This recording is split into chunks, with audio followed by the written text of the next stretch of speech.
The space wind's my joy, her course is my pride. It's my pleasure and sorrow, the star wave to ride.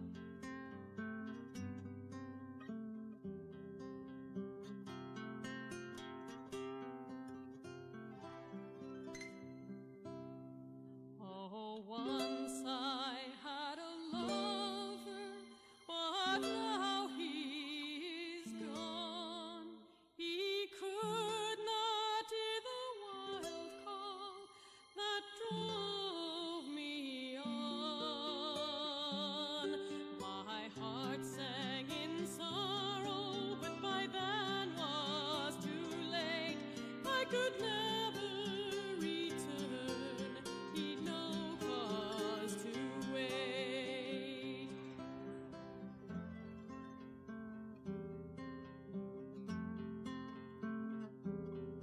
But he waited at dockside in Radiant's fair town for my star-dancing spaceship to wing her way down. He pleaded, saying, "Love, without you I'll die." I said not a word, but looked at the sky.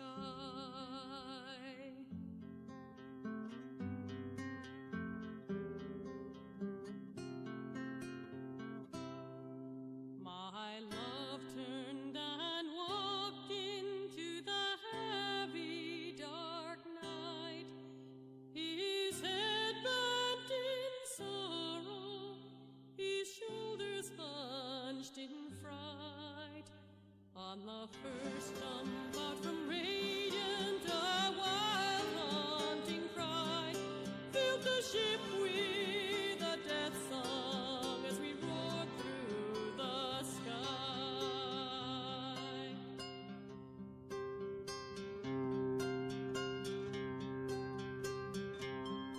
He'd hidden in the dry room where there's no way to escape, and no way I would find him till it was too late.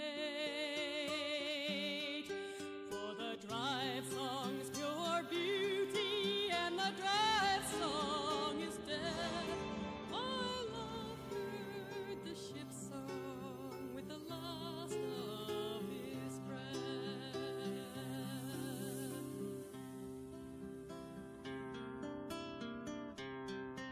So my ship took my lover, and now I'm alone, as the gods have ordained it, the spaceways to roam.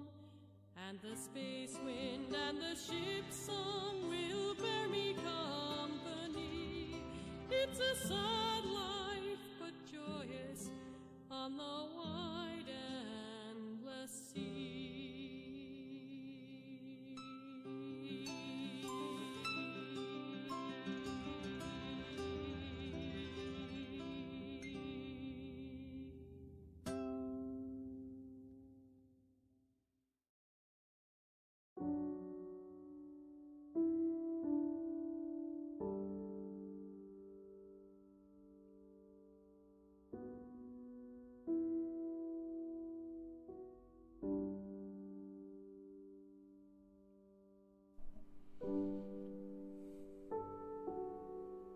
Ah!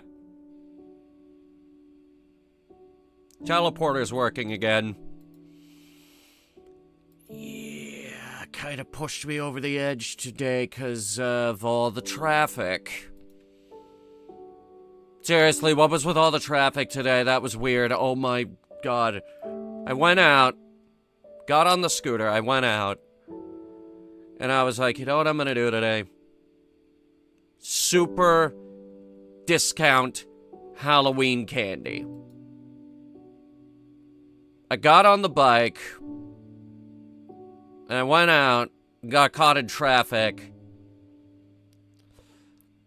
trying to get out of the spaceport, get caught at the same light going red 3 times.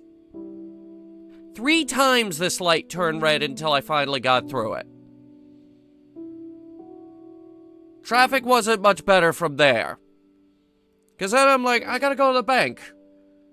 I gotta get our finances figured out. More traffic that way. Get caught at another light twice. Weirdly enough, I didn't get caught at the turn like I normally do. So that was a bit odd. No, it was not rush hour. This was about 3 hours ago. 3 hours ago, I decided to go out. And then, I'm like, you know what? I got that new job coming up. I'm gonna get a sandwich. And I got caught in even more traffic.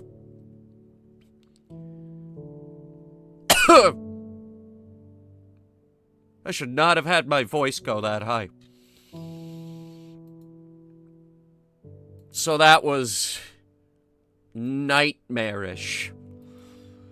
And then I gotta get back to the ship. We're going back into orbit. More traffic. So much so I'm like, you know what? I'm gonna go the other way.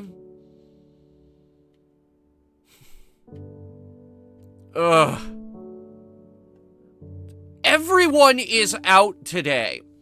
Also, I'm trying to park outside of Old Town Market. And the parking lot is full. There's not a single space. I'm circling around for 5 minutes waiting for someone to leave because it's a small parking lot. And eventually a space becomes available next to the new ice cream shop. Seriously, I thought that was going to open next year, but it's open now, apparently.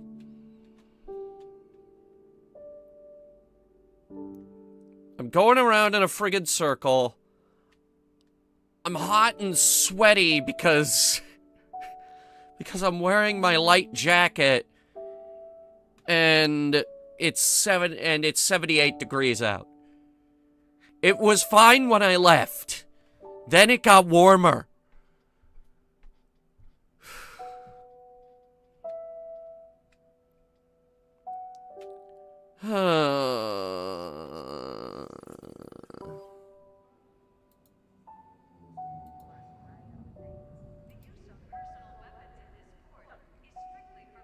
Dang it.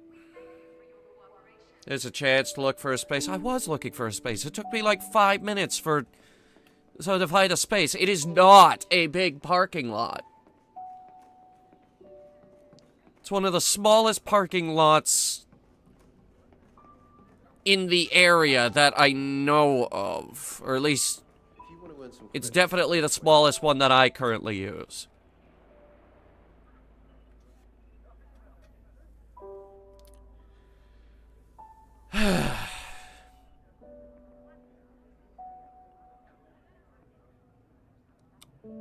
We need to talk about something. When do you think Green Man Gaming will send out keys for Planet Coaster 2? I'm not sure yet. Right now they don't even have it listed. But they better hurry up. Because it's coming out on Wednesday. We need to talk about something, though.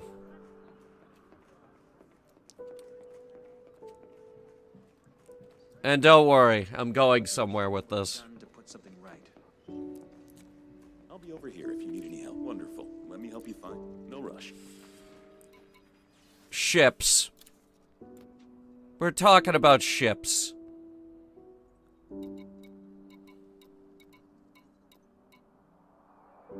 Specifically this one.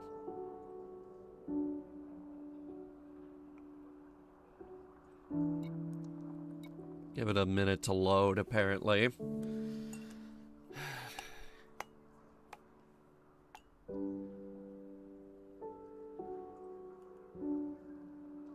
There she is. This is the Diamondback Explorer.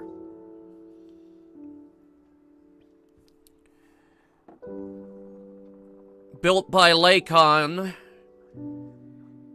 It was made in response to people who had complaints about the Diamondback Scout. God-awful ship, the Diamondback Scout. So they lengthened the frame a bit, gave it a bigger fuel tank, a larger power distributor, and a Class 5 frame shift drive. The idea behind this ship was to create a reliable transport ship that could carry itself in a fight if it had to. Nobody seemed to realize at the time that they had created quite possibly the single greatest exploration ship in the galaxy. Imagine accidentally creating the benchmark for all other exploration ships. Because that's what it is. The Diamondback Explorer is the baseline for which all other exploration ships are judged. Stripped down and engineered, you can easily get the Diamondback Explorer up to an 80 light-year jump range. And that's not all. It can carry an SRV, shields, and cargo. And you're still pulling 68 light years worth of jump range. I'm getting tank vibes from the Explorer. I love the look of this ship.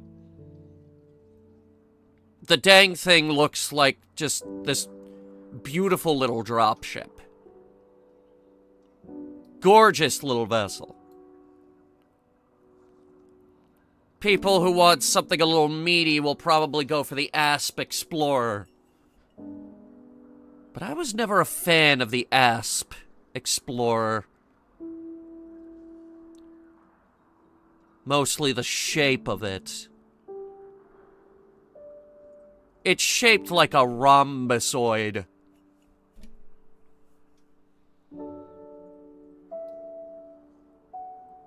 I'm not a fan of that tail end either.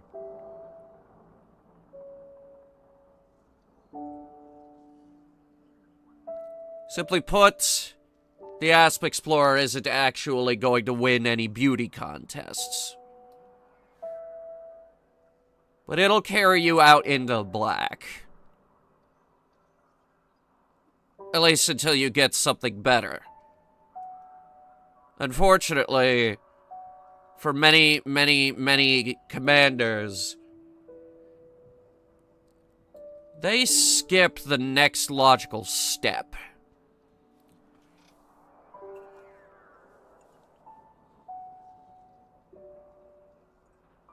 The Saud Kruger Orca. Now, this is a ship that is fantastically fun to misuse. Stripped down and modified, it'll pull a 50 light-year jump range on some of the more extreme builds. With some more practical builds, you could get shields and an SRV. Maybe even 2. Or 3. Why is a ship named after Freddy Krueger? Saud Kruger is the civilian side of the Imperial shipyards. The Imperial shipyards being Gudamaya, who some of you may know Gudamaya as the ones who create some of the most expensive but downright gorgeous ships in the galaxy. Including the illustrious Imperial Cutter. Or the absolutely magnificent Interdictor-class dreadnoughts.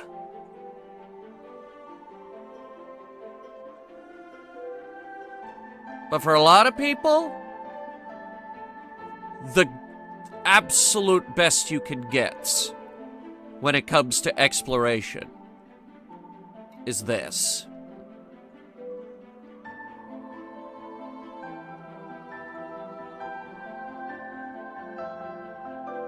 The Orca feels like a limousine because it is a limousine. Or you could do what more practical commanders do and get one of these. This is the Anaconda. Let's start by putting our best foot forward. This ship has the highest jump range in the galaxy. At 128 million credits, it's cheaper than the Federal Corvette and the Imperial Cutter. And those ships are locked behind ranks.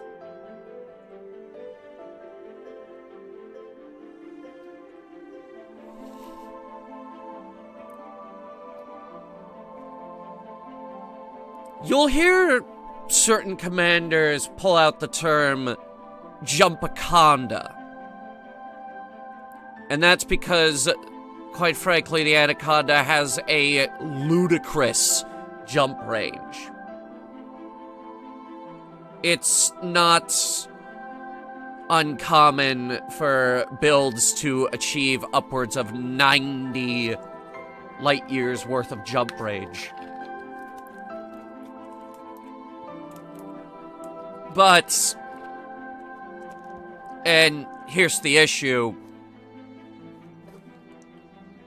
When you do that, you're talking about hours, literally hours of engineering. Very carefully fine-tuning the power plant to be as small as possible. Getting a very bad power distributor because that smaller one is just 10 tons lighter than one that would actually be useful. God forbid you want a car on this thing. Because the Anaconda can hold basically the equivalent of Jay Leno's garage. That's how labyrinthian its cargo capacity is.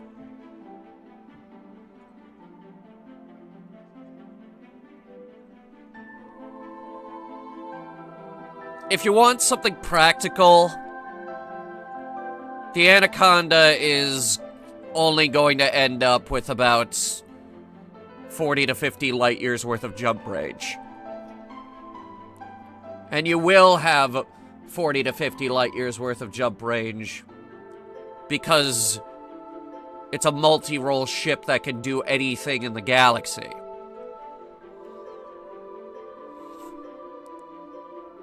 Oh, but hey, it has the highest possible jump range in the galaxy.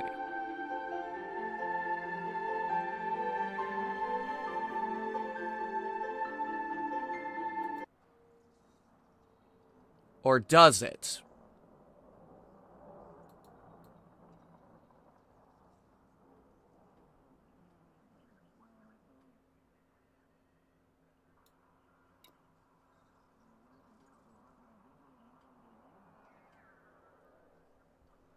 This is the Mandalay. Zorgon Peterson's latest ship.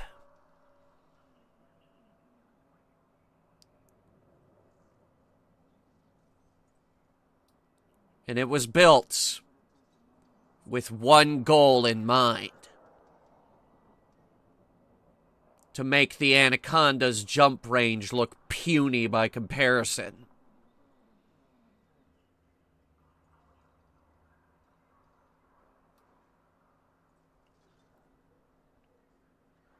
Multitudes cheaper, too. At 15 million credits, it's just a little cheaper than the Alliance Chieftain. But at the same time, a little over 100,000 credits more than the Type 7 transporter. That makes it more expensive than the Diamondback, but multitudes less expensive than the Orca, or especially the Anaconda.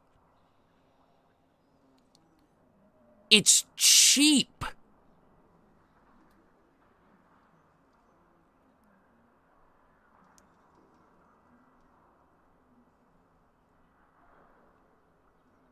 But is it good?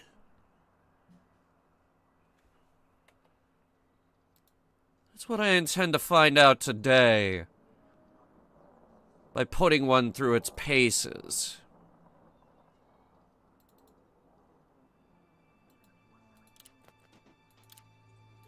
I'll be here if you change your mind.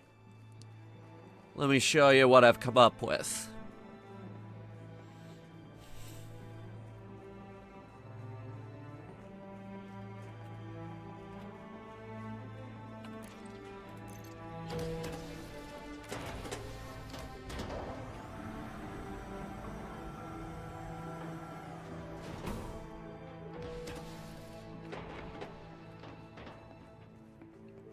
This is the Ballard. Named after the geologist and undersea explorer who found the Titanic. Also, one of my heroes.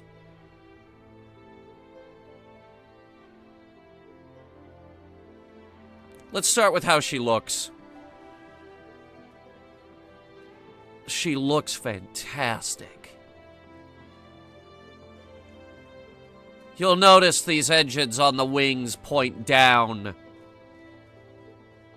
And that's only while the landing gear is engaged to give her that much more thrust on higher gravity worlds. Makes her easier to park. I've added a few more fins to her. Gave her a nice cobalt paint job. A few decals. And that bitchin' name.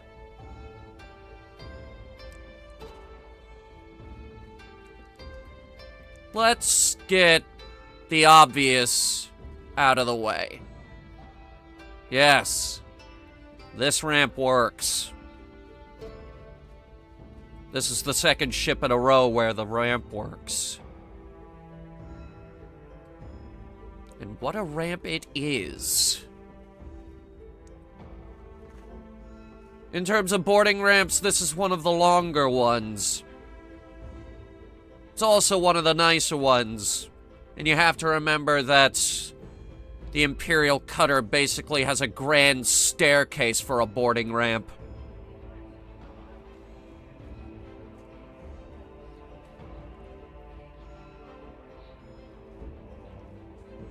She doesn't just have the looks, though.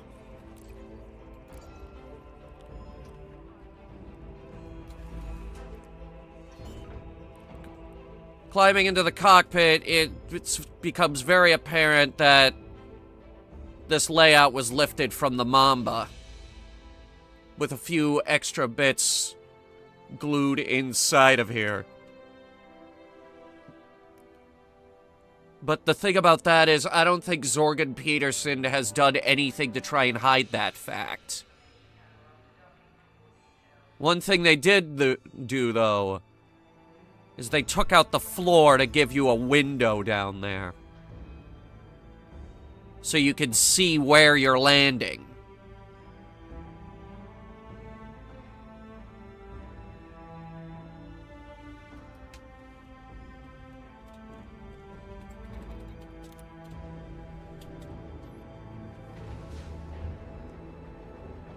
As you can clearly see, this cockpit is lifted straight out of the Mamba. And then they built the new ship around that cockpit. It even has that trench in the middle. Also has a second commander's seat. Not that I would ever consider putting a second person in here. It is an obscenely beautiful little ship. And the wings on this thing. Players were speculating how this was going to fit on a medium landing pad. But it does.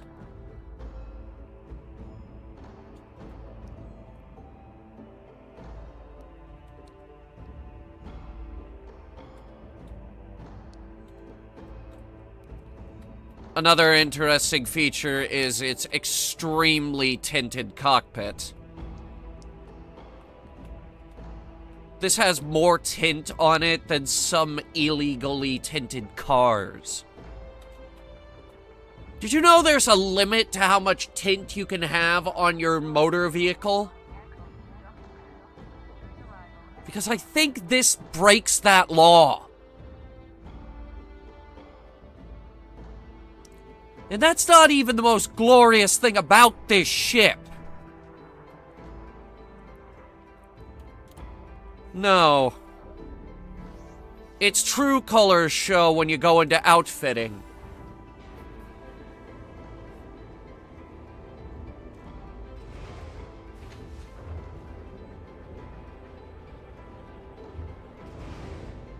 Because the first thing I did was get a Guardian FSD booster and a Class 5 frame shift drive.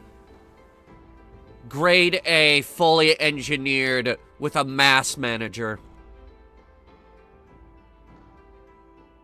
That's when its jump range shot all the way up to 74.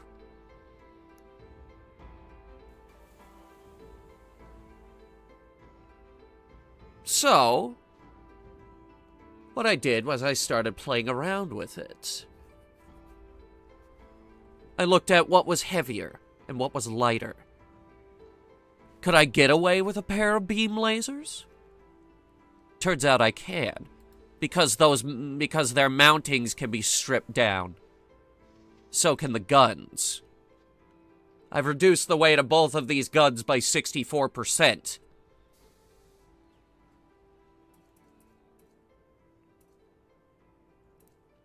With 2 Class 1 hardpoints and 4 Class 2 hardpoints, we might have a confident little dogfighter here as well. In terms of utility mounts, it is rather unremarkable. 2 slots on the bottom near the chin, and 2 at the base of each wing. I've taken the liberty of giving it a Xeno scanner, a frame shift wake scanner, a pre-engineered heat sink launcher, and a ventral-facing point defense turret. Stripped down, obviously, as best we could. Thing weighs about 0.13 tons. That's a weight reduction of 75%. Oh, it doesn't stop there because the frame shift wake scanner has also had its weight reduced by 65%. Brings it down to 0.46 tons. In terms of its core internals, it is utterly unremarkable. Size 4 life support, a size 5 power distributor, stripped down, obviously. Life support also stripped down. Sensors, weight reduced by 80%. Thrusters, dirty drive, grade 5 with drag drives. The best there is. Power plant, overcharged grade 5 and stripped down. Gives her little more electricity than she will ever need. Unless you put guns on her.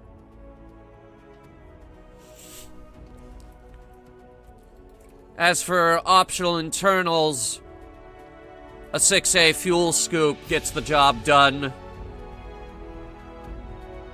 A strategically placed Class 5 slot for your size 5 Guardian frameshift booster that the devs knew for a fact you were going to cram into this thing.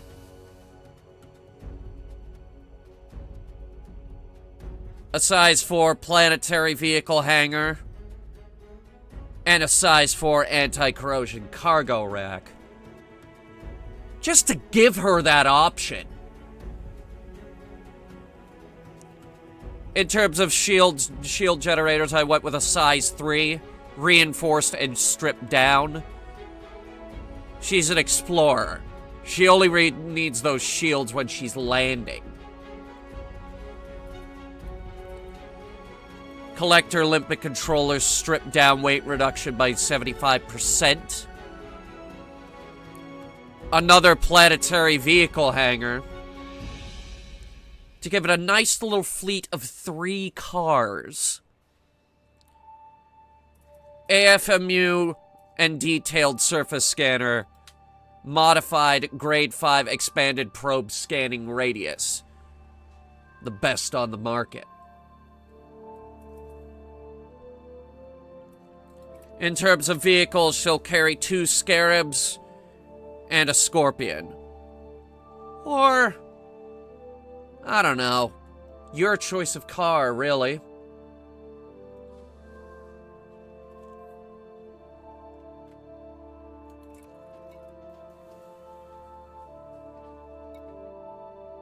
In terms of paint options, it is as remarkable as you'd expect for a new ship. Not great.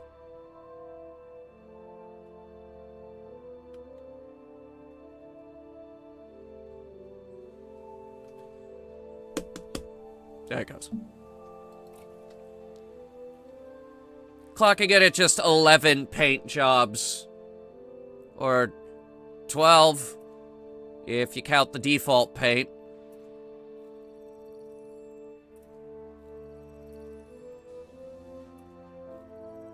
Though then again, this looks disturbingly similar to the default paint, and so does this one.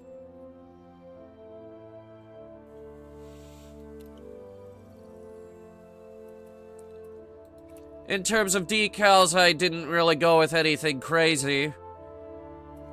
Pioneer decal for the front. Titan Destroyer 7 for the side. And exobiology. The big money. In terms of ship kits, there aren't a tremendous number of options. However, there is a very special one here. And that's when you look at the bumper options. Not this one.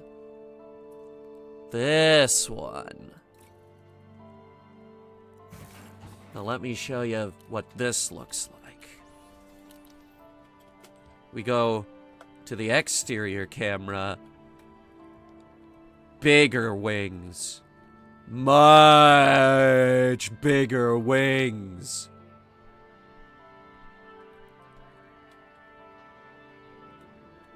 And you thought the wings were already big to begin with.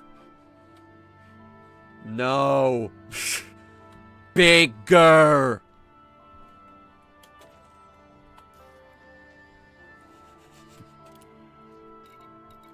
We're getting the regular size wings, though.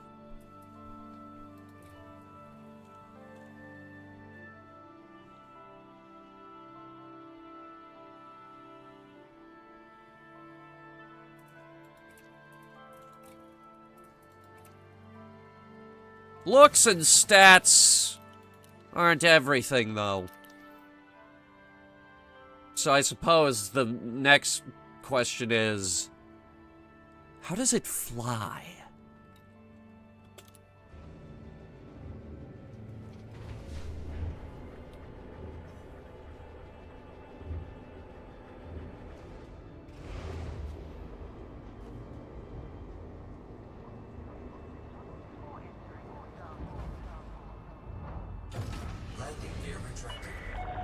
Landing restraints lifted.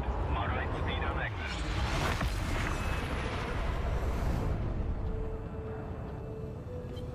Flight assist off. Flight assist on.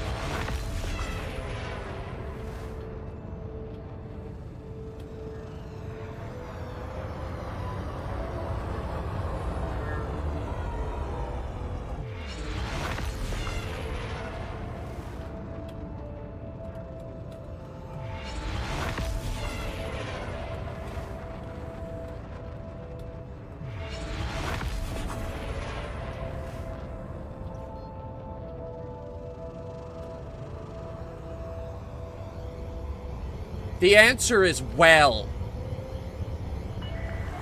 Clear of the station. We hope to see you again, Commander. With this current build, she will push, with the engines maxed out, she is pushing 590 meters per second. That's enough to give my Imperial Courier a run for its money.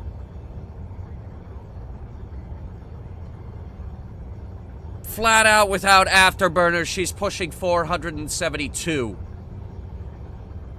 Just about enough to outrun anything in the Thargoid fleet. And they have those friggin' glaives.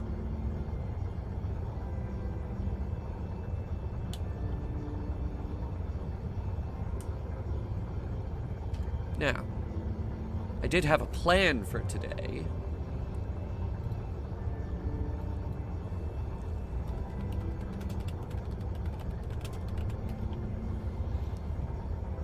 We were gonna do the Halloween event.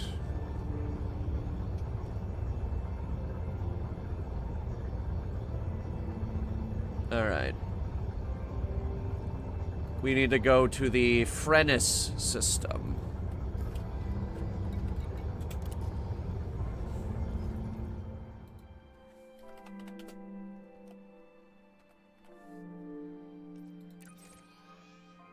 Well, Frenis isn't too tremendously far.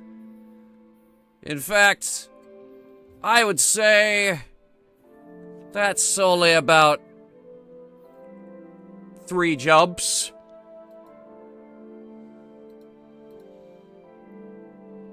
You gotta remember, she's hauling 2 garages worth of cars as well.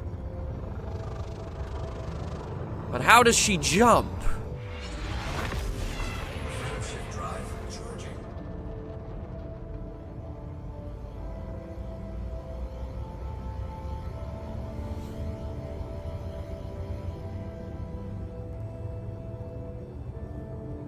Four, three, two, one.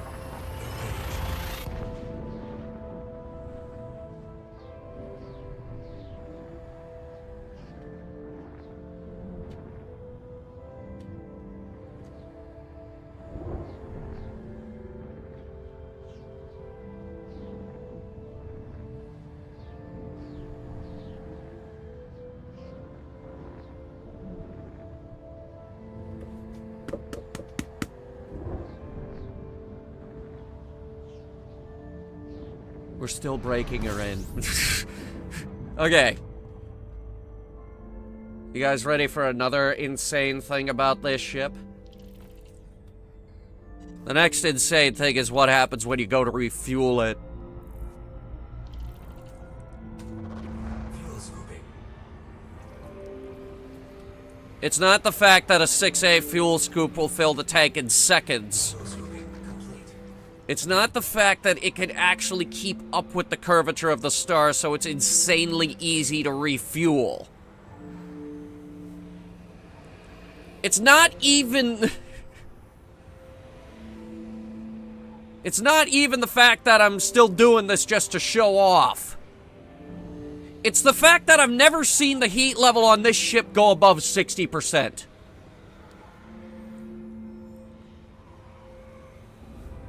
It is hopelessly, hilariously hard to overheat this ship. I have never seen anything in my life run this cold.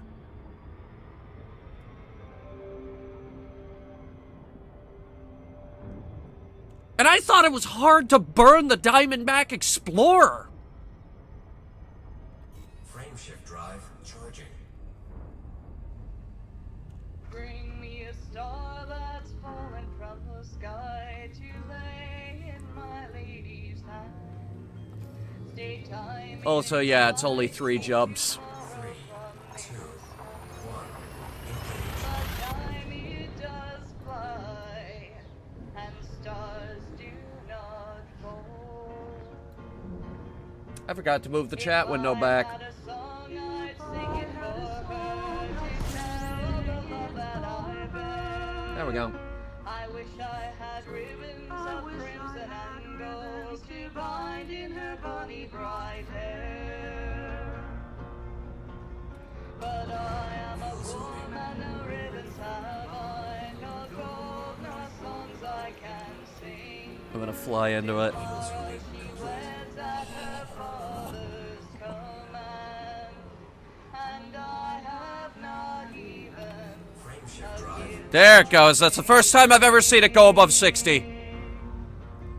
So give me a star that's fallen from the sky to lay in my lady's hand. There's a heat buildup when you hit the frame shift drive, and I just hit it in close proximity to the star, which is always a surefire way to burn your ship alive. Do not fall. And it only went up to 70.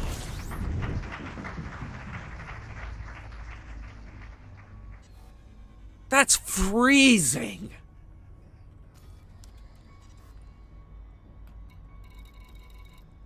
All right. I think this is it. Captain Morgan's treasure.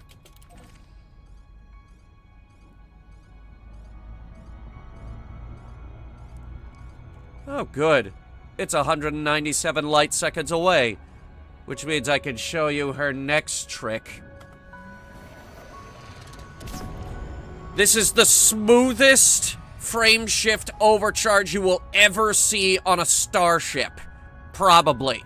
At least until they come out with something better. In terms of overheat, it will not. It caps at 60. In terms of control, it has it in spades. In terms of fuel consumption, this will get you halfway to Hutton Orbital on 1 tank of gas.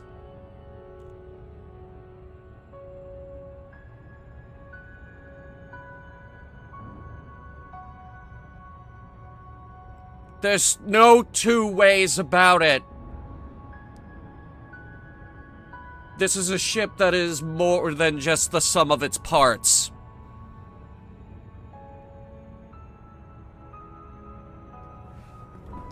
Basically, what I'm saying, any commander worth their weight who has any intentions whatsoever of seeing the galaxy outside the bubble, they are really gonna want this ship.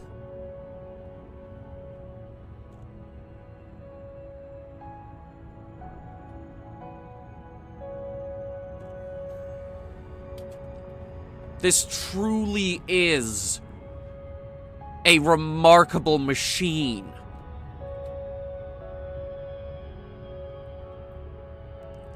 My biggest problem with the Explorer variant of the Anaconda is that it couldn't take anything with it. No utility mounts, no cars. If you wanted the absolute best possible jump range imaginable, you basically just had to take maybe a backpack. But even then, you're concerned about weight. In this, I have 3 cars on board, and I'm pushing 73 light years.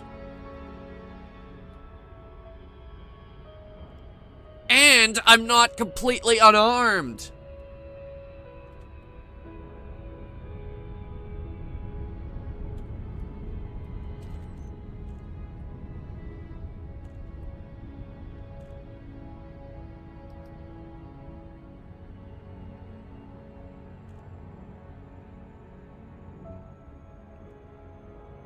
And not to mention, this is one of the best canopies in the galaxy.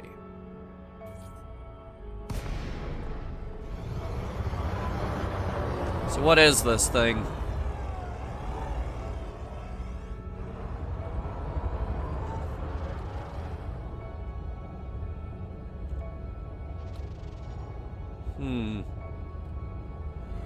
There's a ship there.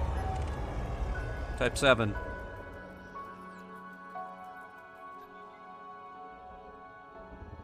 Fenris Imperial Society.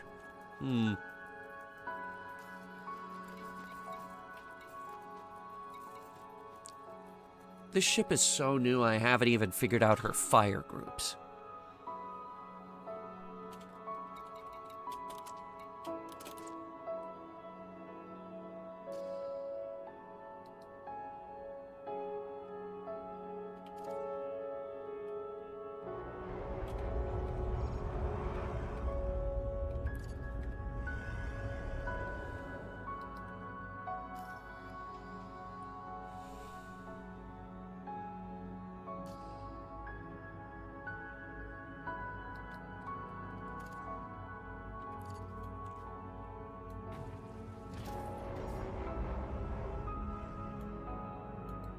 This is apparently how close we need to be for the data link scanner. Which we're not getting anything out of. Name's Colt, Herman Colt, you probably heard of me. Explorer, pioneer, and hunter of historical artifacts. The Benami locket on display in Anderton Global Museum, I was the one who recovered it. Kitty Gazelle's blaster, the one rumored to have fired the first shot in the Alioth uprising? That's right, me again. I follow stories into myths and bring them back to reality. The credit that comes with such work aren't bad either. This time I'm taking some rookies on a simple little hunt, a good introduction to the career for them, and a reward of great satisfaction for me. The treasure of Captain Morgan. Morgan, my muse, my light. Born decades before me, lost to the galaxy when I was still a child. But his story inspired me to become the man I am today. To bend fate to my will, just as he did. I finally have his star map in my possession. It took years of chasing whispers down my many dead ends. But now the key to unlocking the truth of your famous journey is revealed. I'll retrace his vapor trail to the final known location of his horde. What will it contain? I'm eager to find out myself. My squadron consists of 4 hopefuls excited to be joining the renowned Herman Colt on another historic discovery. Ahmed, Kovalchuk, Altero, and Shanks. Who knows? Maybe they'll make something of themselves one day. Our first jump is to the Siusi system. Let the hunt begin.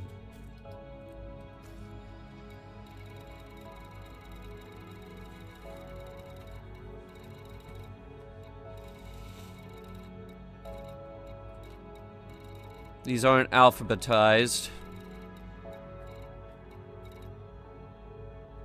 Yes, we're doing the Halloween event because I didn't do it. Screw it. I'll just type it in.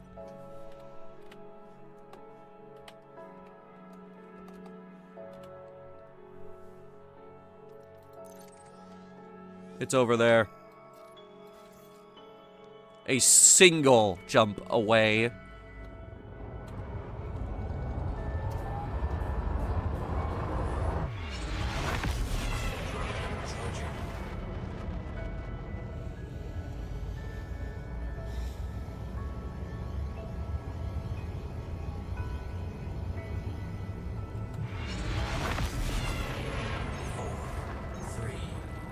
pushing 591 on the afterburner. This is with an engine-focused power distributor and grade 5 dirty drives. I do like speed.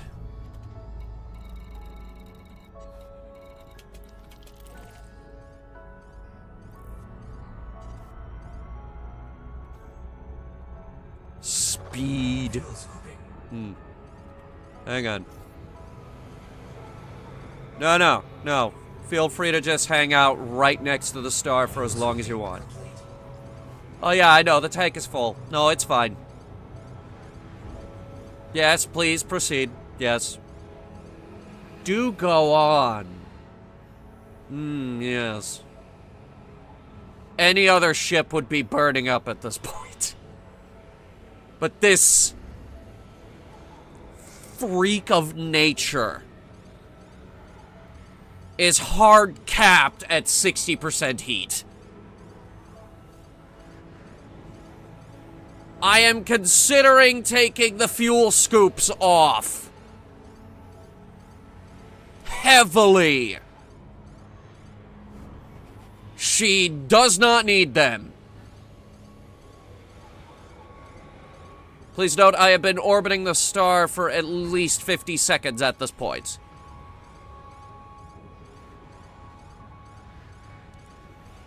This is a ship you have to really try to burn.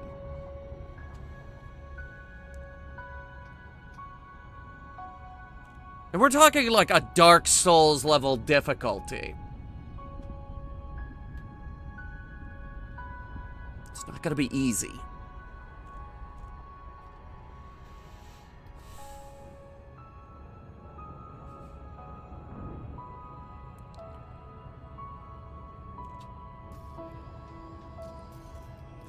And in terms of maneuverability, she's got thrusters that will make a Viper pilot blush.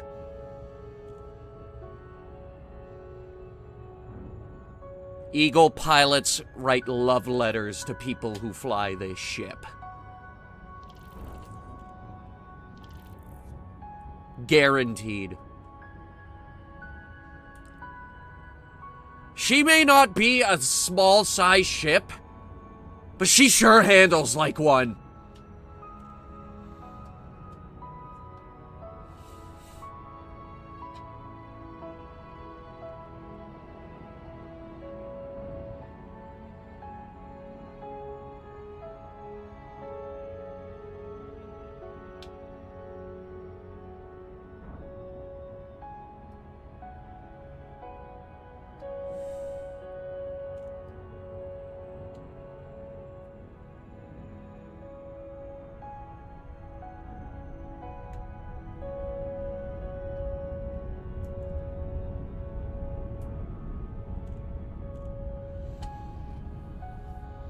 Alright. Let's see what the good captain has for us next.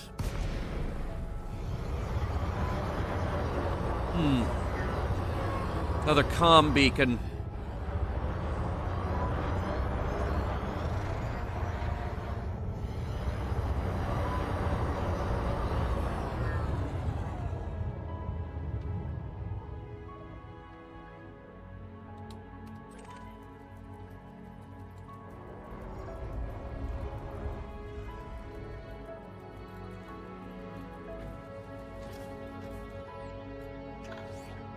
There it is. We've also got a computed message this time. My squadron has reached CUC with no issues. The aspiring treasure hunters with me babble excitedly on comms now. Our journey is underway. It reminds me of my youth somehow. Educational class trips to some museum or historic location with teachers herding dozens of squawking children. The real ones were always better than the virtual. For now, my own squawkers are amusing enough while I wait for Morrigan's star map to calibrate our next location. Kowalczyk has a natural charisma and makes the others laugh. She, at least, shows promise. Shanks and Ahmed are more pedestrian, eager to follow instruction and hesitating to do anything without my order. Otero is, well, to put it this way, either he's so meek that his voice doesn't sustain the comms link, or so inexperienced that he doesn't know how to configure it. He knows asking for confirmation on another order to return to our starting point. I haven't once suggested we turn around, so Otero must be tuned into a different channel. Suisi was where Captain Morgan made her name. A daring raid on an industrial convoy carrying precious gemstones. Morrigan's small raiding party took on a security patrol over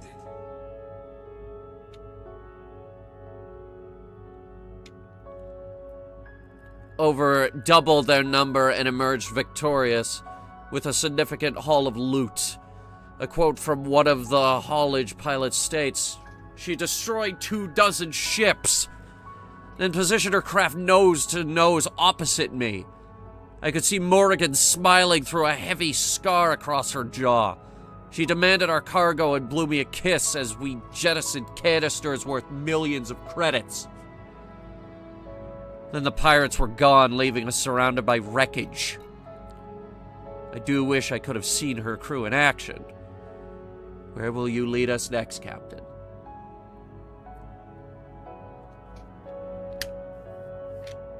That's not impressive. I could do that in my Corvette. Oh boy.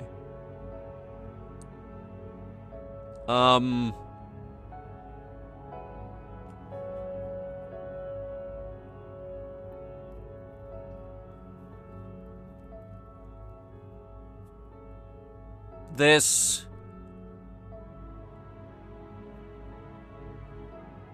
I think it's a cipher.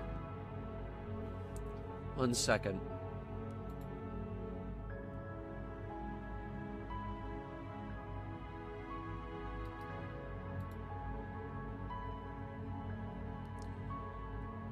They have used similar ciphers before.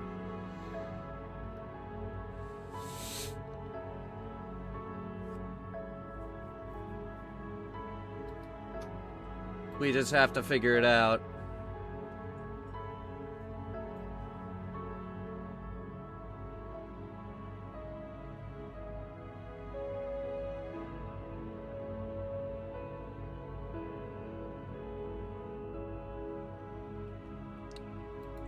Yeah, give me a second. I'm actually gonna grab a drink. I'll be right back.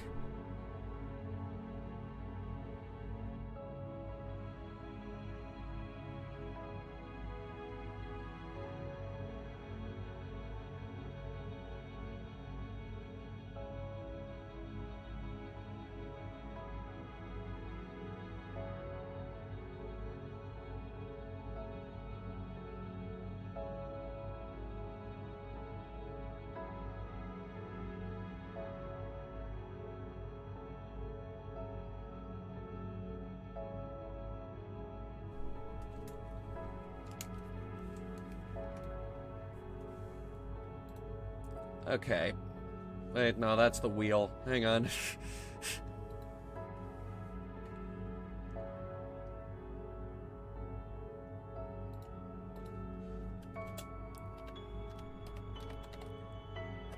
Alright, let's see.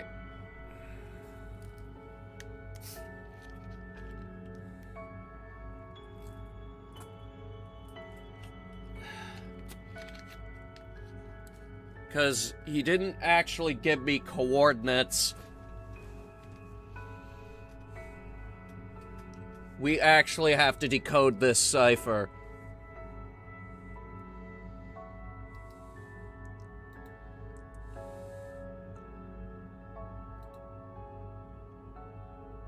Okay, I think... Okay, so it's a Caesar cipher. So WXUQ...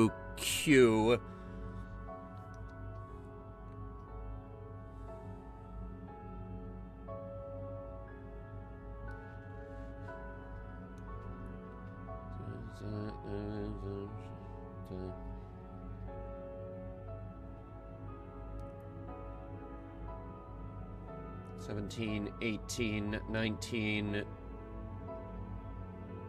$23. Rotation 23. EDFN ZKLOH BRX VWLOO KDYHD FKD Q. Is that a T? I think it's a T. TH period BRX ZHUH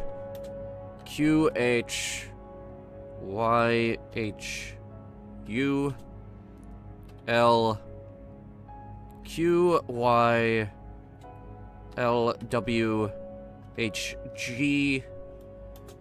WR WKEH GDQFH.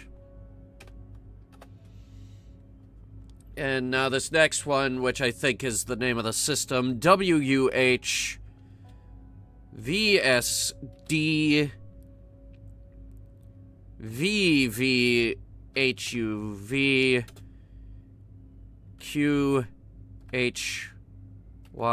QHYHU, which is a word that popped up earlier. UHDFKHG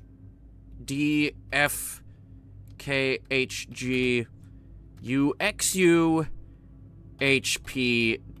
period. And rotate that 23 times. Turn back while you still have a chance. You were never invited to this dance. Trespassers never reached Ruema.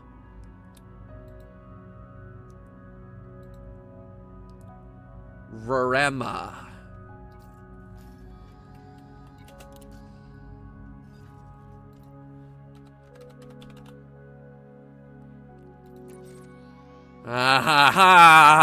It's a real place that we can get to in 2 jumps.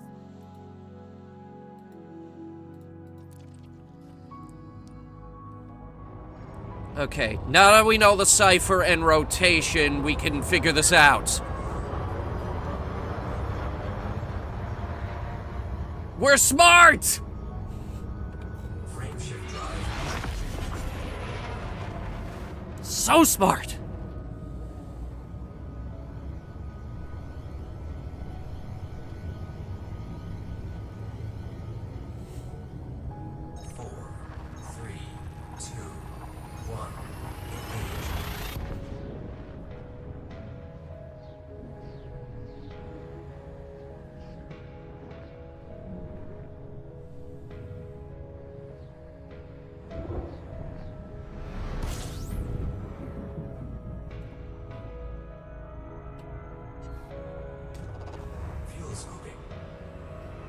I'm gonna fly into the corona.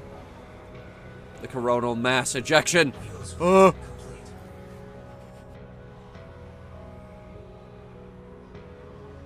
gonna activate the frame shift drive while I'm fuel scooping. That's the highest I've ever seen it go.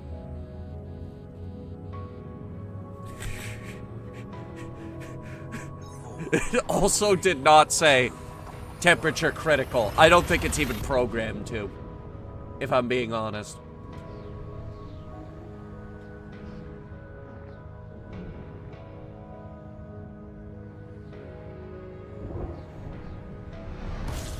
Ooh, binary. Binary star system. Alright, let's see where we're going.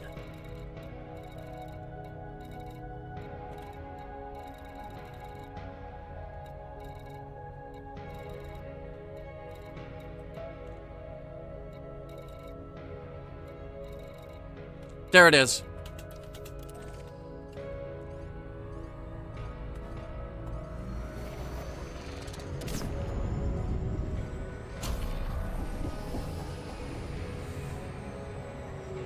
Beautiful. We're gonna fly right by. Yeah, we missed. Whee!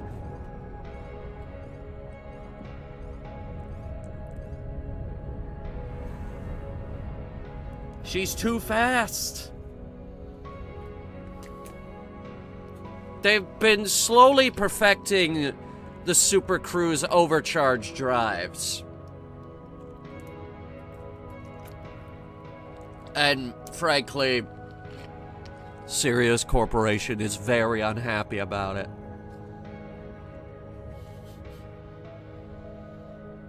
You see, the SCO drive is not made by Sirius Corporation, who are the creators of the original frameshift drive. Something that every ship in the galaxy uses. So you can imagine how upset they are when the SCO drive comes on the market and completely demolishes their market share.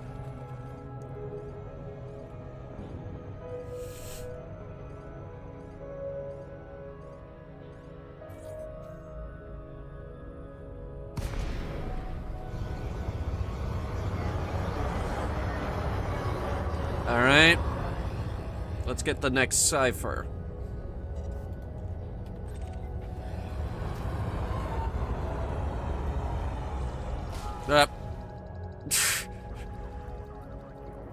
That's what the shield's for.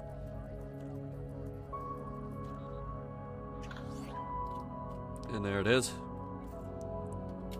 Scan detected. Otero is nowhere to be seen. Not visually, not on radar. The buffoon must have jumped to the wrong system. Perhaps he just chickened out of the hunt. Or were I to attribute him with one iota of cunning, he may have a different plan altogether. Shortly after we arrive, Ahmed sent a panicked message claiming someone had sent him a message with a warning to turn back. Not a request, not advice, a threat. As a fledgling treasure hunter, Ahmed doesn't understand the job's highly competitive. There are only so many famous figures to plunder. It wouldn't be the first time I've been trailed by a rival to throw me off the scent. I have my suspicions that Otero joined us to acquire as much information as possible before breaking off to disrupt us. Perhaps he has designs on Captain Morgan's star map. Well, he'd have taken them from a cold, dead ship. A shame that this issue has distracted us from the importance of this system. Here is where the Morgan met her soulmate, Natoli. At a wild pirate gathering, the legend says that Natoli challenged Morgan to a dancing contest. The two of them went song for several hours, long past the point that other revelers had given up or drunk themselves into a stupor. With both exhausted, Morgan asked Natoli what kept him in the contest. He replied that each song they shared represented a year that they would spend together in love. Natoli must have been quite the charmer, since from that day forward the pair were inseparable. The star map is calibrated. We push onwards.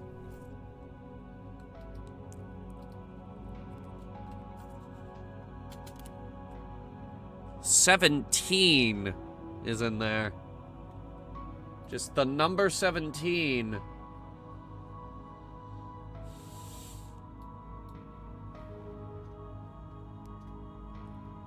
VWTP DCEM DGH QTG AQW URQKN VJG ITC XG period VJQUG MKN NGTU DTQMG OA JG CTV VJCV FCA, period. Okay. VJGXKEVKO PGXGT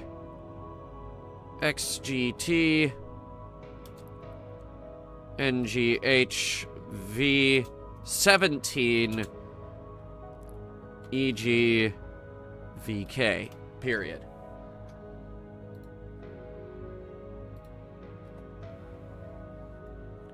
Rotate it 23 times. 24, actually.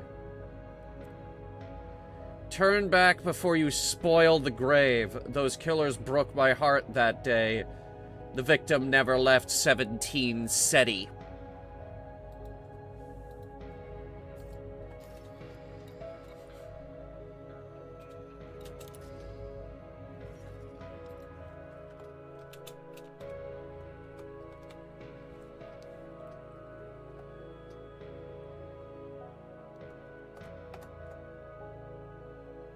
That's not a real system.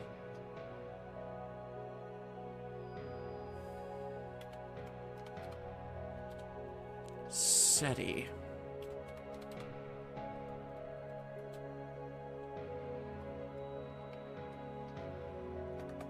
Well, there's SETI sector. But even then, it looks like there's hundreds of results. There's got to be a way to narrow this down.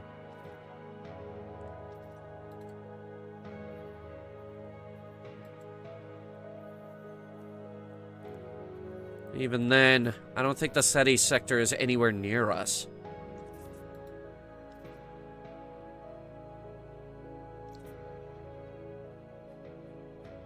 Maybe there's some other clue in here. Hang on.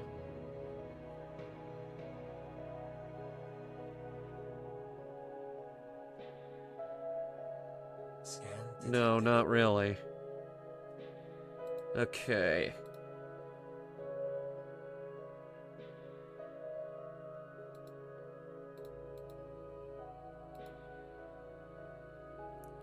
$17. What if...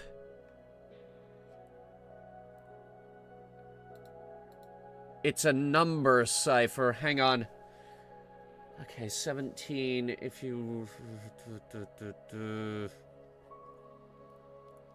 Under the, Caesar cipher... Let me see here. I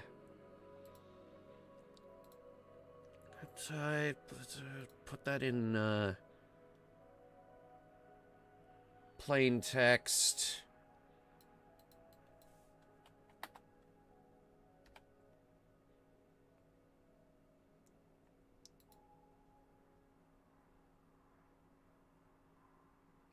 Okay, so we don't put it through...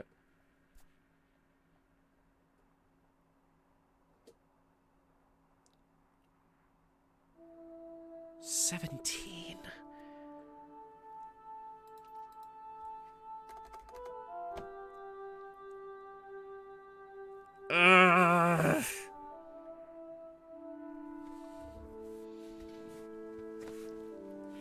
Okay. There's gotta be some kind of math on this.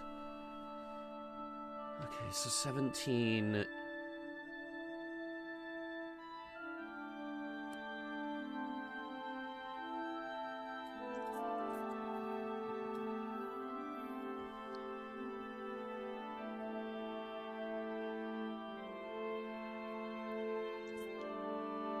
$17... Flip it around.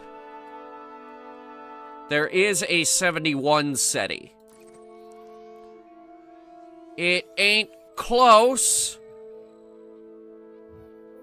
I highly doubt that's it. Because that's halfway to the California Nebula, and then all the way down to the bottom.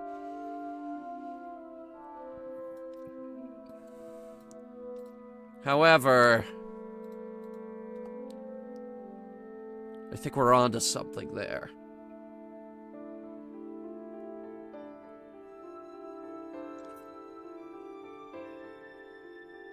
We rotated it 3 times. Maybe multiply it by 3?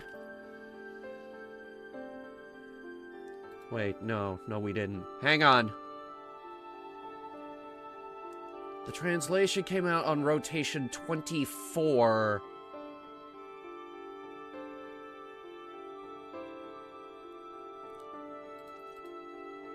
Okay, so...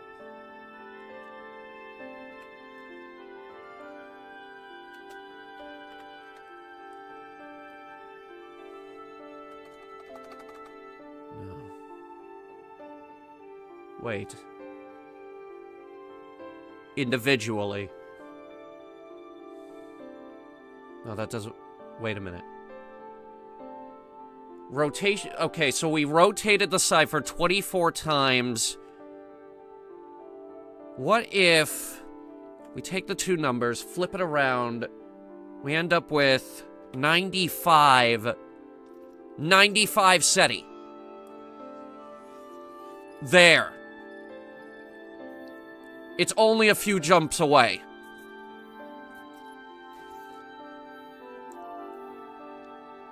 This is the best possible guess. Oh my god. Also, the model's been derping out how long?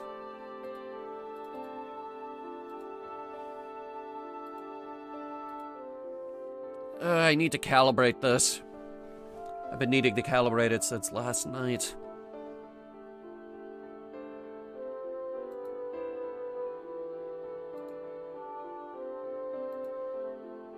Okay. We're off. We're off. We finally have a destination.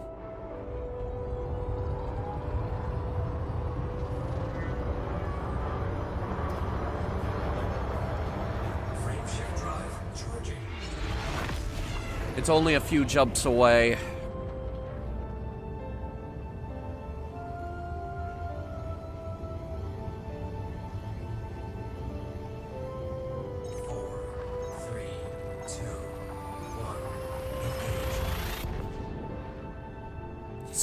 Sector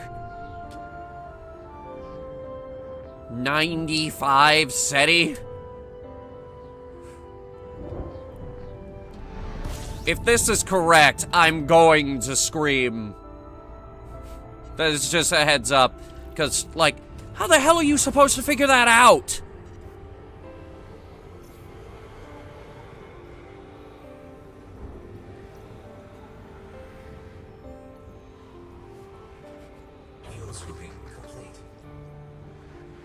Hey, Mecha Wolf, we're doing a scavenger hunt. There are ciphers involved. Which, actually, Frontier, especially when it comes to this game, they love their ciphers.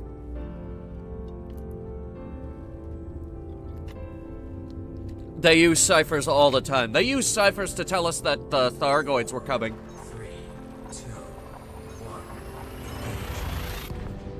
Having a terrible day.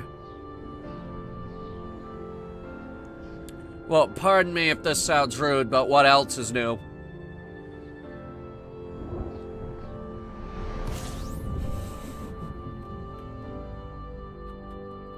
I'm just saying.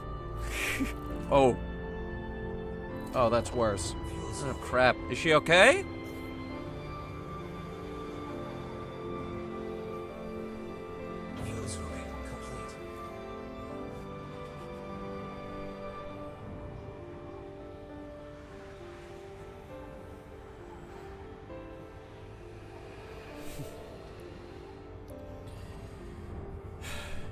Infection in a wound from her amputated leg. Well, that's not good. She's at least stable, right? Frameshift drive charging.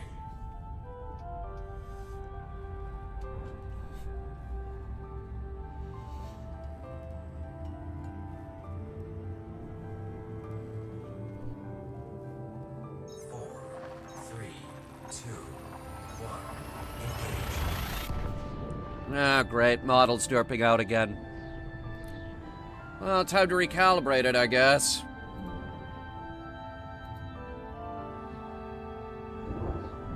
And that's just the recent problem. Well, if she's stable, but she's staying at the hospital for a few days, that's probably, you know, for the healing and to keep an eye on her. It's mostly a cautionary thing. They're just being careful. And that's always good. I think it's gonna work out.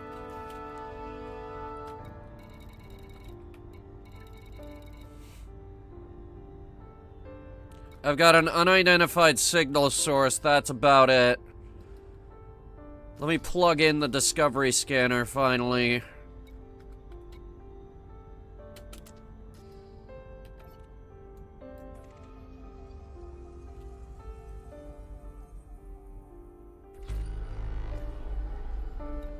Still unidentified.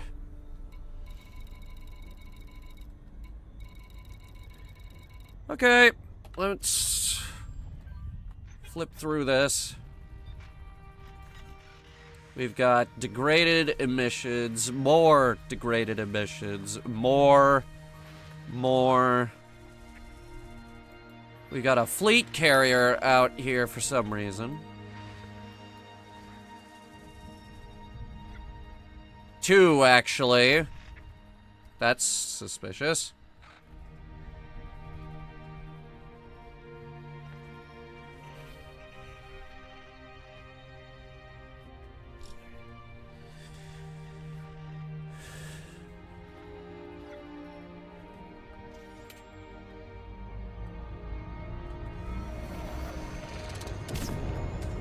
Fuel scooping complete.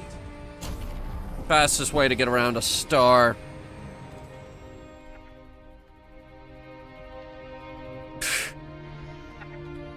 Well, let's see what's out here.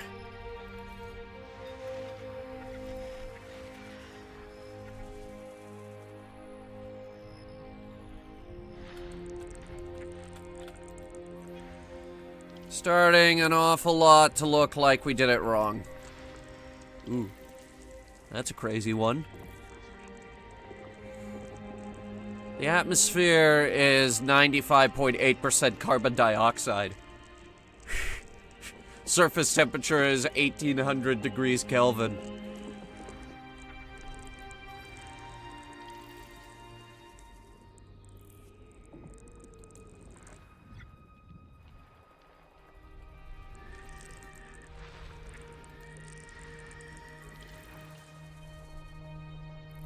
Wait, what the fuck? We did get that right? You gotta be fucking kidding me. How the hell was anyone supposed to figure that out? That was just my best guess.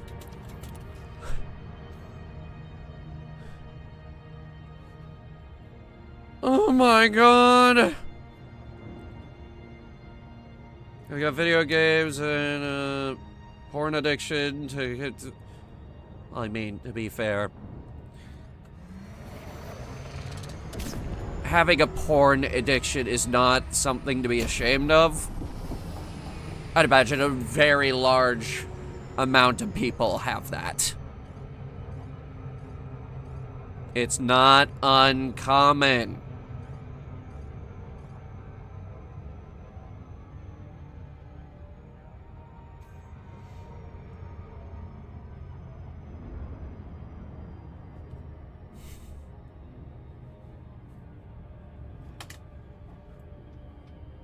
Y'all need to embrace who you are. I don't know why I did that.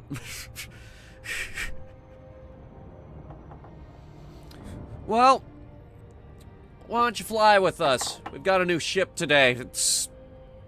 She is actually pretty sweet. And we're doing a little scavenger hunt. After that, I want to take her out into the black. Really see what she can do. I should get this game? Yes, you should.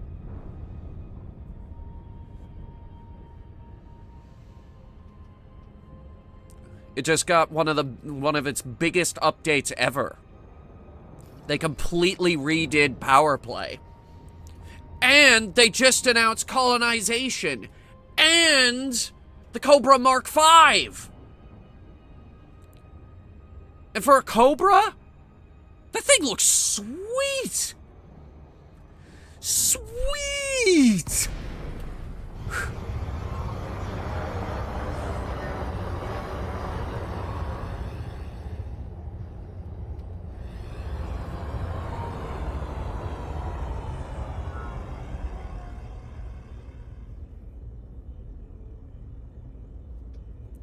Alright, we're here.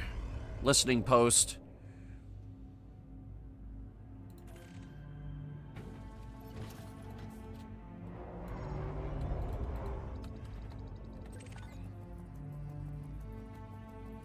Scanning. Scanning. Still scanning. There it is. Ahmed's ship has been destroyed.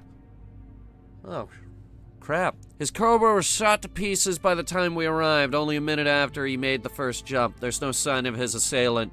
No wakes, nothing. It couldn't have been Otero. His vessel didn't have the firepower to take down Ahmed so quickly, and I'd have found evidence of his ship. Someone else has to be tracking us. Ironic, really. This system is where Captain Morgan's love, Natoli, was ambushed and killed by the Kandira gang. Only 3 years after they met. So much for the romantic ideals of pirates. The killing was a targeted warning to Morgan by the Kandira leader to stay out of their territory. The response was a blood oath of vengeance by the heartbroken captain. Shanks claims he received a garbled comms message telling him to turn back from this path, just like Otero and Ahmed before him. The boy's nervous, babbling about being next. He's even claiming that this expedition is cursed. Kovalchuk asked me to abandon the hunt, a request I refuse. Now is on the time for nerves. What? Now is on the time for nerves. That's not proper grammar.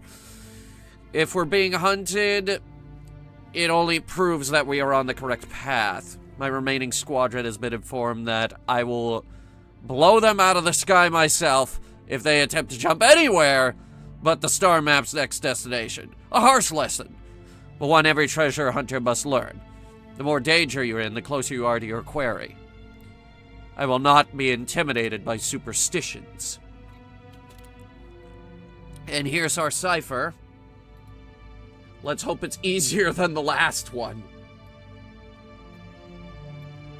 Because the last one you needed a frickin' decoder ring. Okay, so X, Y, V, R, E, A, E, C, J, V, S, Q, Q, C, W, A, I, X, I, Q, F, V, E, G, Q, period. X, I, S, W, I, O, M, P, P, I, V, W, H, M, L, H, M, R, F, L, E, Y, X, M, J, Y, P, A, E, C, W, period. X, L, I, P, E, W, X, W, G, Y, P, T, X, Y, V, I, A, E, W, M, R, X, V, E, R, C, Y, A, E.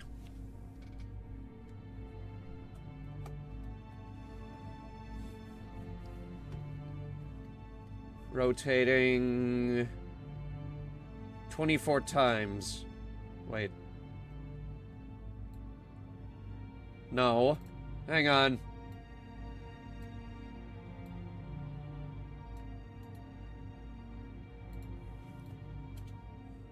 Paste it there. Okay. Rotating.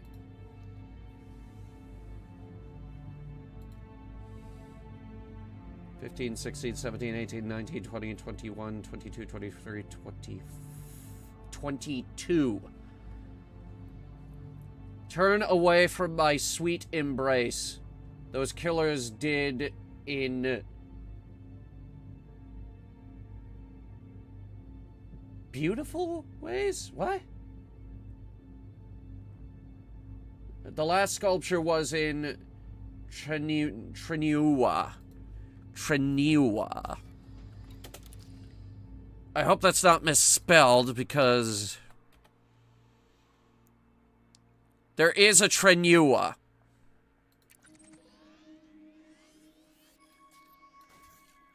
It's not far. 2 jumps. Well, it's far for a lesser ship, but this'll do it in 2. I clipped the wing. Sorry. Huh? We gotta get around the planet. Hang on. 4, 3, 2, 1. Engage. This is the best way to do it.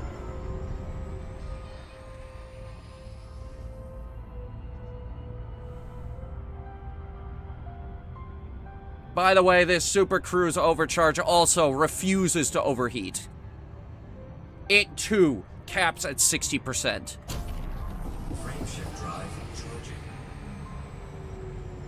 It will not overheat. It refuses.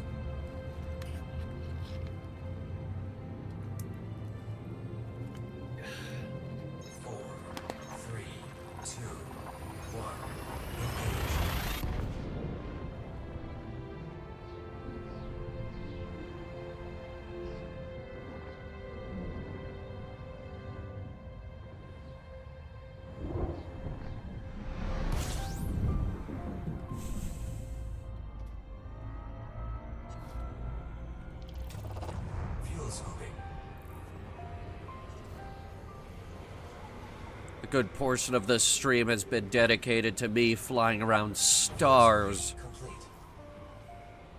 begging this thing to just give me a sign that it has some semblance of a real ship. A real ship that overheats. Frameshift drive charging. In fact, it's so freakish about it, it's bullied by the other kids at school. Because it figured out its heating issue. 4, 3, 2, 1. Engage. It does not know how to overheat.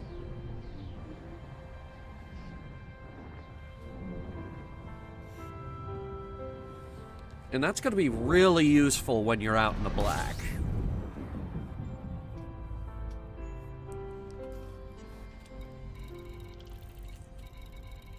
Because it's not really a ship you need to be careful with.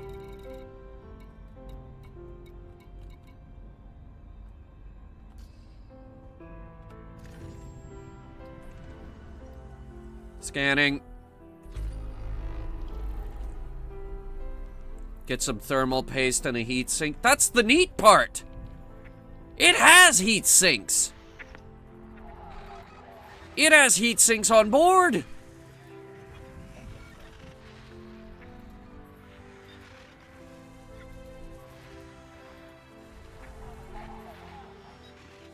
Ooh, high-grade emissions. Maybe we stop in and get some high-grade materials. Since we're out here just floating around. Ooh, that's quite far. Or is it?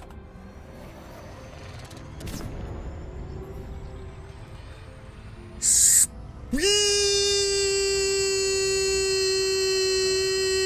going too fast.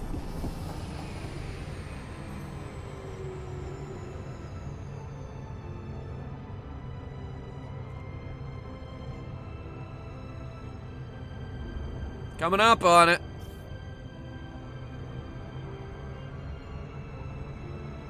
We're about to pass it. I'm about to lose it. Yep, there it goes. Okay. Okay.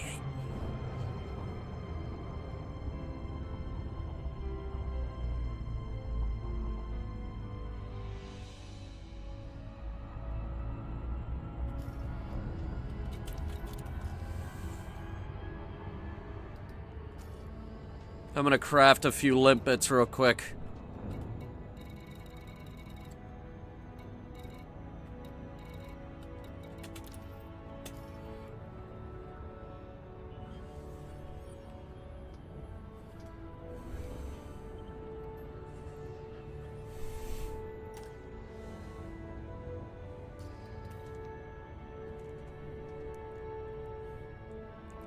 Should be about 3, I think.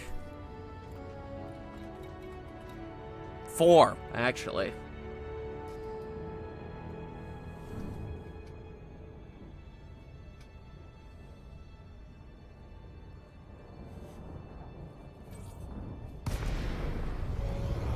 Alright, what's out here? Imperial shielding.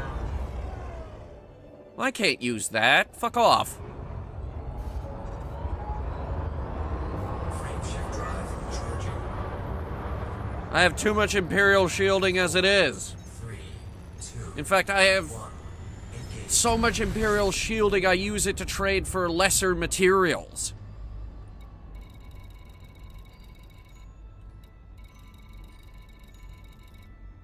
We're gonna have to scan down the system.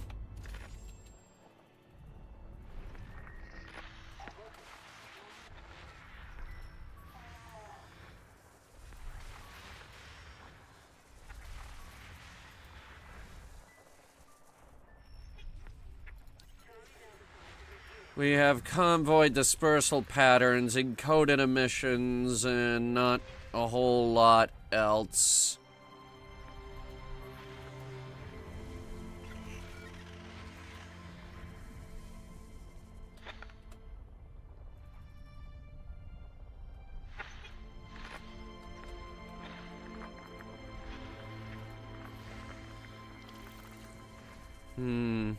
Another conflict zone. See, if we zoom in on certain things, like this ice body,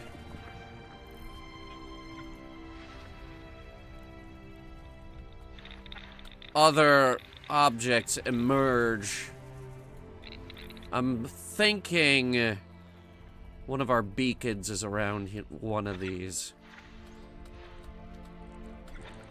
Either way, it looks like we're gonna have to scan down the whole system. That's a conflict zone.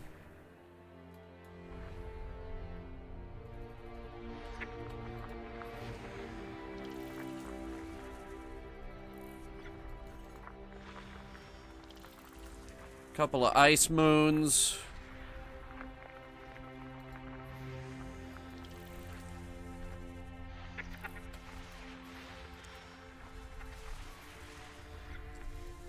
Whole lot of weapons fire. Is there a frickin' war going on here?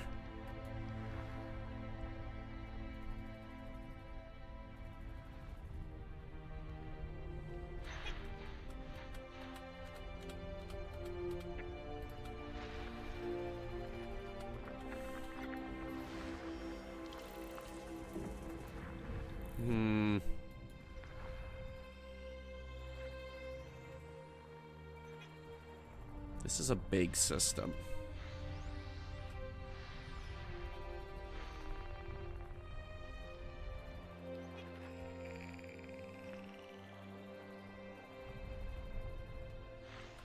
There's more over here.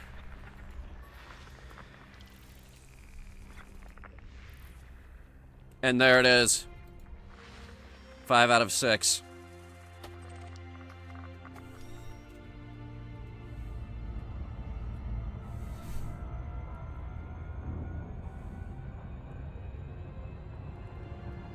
10,000 light seconds that way.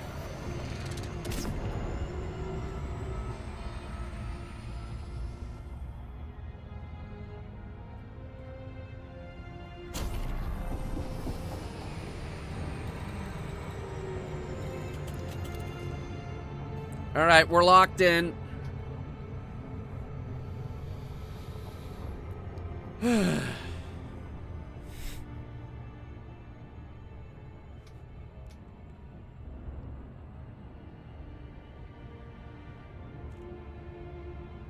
I can see it's going to be hard to actually find the dang things. Let's see if our intrepid little treasure hunter actually killed someone.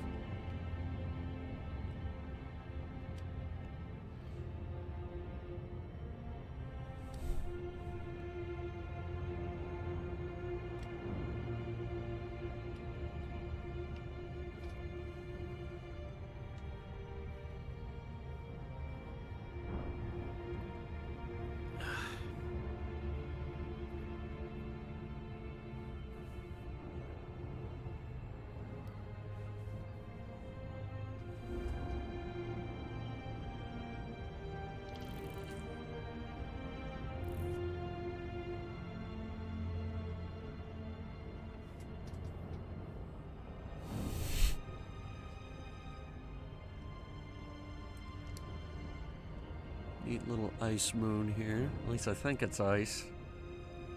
It's usually ice. I'm not sure people realize just how much water there is in the universe.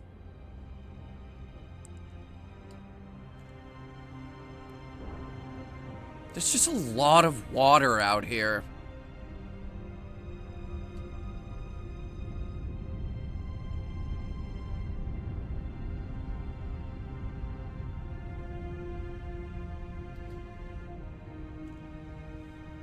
That is gorgeous.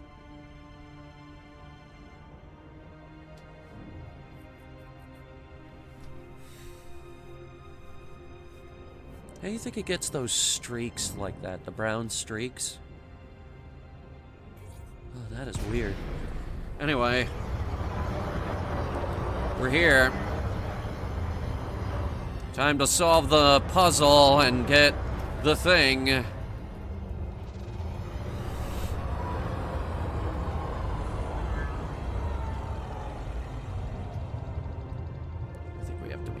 At it in order to scan it.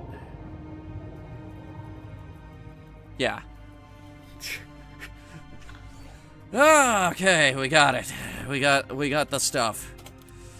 All 3 remaining ships arrived at this system. However, Shanks' ship is not responding to any comms, and it floats freely away from the nav beacon.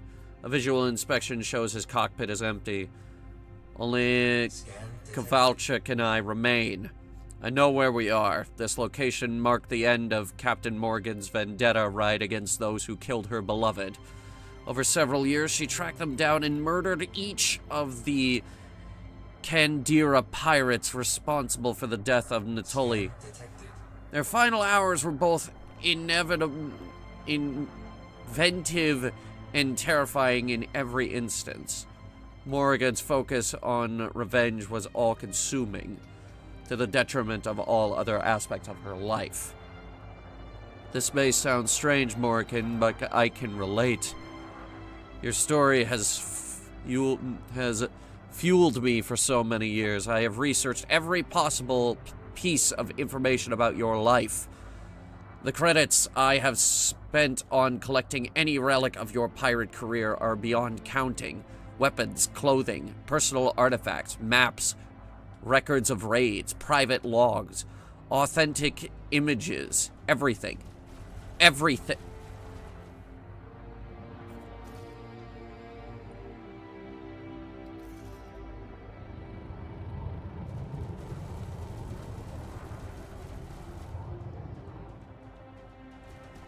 Why?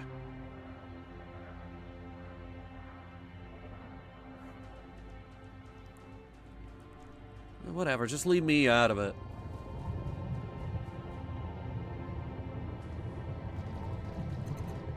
Ah! Did you just shoot at me?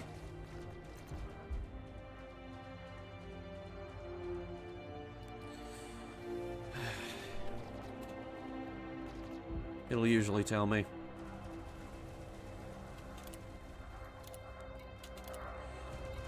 Anyway, where were we? Everything. There is room in my apartment. There is a room in my apartment dedicated to your history, and I dream within it often.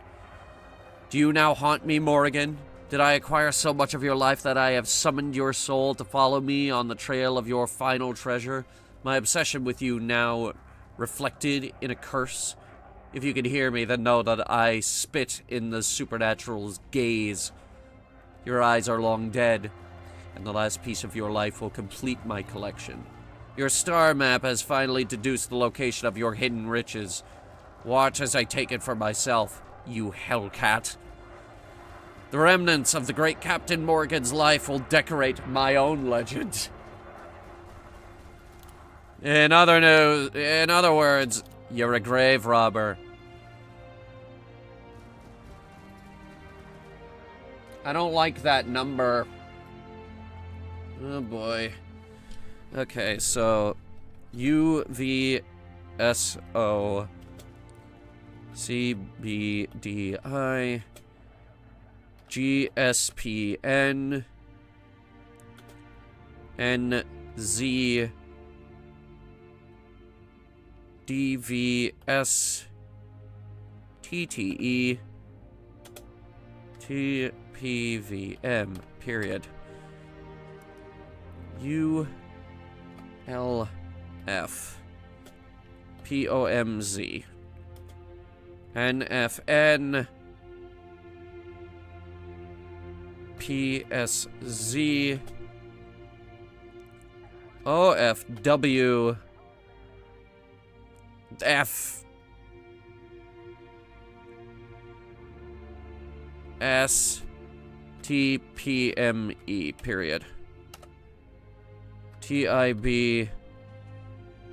E PXT MVSL JO IJQ 8344.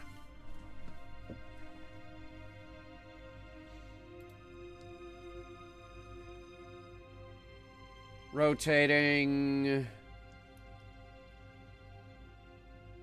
Rotation 25.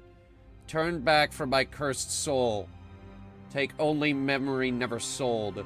Shadows lurk in hip 8344.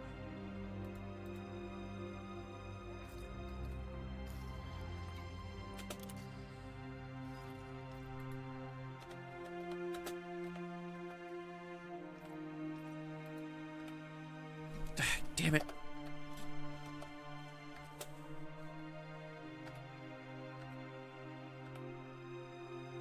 There is an 8344.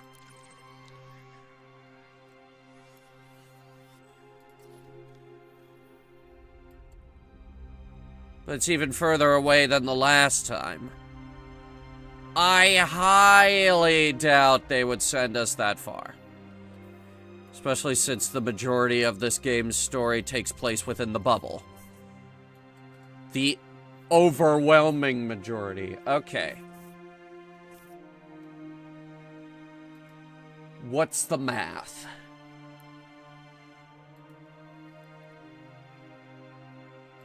Eight, 3, 4, 4.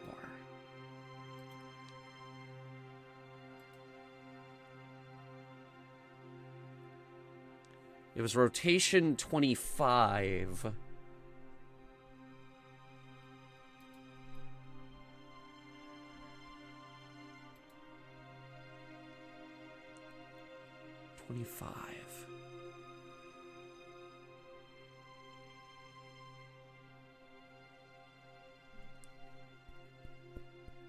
$25. There's got to be something here.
There's a darkness out between the stars that any eye can see.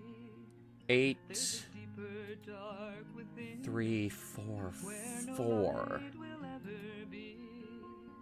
There's an empty place beside me where my lover ought to stand.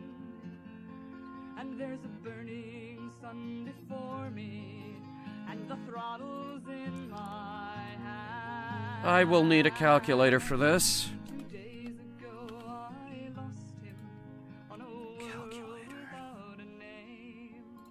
As we touched the land to claim Try dividing it by for the 25. 1000th time the same.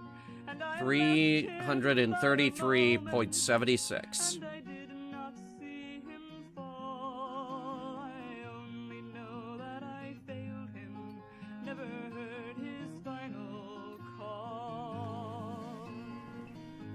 I dug his grave in alien ground in the shade of an alien wood, and I touched him there one final time, and I said what words I could. 8, 3, 4, 4 squared. For he came so far to die. No. Then I took the ship that was our home and blasted for the sky. But deep space holds no comfort for one No. broken and alone, and our ship held only memories of the joys that we once had known. The square root is 91.3454, so on and so on. No longer hold. So I chose to die by starlight and let fire cleanse my soul. And now the screens glow blinding bright, the fires burn ahead. The hall around 91. me whispers as it glows an angry red. There's a high What was the last number? Hang on. as those starships too could cry. Last number ended up being 95. Cold and steady, for the time has come to die. Maybe there's something there. But now my love comes back to me, cross gulfs I'll never know. And I hear his Subtract 1 from each of them. and I hear From his each number. crying no. Hang on. And I fold So the 7233. and the forward thrusters burn, and the ship cries out in agony as she fights to make the turn. That's more realistic. Vision starts to fail me as And it's really close. and I wonder when the ship will fail, and I wonder if I'll know. Then the screen Okay. before me darkens, and a cool Okay, we're gonna try that one, and I haven't been wrong thus far.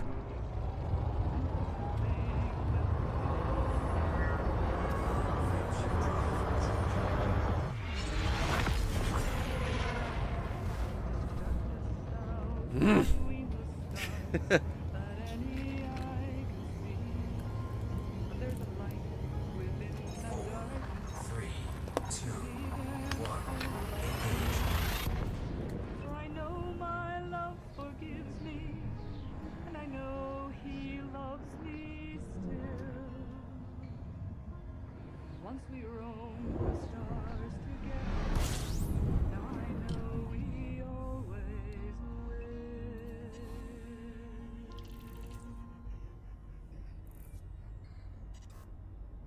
Okay. Let's see what we got.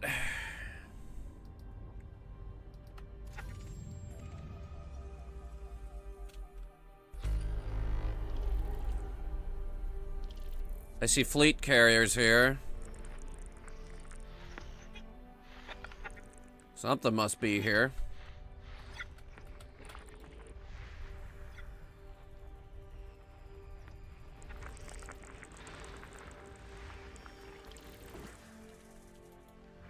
Carrier. Degraded.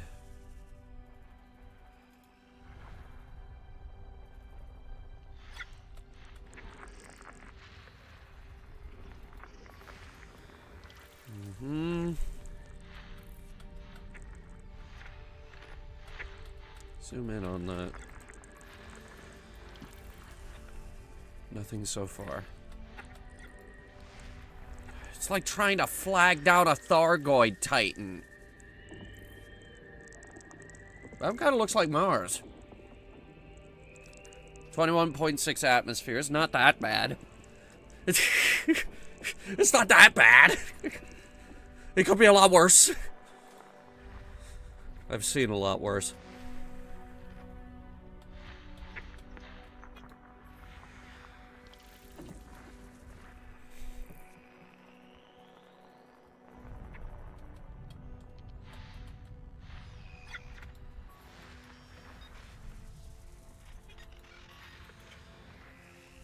Seeing a lot of degraded emissions out here.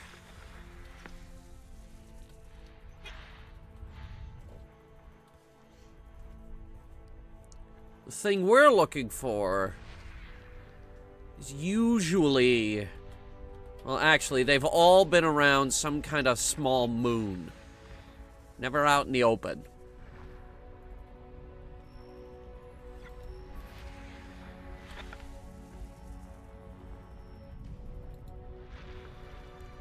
Okay. This is a lot.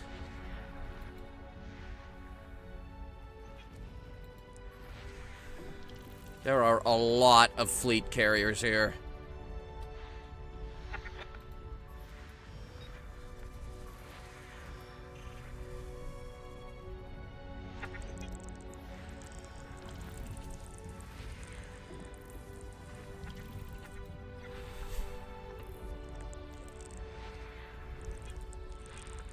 There's another fleet carrier.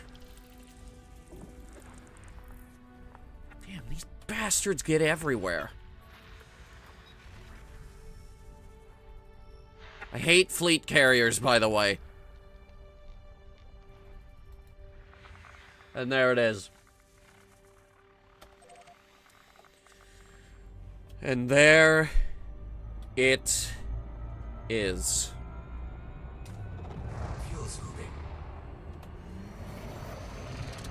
21,000 light seconds that way. Enough distance to really push this thing's overdrive booster.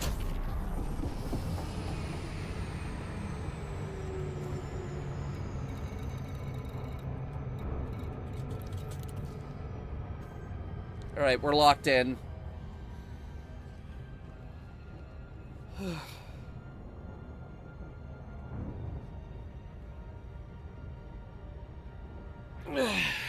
Big stretch, sorry.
I don't know where the number 1 came from.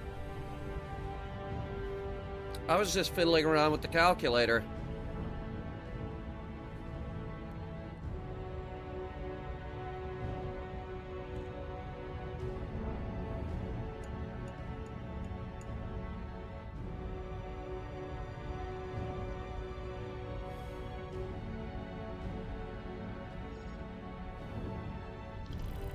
That is beautiful.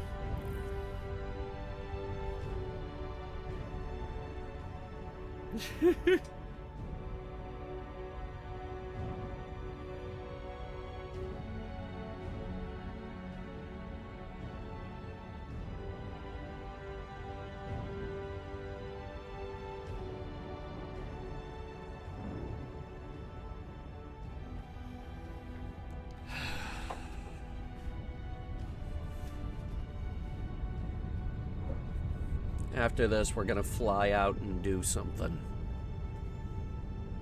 I have a plan.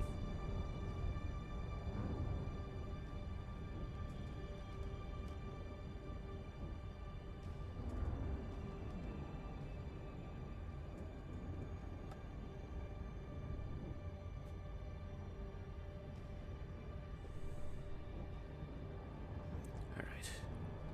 Let's get that pirate gold. Scanning. Scanning.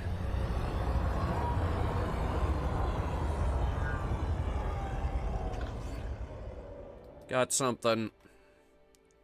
2 messages and items. If anyone is reading this, leave now, please. I am Maja Kovalchuk. I was part of Herman Colt's expedition to find the treasure of Captain Morgan. His last expedition, I guess.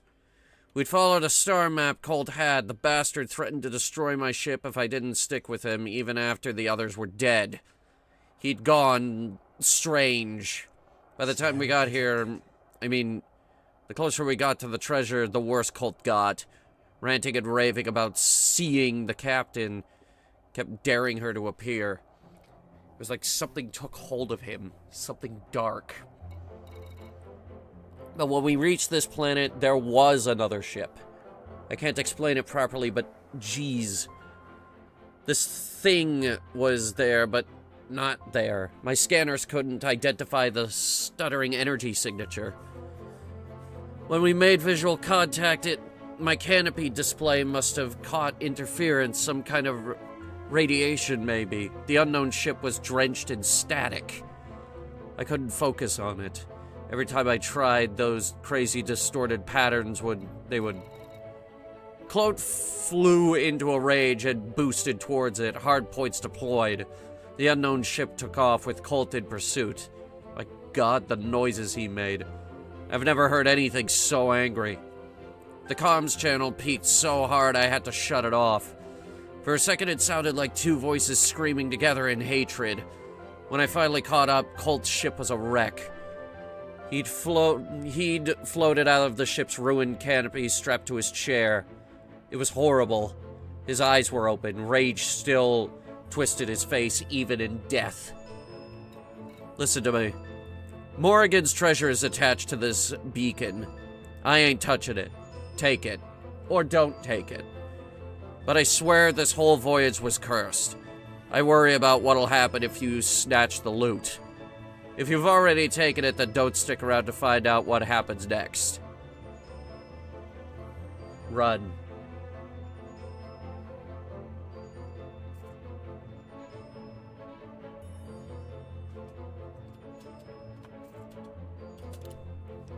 $40 million credits. Some Cobra paint jobs. Anaconda paint jobs. And some suit cosmetics for Halloween.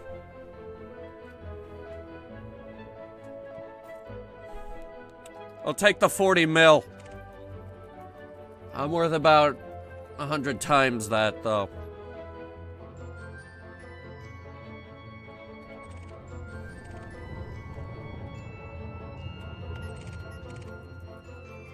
Well, there's an Imperial Eagle. They're pretty lawless. Other than that, I'm not seeing any ghost ships. Okay.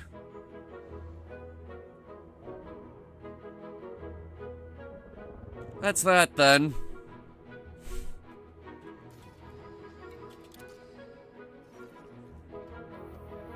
Time to go. but not anywhere close. Further.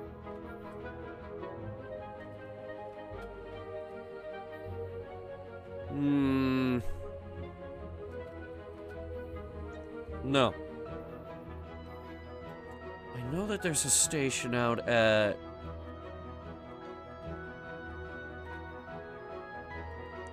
one of these. One of these nebulas.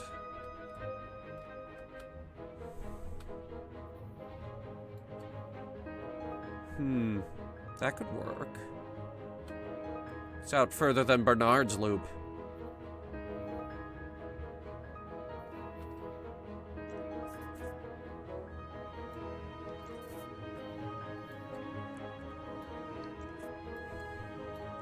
Should be a hell of a trip.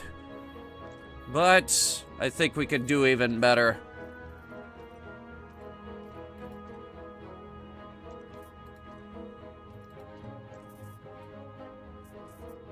I'm configuring us for jet cones.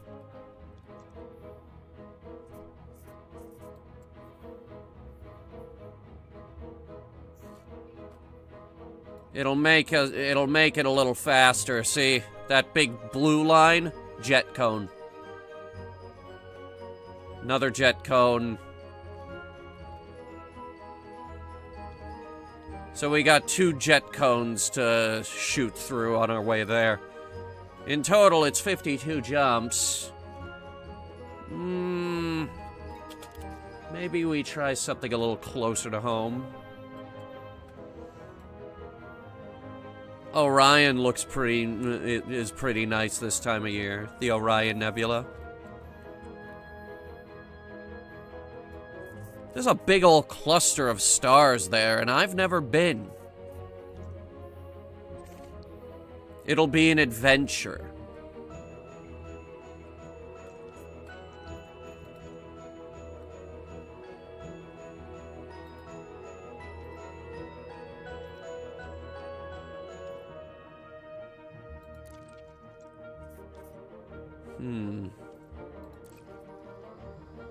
It's 21.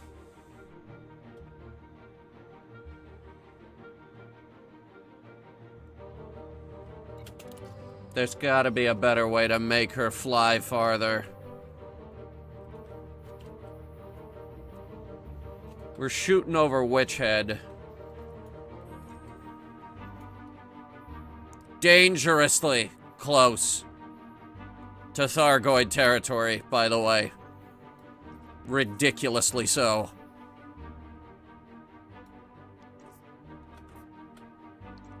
Set us up right here.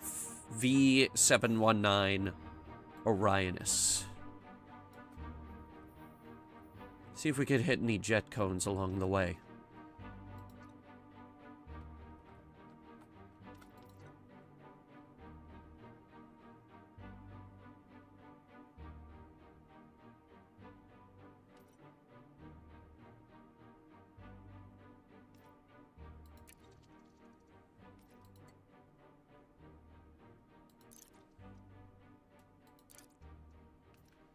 Try this.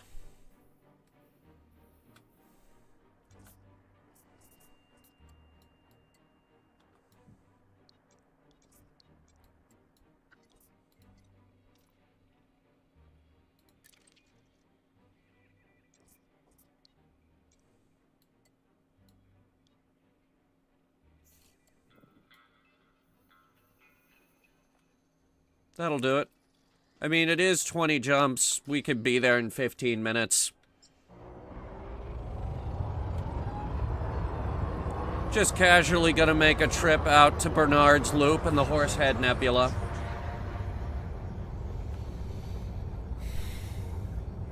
"20 jumps. There are ships that would be lucky to cross the bubble in 20 jumps. 3, 2, 1, engage.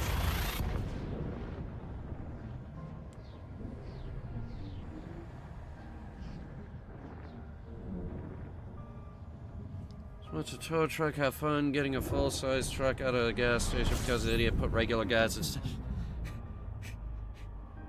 I know what's wrong with it. It ain't got no gas in it. Fuel scooping.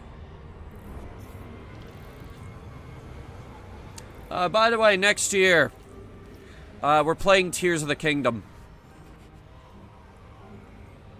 A lot of people were wondering when we were gonna continue that, and yeah, we're gonna play Tears of the Kingdom next year. I've got big plans for Tears of the Kingdom. We're also going to play Horizon Forbidden West. But we're doing Tears of the Kingdom first. Frameshift drive. Because I know there were some people asking about Forbidden West, too.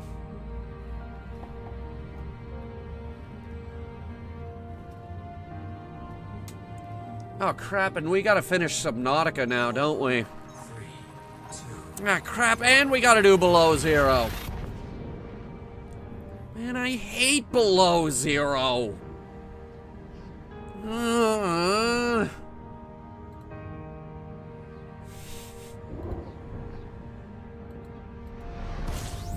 I'll tell you what I want to play. Fuel scooping. Kitty Space Agency. Fuel scooping complete. We were talking about it yesterday, actually. It's the new, Kerbal Killer, as it were. Finally, we're getting something to compete with Kerbal Space Program and try to take away its market share, because, let's face it, the people who now own Kerbal Space Program are indeed crap. 4, 3, 2, 1. Engage. So the guy who made the original DayZ mod is picking up the mantle, and he's recruited a bunch of the devs from KSP 1 and 2 that are really fed up with the way things have been going. And yeah, we're gonna send some cats into space. Fuel scooping.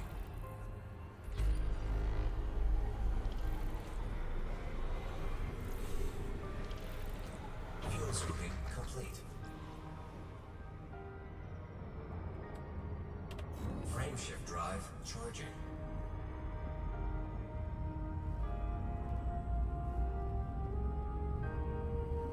She jumps spectacularly far. 4, This little ship is ridiculous. 1. Engage.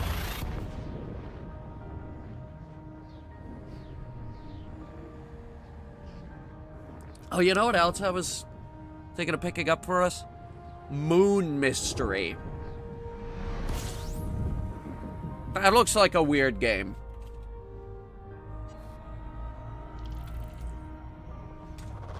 Fuel scooping. But we're supposed to be primarily a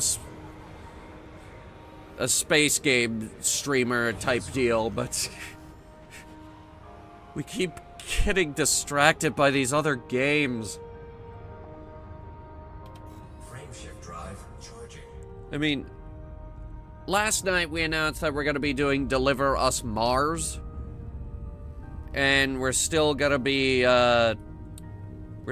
playing Journey to Foundation. 3, 2. But we also announced frickin' the Metro VR playthrough.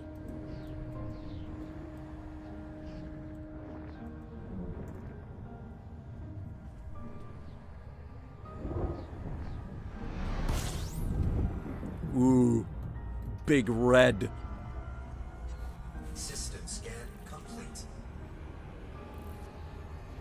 It's a lonely star. It has no planets, no asteroids, no company whatsoever. Frameshift drive charging.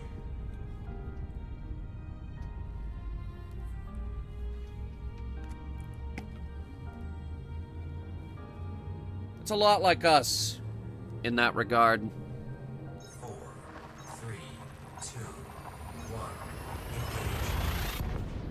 Because you see, coming out here, this is what it's all about.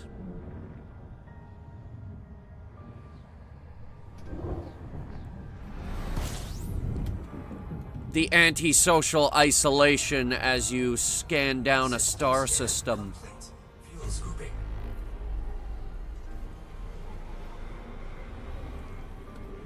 We elite dangerous explorers are a very particular bunch. Fuel scooping complete. We're not going out to fight Thargoids. We're not going out to trade. We're not going mining. We want to pick a system, Frameshift drive charging. turn on some music, and take our time.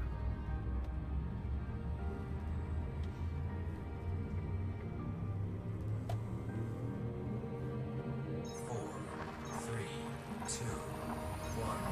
Engage.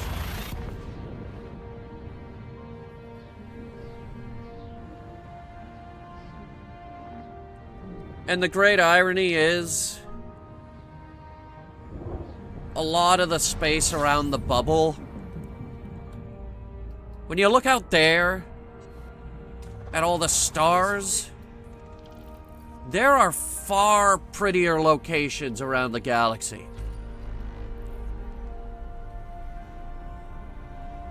Fuel scooping complete.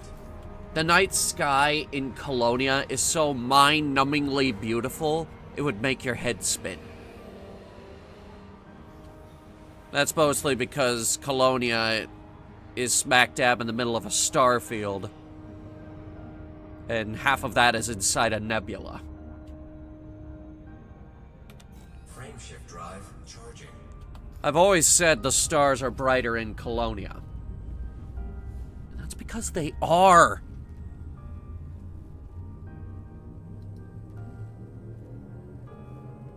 Four, 3, 2, 1. Engage.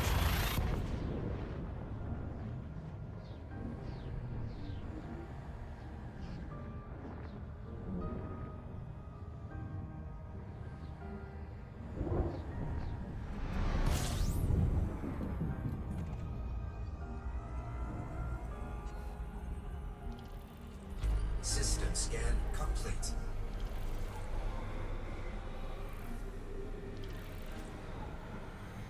Can't believe this isn't a fuel star. Are you kidding me?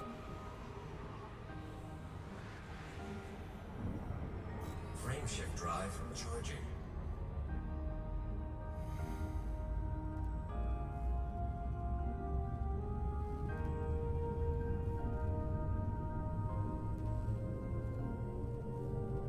Four, 3, 2, 1. Engage. Maybe it's the thermal work that I put into it. I don't know what I could have possibly done to make this thing run as cold as it does.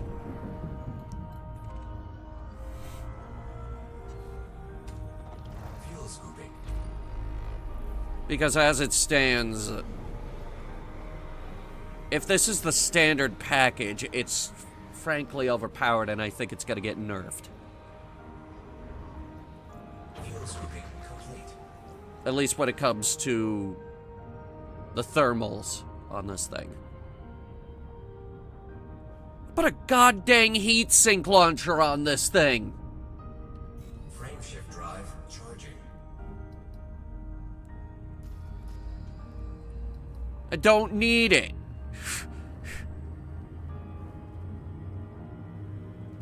That slot could go to something better. 3, 2, 1. We got a Thargoid pulse neutralizer and scan down some Thargoids.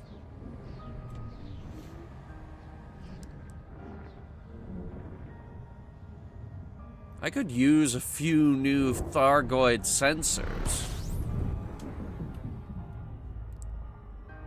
It would get us into their bases a lot easier. Fuel scooping. Even if I do have a hookup on Thargoid probes.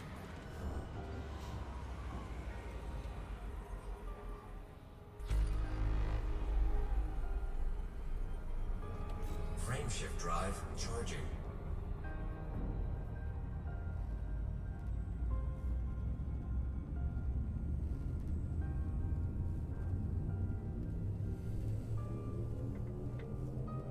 Four, three, two, one. Engage.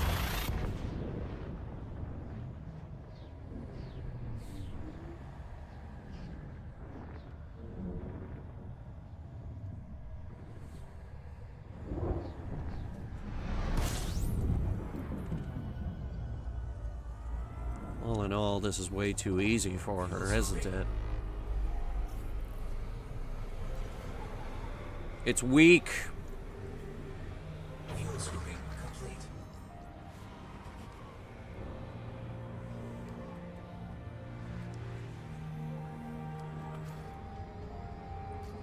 We're 9 jumps away. Frameshift drive charging.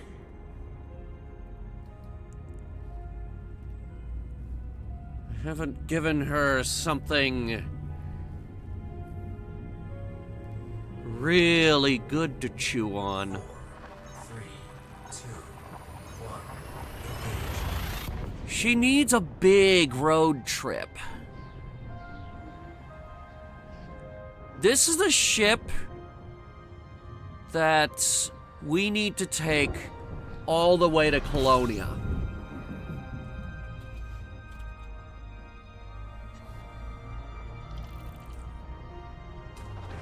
Fuel scooping.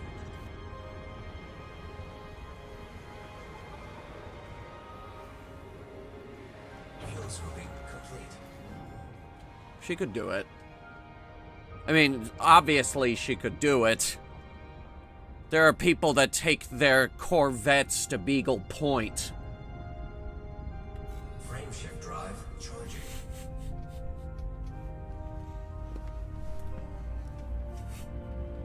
And that's not exactly an exploration ship. 'Cause it's a Corvette. 4, 3, 2, 1.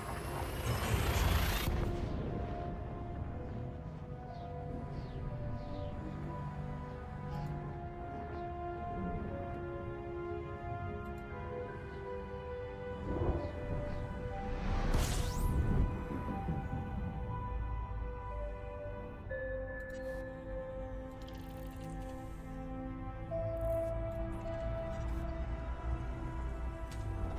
Fuel scooping.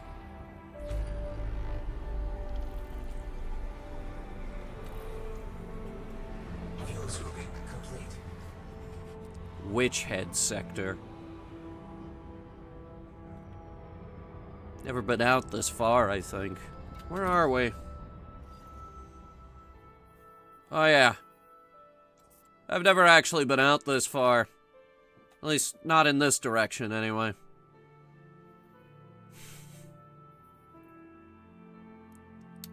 I've been to Shenva. There's an engineer over there. She's only a couple jumps back. What does she specialize in? Let's see. Shenva engineer. I have the page open here. One sec. Moang. Shenva. Thrusters and frameshift drives. It's Chloe Sadesi. Unfortunately, everything she specializes in can't help us. I have fully engineered thrusters. And I have a fully engineered frameshift drive. And what I have pretty much already pushes the ship to its limits. Unless we want to take some things off and save a bit of weight. 4, 3, 2, 1. Engage. I kind of do. Guys, the Thargoid scanner is heavy.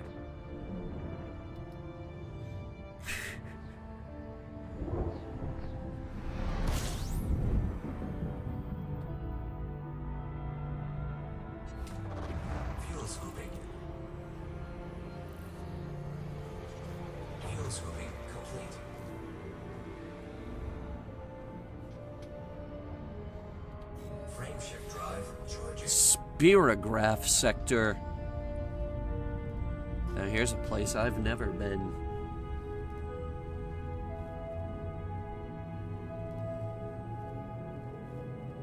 Four, three, two, one, engage. I came out here because I thought it would be pretty. That's one of the main reasons anybody comes out here. To be awestruck.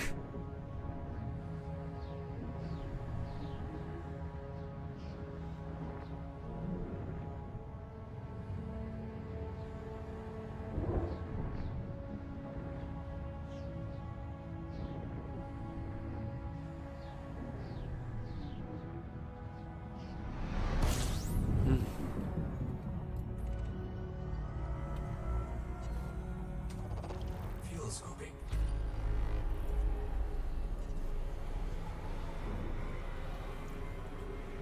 Fuel scooping complete. We're 5 jumps out.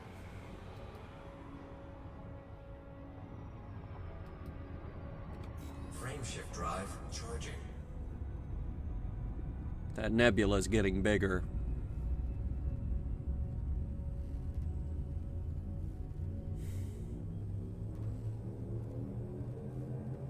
Four, three, two, one, engage.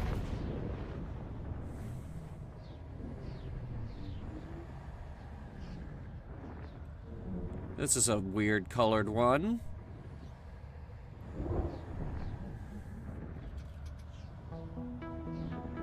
What is this?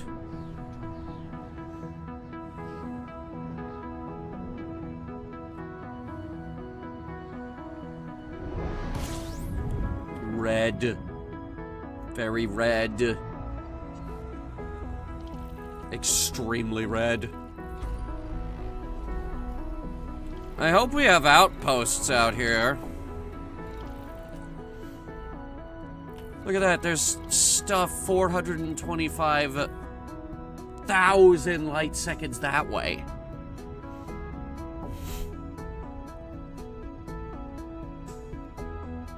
I wonder how much that is in light years.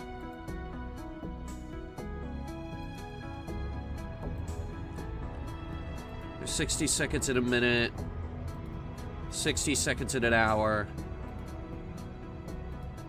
24 hours in a day, 86,400 seconds in one day.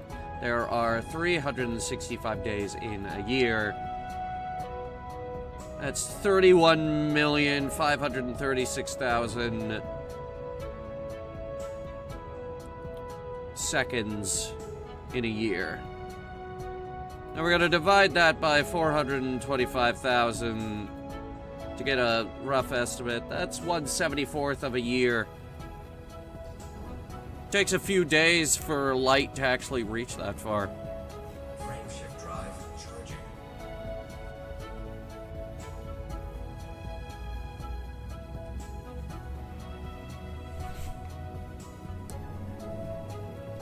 And if you think that's crazy, radio signals go at the speed of light.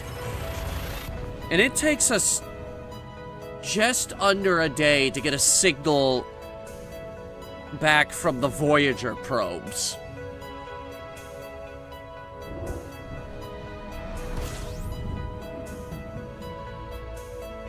You can visit the Voyager probes in this game, you know. Fuel scooping. Yeah, they're there. They're not hard to find. They're still hanging out in the Sol system because, well, they haven't gotten very far. Fuel scooping complete.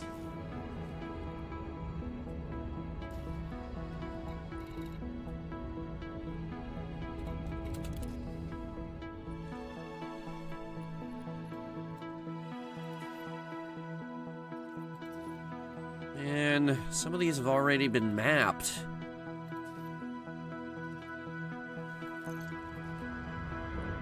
Even out here, people are still discovering planets. But then again, we haven't gone very far from the bubble.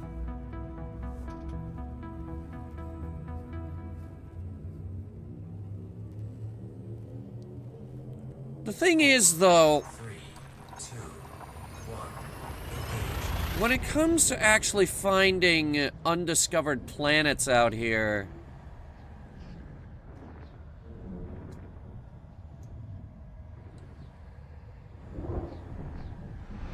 it's really the systems between the stars that people jump to that get overlooked.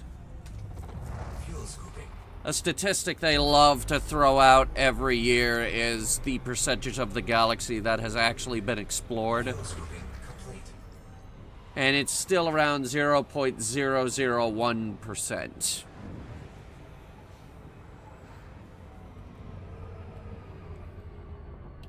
Frameshift drive charging.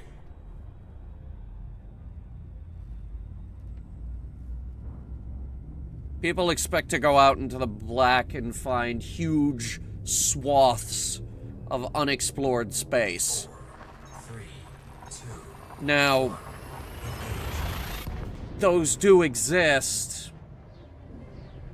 but they're a lot further away than you probably think they are.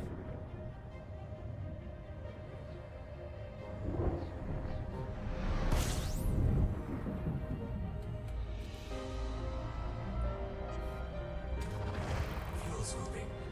One more jump. We'll be right on the edge of the nebula. Scooping complete. Should give us some of the most spectacular views in the... Oh my god.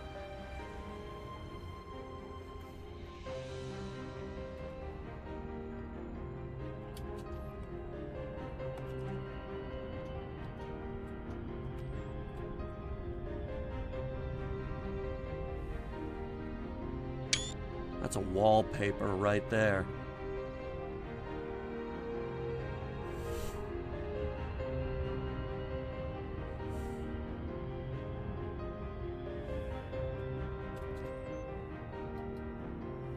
Frameshift drive charging. Like I said, 15 minutes.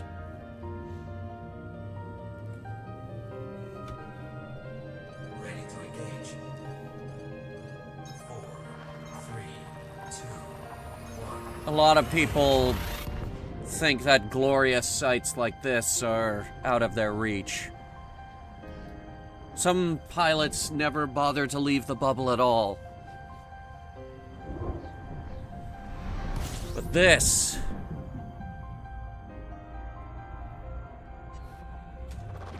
Fuel scooping. this is what it's all about. Complete.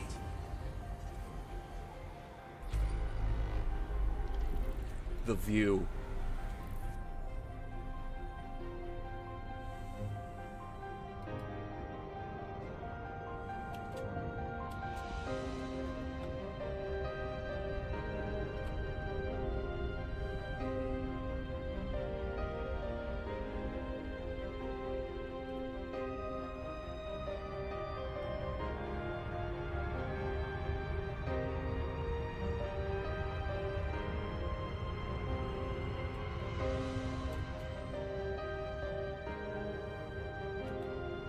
And we got here in 20 jumps. It just goes to show you, we didn't push her hard enough. She needs something more. Something to really push her to the edge. And I think I have an idea.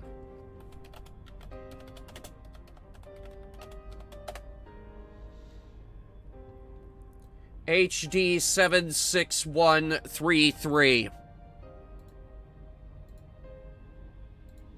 Oh yeah, that's right. I said it. Oh yeah.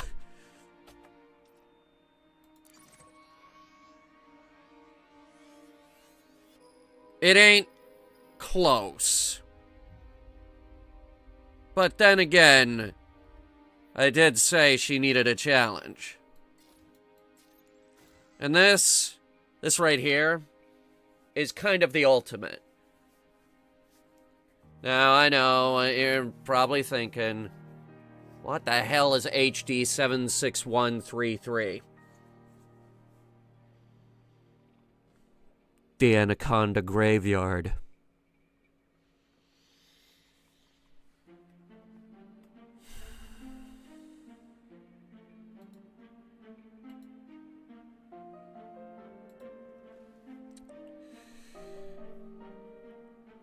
The Anaconda Graveyard is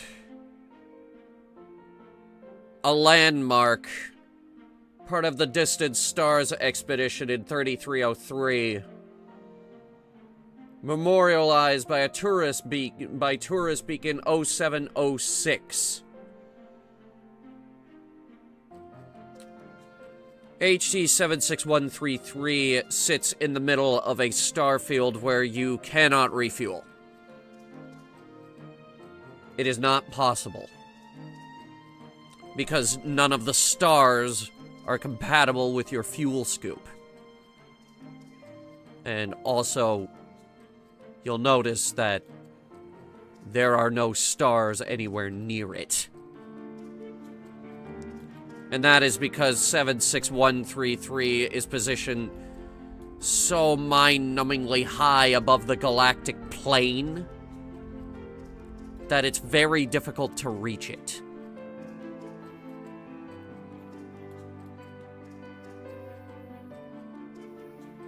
Most commanders would give up.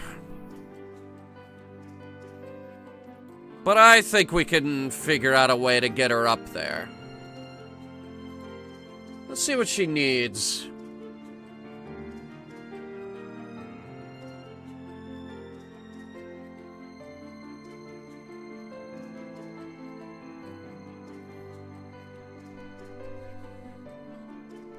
It's been chosen... It was chosen as the endpoint for their expedition because of its remoteness, vistas, and other unique qualities. Because conventional ships can only really achieve 220 light years of jump range. And can only really do that through FSD supercharging.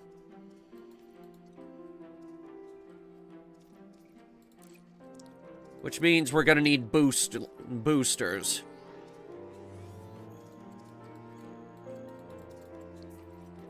A lot of boosters.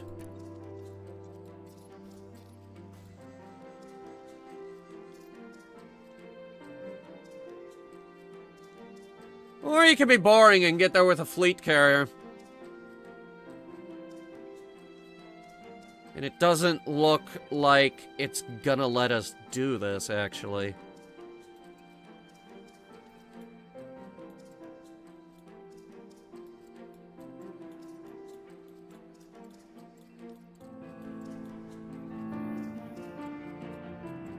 Okay, begs the question then.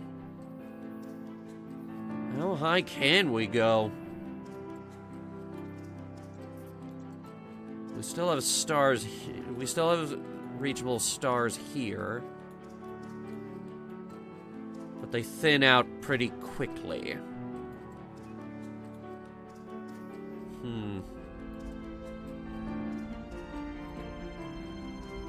Maybe we try somewhere else.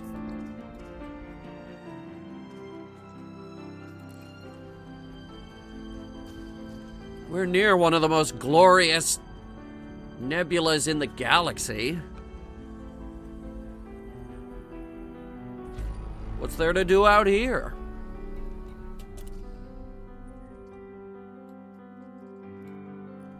Atmospheric worlds.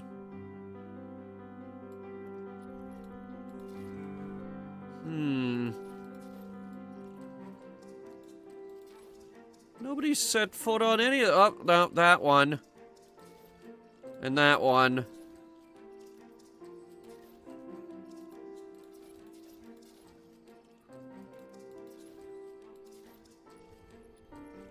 Even out here, we're still seeing people that have actually walked on these planets. What we have here is a very interesting row of stars And I have decided that we should fly straight into the middle of them.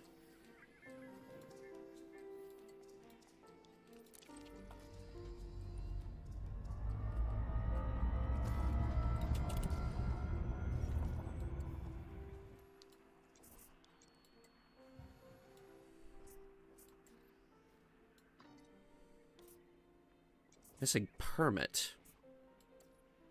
Okay, try that one.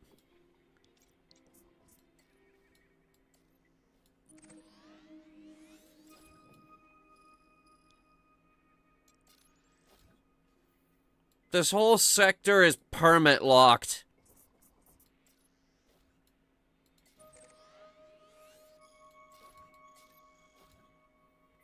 The fuck you mean permit locked?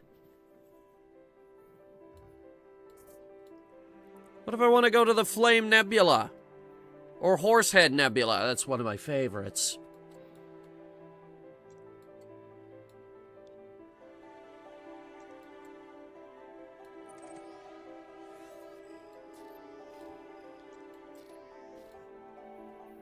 The fuck you mean?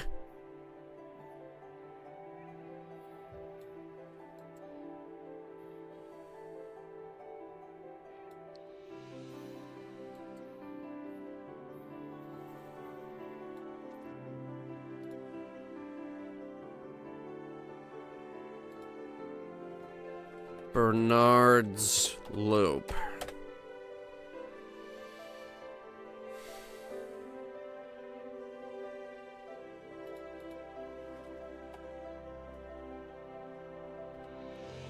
The first thing that comes up is permits. Hang on. Shinrarta. I have a lot of permits. Even permits for the Mimbuni sector, and that is a place nobody wants to go.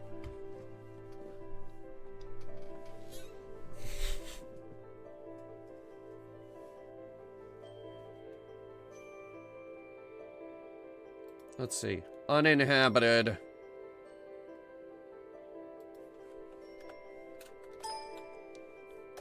Not a single word on Bernard's Loop. Okay, here we go. Region.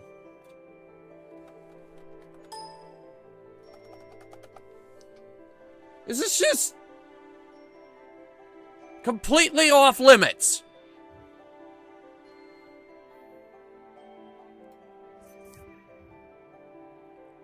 Oh my god. Well, folks, this is the closest we're actually allowed to get to it.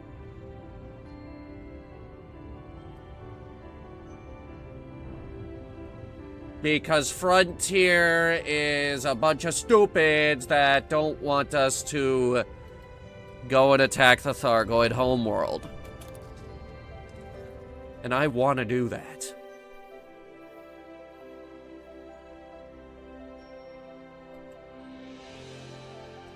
So instead...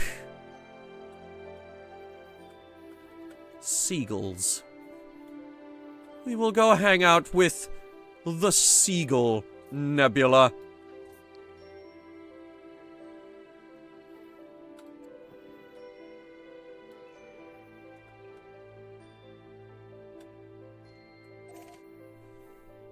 Oh, it figured it out. It actually did manage to find us a route through Bernard's Loop. Huh.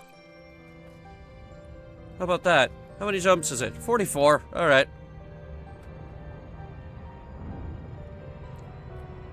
Alright, this should be good. Frameshift drive charging. This one should be good.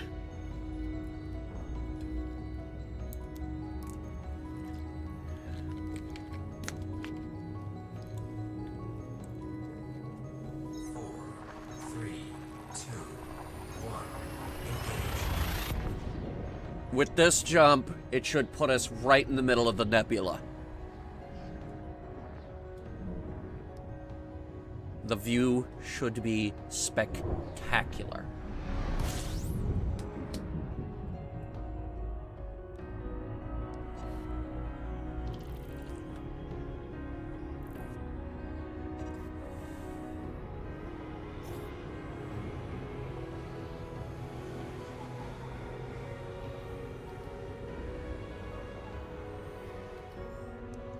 not, because we're still flying towards it.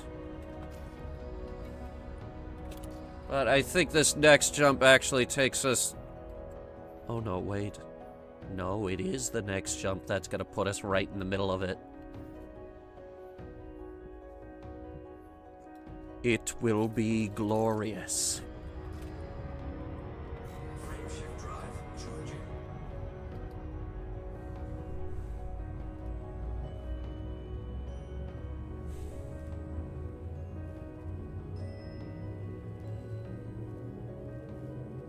Four, three, two, one. Engage.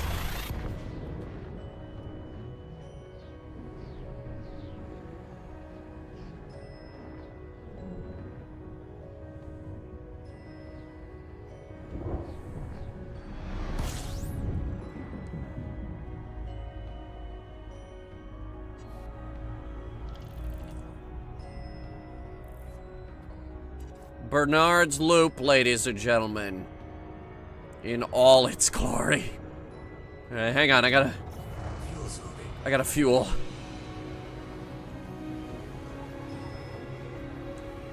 I'll give it a proper look around here in a second.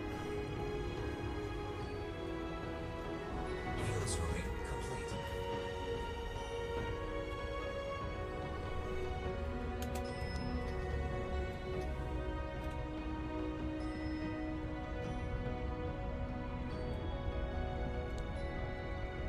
Beautiful.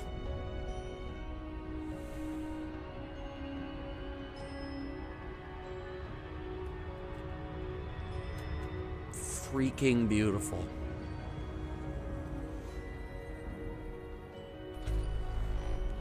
There are 19 orbiting bodies. We should see what's out here.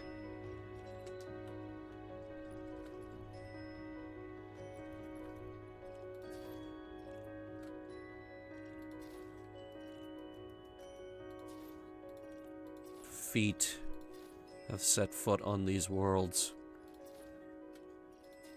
Bastards. Could have been me. Frameshift drive charging.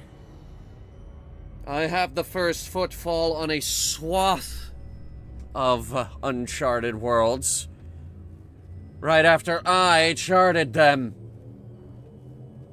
4, 3, 2, 1. Engage.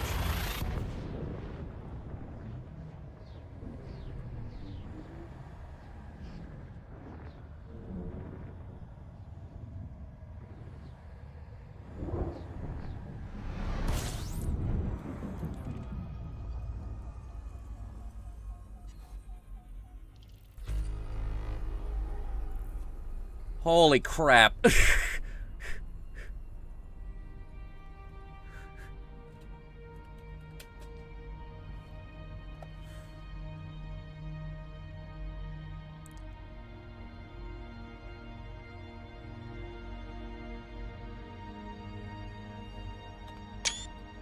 How can you not just stop and take a picture of that?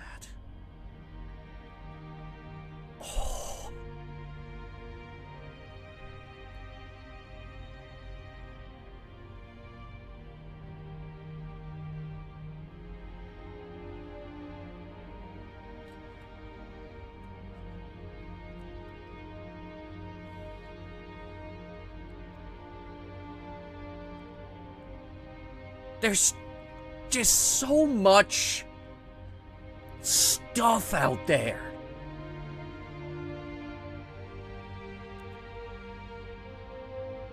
There are so many stars in the sky and just so much that's out there. And it's all really there. It boggles the mind.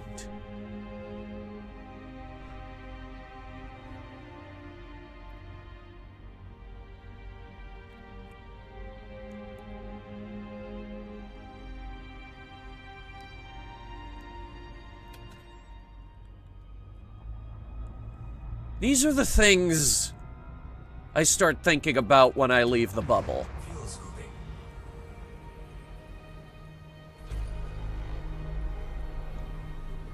We get existential out here.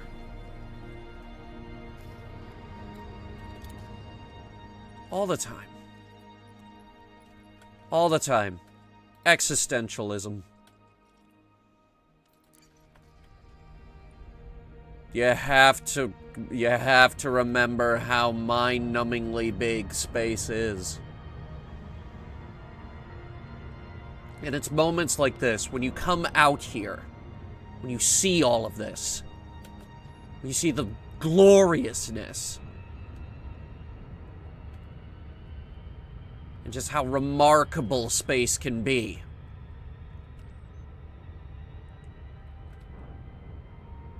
That you start thinking about it.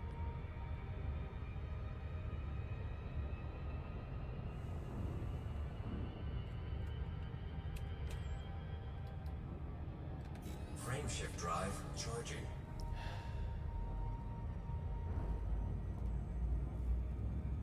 I'm not sure what kind of star that was. You sound like the space sphere? No, the space sphere was more like... Oh my god, space. Space, gotta go to space. Space. Space. Lots of space. Dad, I'm in space. I'm proud of you, son. Dad, are you space? Yes, now we are a family again. Space, space, gotta go to space. No. No, I tend to get a little deeper than that.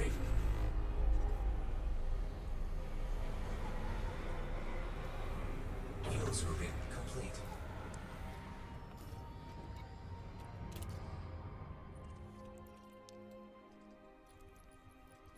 When I come out here, a lot of thinking happens. I do a lot of thinking when I leave the bubble. Frameshift drive charging.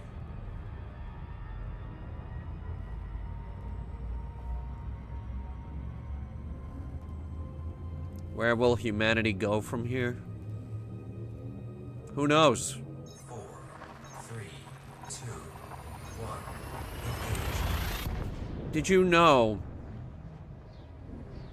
that the universe, in its earliest days, was created by exploding stars that sent dust out into the cosmos that would eventually go on to form the planets we know today? Fuel scooping. But it goes deeper than that, doesn't it? Fuel scooping complete. If we really dig into the meat and potatoes of it, life spawned on those rocks. We are stardust in the highest exalted way.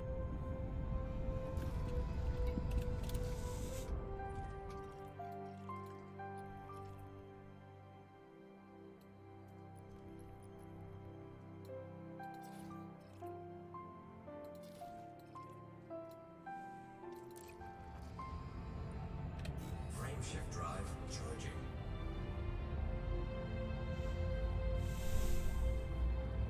I don't know about black hole cores.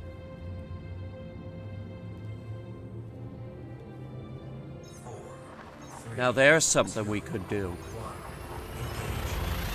Engage. Sagittarius A. It's more achievable than the Anaconda Graveyard. It's just very far. Very, very far. System scan complete.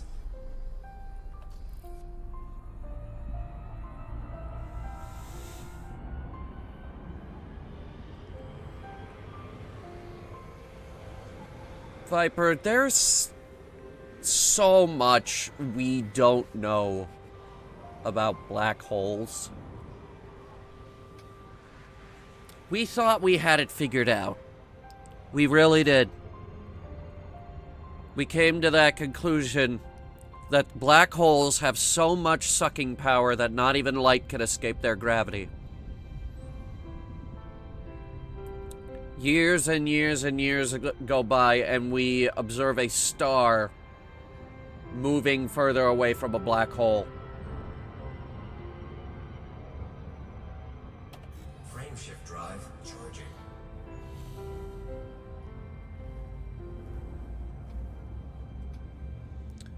Viper, this ship is going to need a jump range of 220 to reach the Anaconda graveyard. 4, 3. Which means we need to do a little bit of experimenting on this little expedition of ours. I hope you're ready. This will not be easy.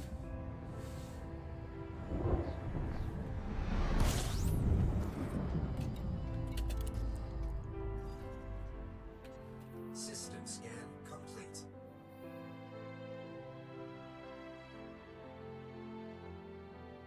There. Uchoxt TZ-WD2-0.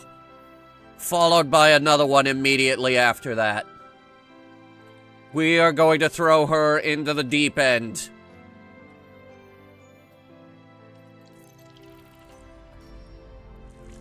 Okay, Ballard.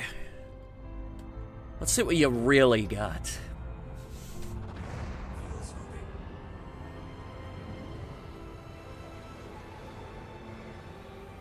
Viper, it's all theoretical. All theoretical. Fuel scooping complete. Personally, I believe we will never be able to figure out what really makes a black hole tick until we go out there and poke it.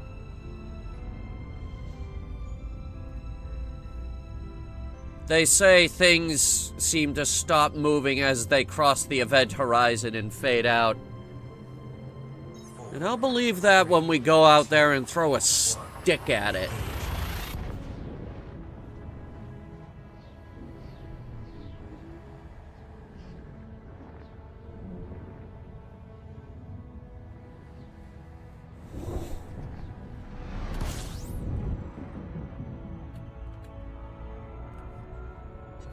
System scan complete.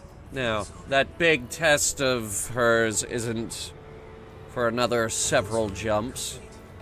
Frameshift drive charging. But we could shotgun through a bunch of these because she can start charging the frameshift drive while fuel scooping.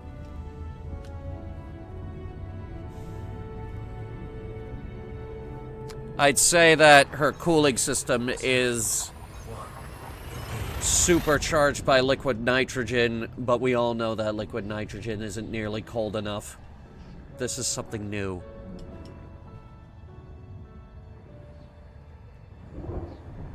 And this is where things start getting scary, because my understanding of thermodynamics is now exceeding its grasp. I don't know what makes her tick. Fuel scooping complete. I truly don't know what makes her tick. Frameshift drive charging. The foolproof scientific test, poke it with a stick? Yes, indeed. Go out there and pick up a rock. That's what we did with the moon, you know. And you know what we learned from that? We learned that the moon was created when another planetoid slammed into Earth and formed the moon. You want to know how we figured that out? Because we found the same stuff here on Earth.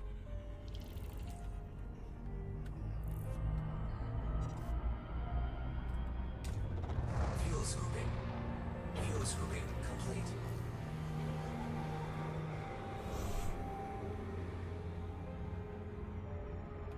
Frameshift drive charging. They did not do a fusion dance. The other planet was completely obliterated. Earth had a ring system for a while until it congealed into a mass that is now the Earth's moon. 4, 3, 2, 1. Engage. It was all theoretical for a while. One theory was that it was a passing planetoid that just got sucked into Earth's gravity as it passed by. Some say the moon has always been there. It just formed when the Earth formed. But this theory was proven when astronauts on Apollo 15 picked up the Genesis rock.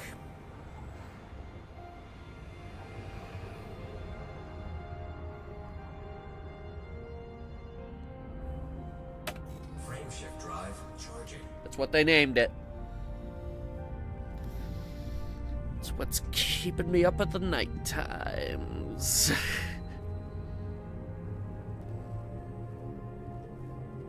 4, 3, 2, 1. Engage. It would be Bose-Einstein condensate, which can only be made at ridiculously low temperatures. Yeah, but when you throw it at a sun, it's still going to boil. Here, no, Viper, where have you been? Watch this. Watch. Like, really watch. I don't care if we can't fuel on this star, watch.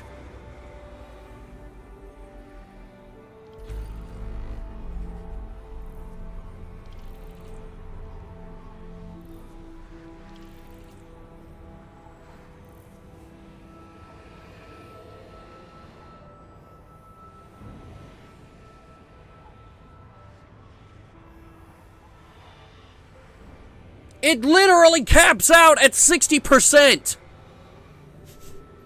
And that is not a small star back there, by the way. Frameshift drive charging.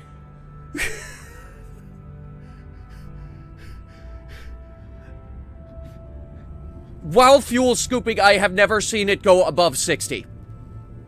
Never. 4. You have to try to burn this thing. And I put a heatsink launcher on it!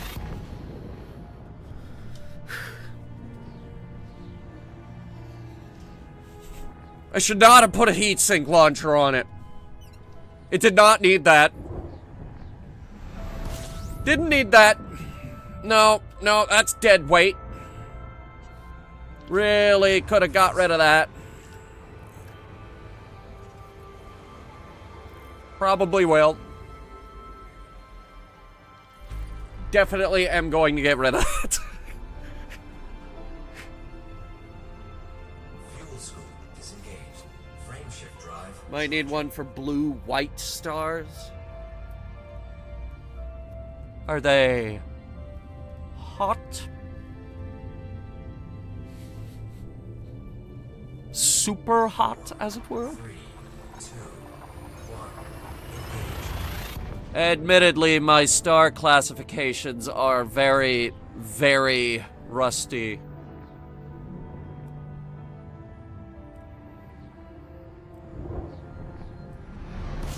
Ah, they are the hottest of the hot. Fuel scooping. And this size 6 fuel scoop is just going to work. Oh my god.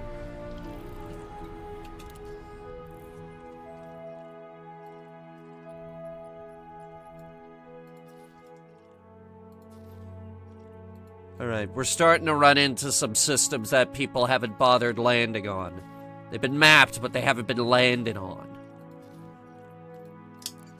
So we're getting better. Frameshift drive charging. What you're looking for with xenobiology, which is what I want to do a little bit of while we're out here.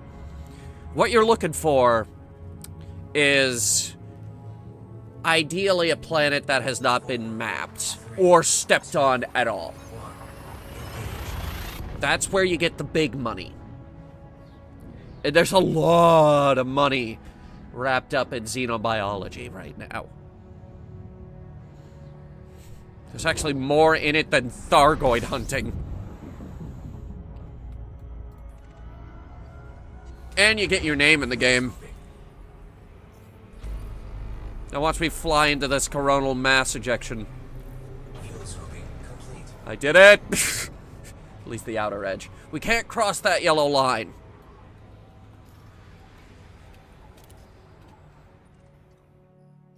Whoa. Big boy.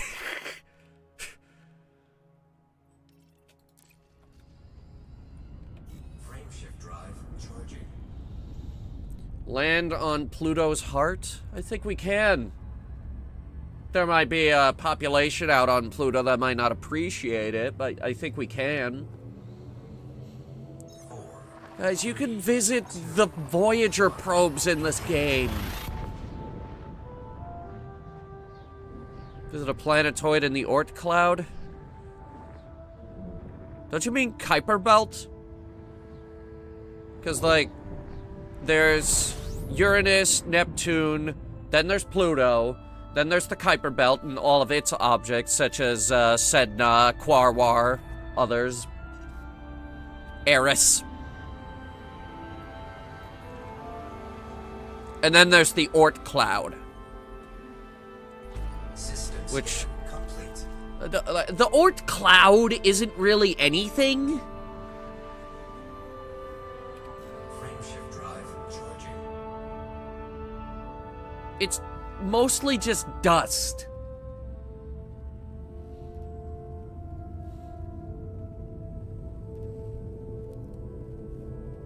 Four, three, two, one. Engage. Viper, comets come from the Kuiper Belt.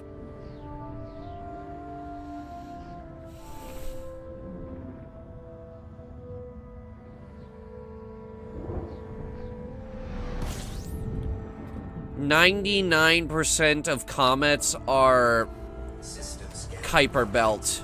Fuel scooping. The rest are interstellar objects."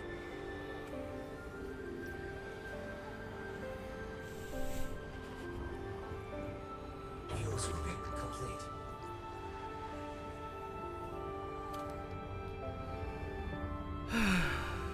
Frameshift drive charging.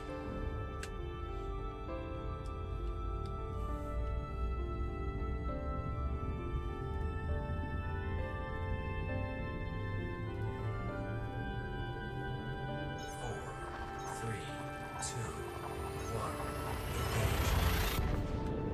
Engage. I do believe that there is a Planet 9 out there, though. And that, if we ever find it, they're gonna have to add it to this game.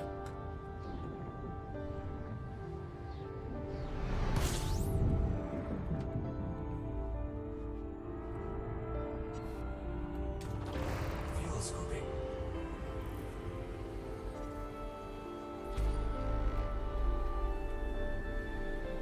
Fuel scooping complete. Yeah, I can check the system map right here. We're not gonna burn up.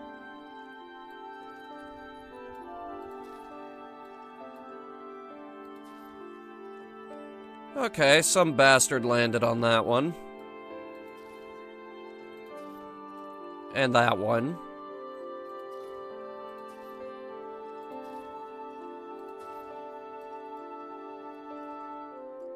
So basically both of the good ones.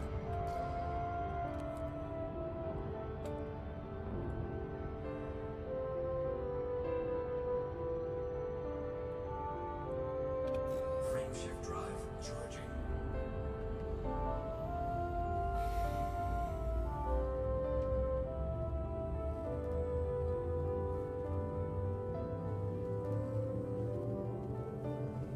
Four, three, two, one.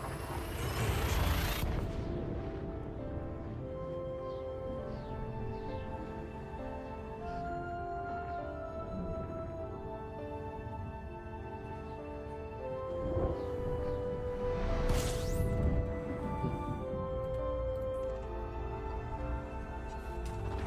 Fuel scooping. Don't worry about it, Viper. The Oort cloud isn't real. It can't hurt you. Complete. Because I guarantee, like... Okay, first of all, the asteroid belt is a lot more sparse than any of the major sci-fi shows will have you believe. Charging. And I can promise you, the Kuiper Belt is even more sparse than that. And moving out even further, the Oort cloud is going to be even sparser than that. So there's not a lot out there. 3, 2, 1, engage.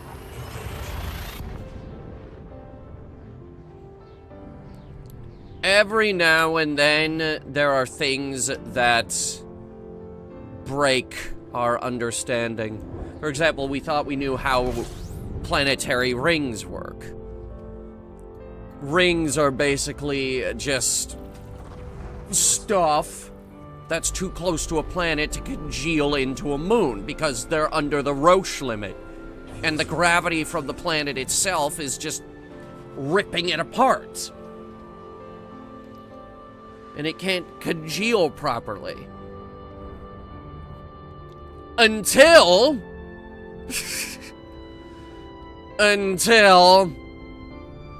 we found a planetoid dwarf planet out in the Kuiper Belt, Quarwar. That's its name, Quarwar, which is really fun to say, Quarwar. It has a ring outside its Roche limit.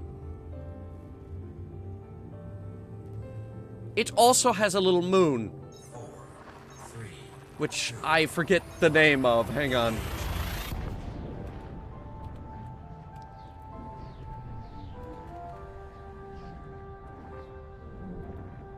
Quaoar. Minor planet designation 50,000 Quarwar. Has one known moon, Waywat, which is also very fun to say. Waywat. Extremely fun moon, Waywat.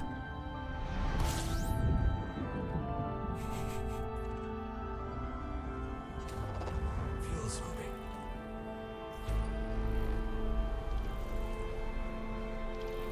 Fuel scooping complete. Gong Gong. Make and Gong Gong. I know of Make. I know of Eris. Gong Gong is new. I haven't heard that one.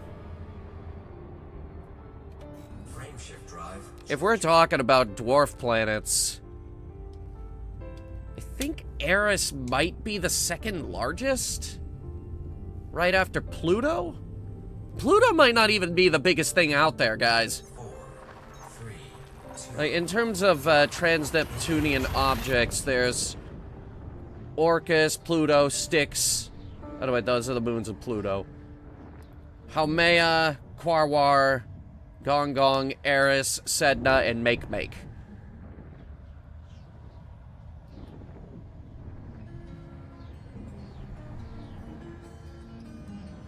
Eris is the most massive and second largest known dwarf planet. Bigger than Ceres, I think. I might be wrong about that. Don't hold me to that. fuel scooping. Fuel scooping complete.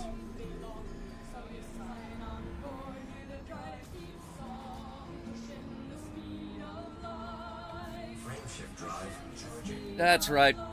She's still trying to fuel scoop, and I just turned the frame shift up.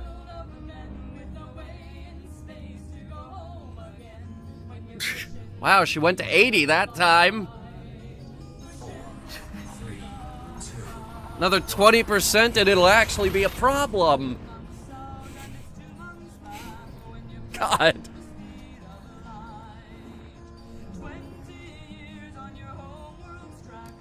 Sedna is further out than Sedna. You want to try that again?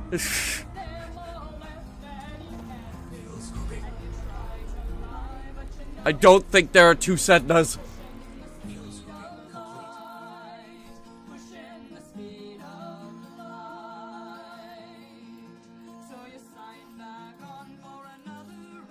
These are garbage.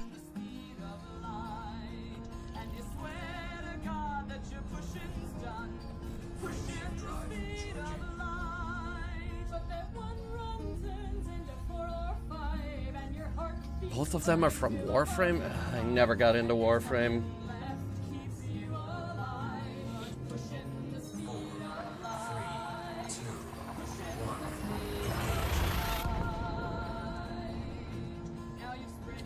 You also have to remember that a lot of these trans-Neptunian objects have only been discovered very recently. Like, 20 years ago, we did not know Eris existed. Now, I know it's like, wow, we managed to find planets in star systems hundreds of light years away from us. How the heck can we not find these frickin' things that are basically in our backyard? Now, you have to remember, the amount of light you get on Pluto midday, I believe it's the same amount of light you would get at sunset on Earth. Frameshift drive charging. And when an object is that dim,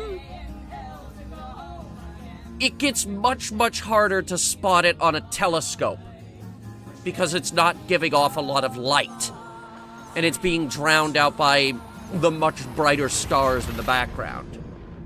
So it's really hard to find these things. We think Planet 9 is out even further. So it's giving off less light. It doesn't matter about the size.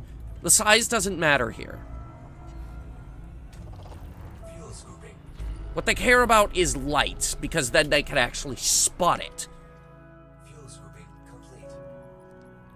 Right now, I think you can see Venus at sunset. Now, Venus gives off a ton of light. When you're looking for planets, it's the same basic concept.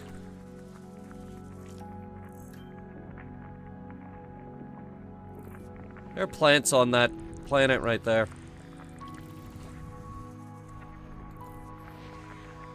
Plants on that one, too. Well, we're looking for more than one. We're looking for more than one biological signal. Otherwise, it's not really worth going down there. System scan complete. I'll take a 2.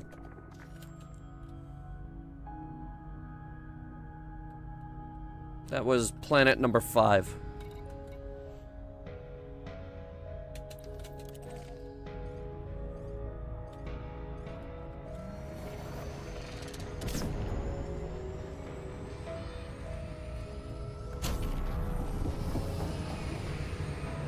That streak you're seeing, that's the Milky Way.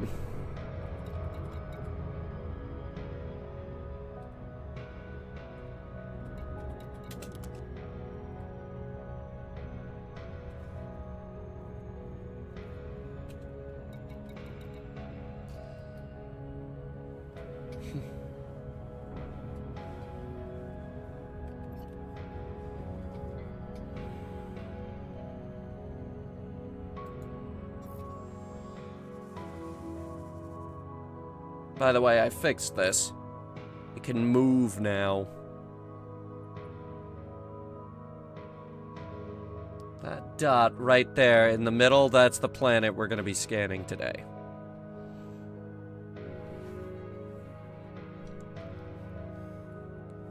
Now, our efficiency target is 6 probes fired off.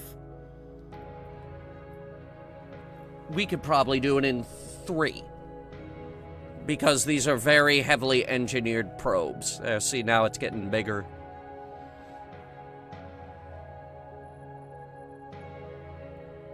The way I like to do it is I like to fire one right at the center.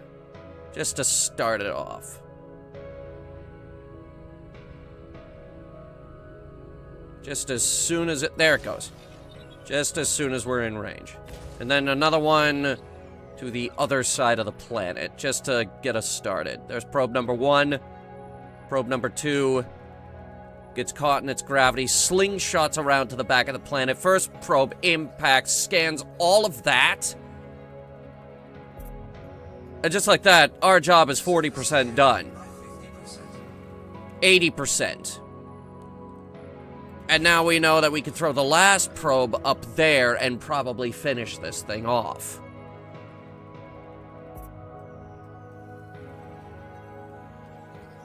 Told you we'd do it in 3.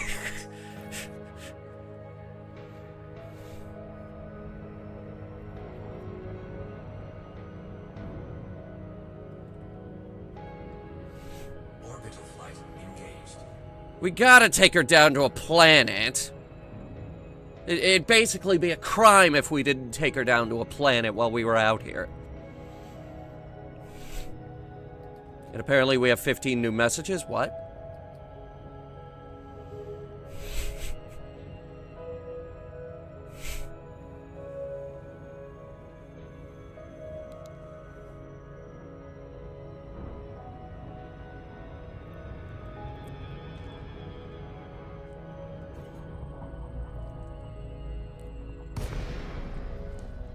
This is an explorer ship.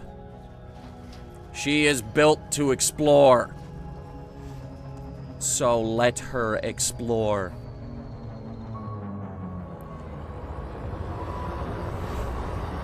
What do you think we're gonna find on this planet? We're probably gonna find puddles of bacteria, which I will admit are a pain in the ass, but I'm hoping for grass.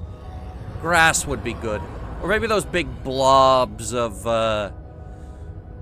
bacteria. Either way, no one has ever set foot here. No one has even mapped this planet.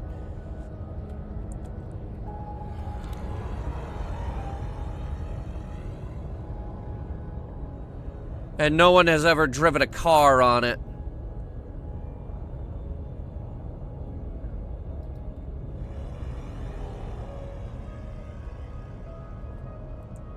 Let's see what we're dealing with.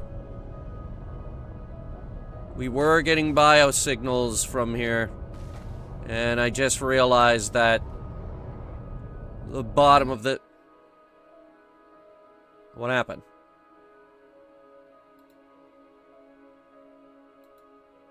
What the crap? Everything was fine. Everything was fine leading up to us getting close to the ground.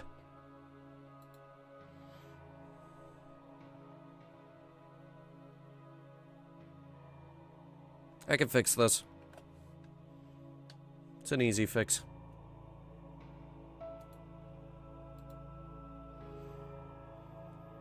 I really didn't want to do it like this, but then again, I don't need all my engineering information that I keep open on, I keep all my engineering tabs open forever. I never close them.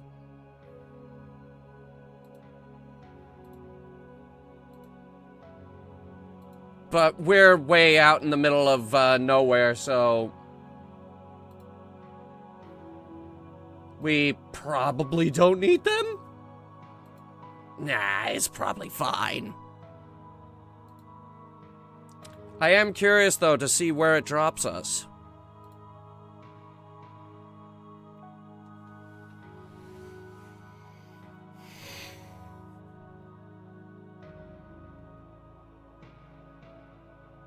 It's booting.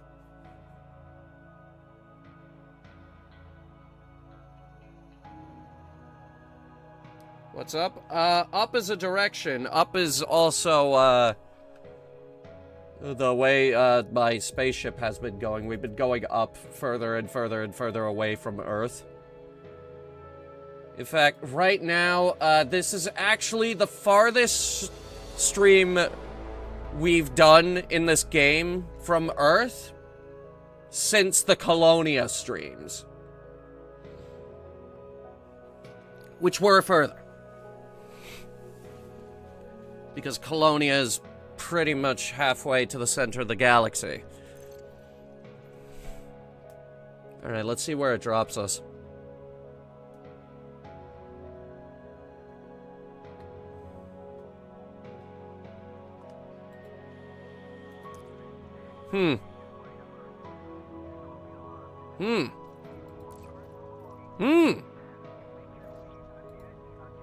That's, oh, there it goes. I was about to say, that's strange.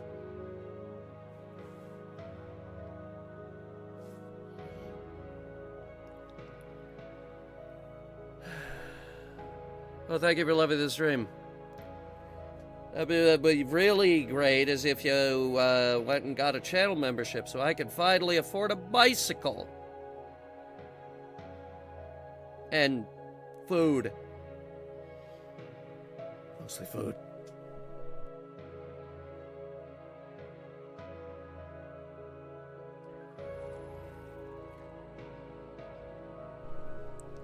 Okay, so it does not like me looking away from the screen. Sorry. The good news is, we are above the planet.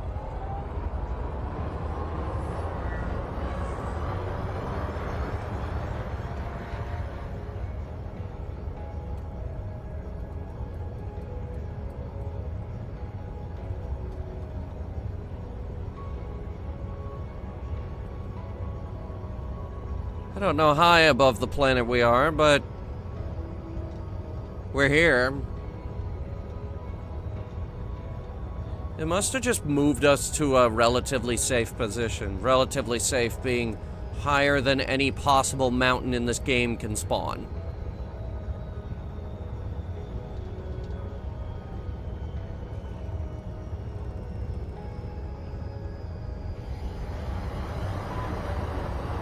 Because did you know that Olympus Mons on Mars is the biggest volcano in the solar system? Yeah.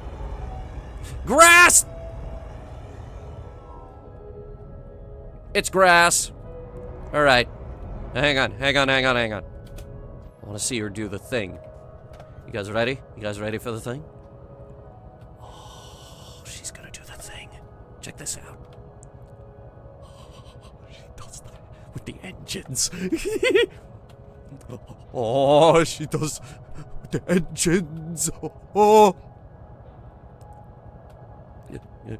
Oh, that is glorious.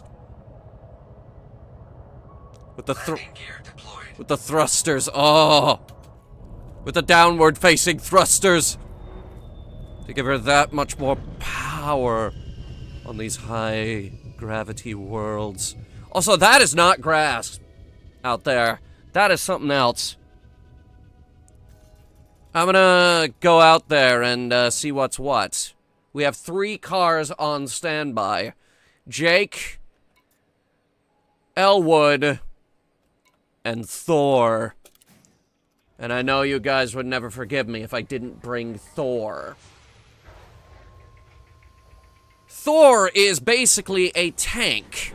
Low gravity warning. Low gravity? Drive assist off. I would have guessed high. Okay. Oh yeah, this is something new that I've never seen before. These are some funky plants. I like them. Now, this one very minute detail that I specifically left out about Thor.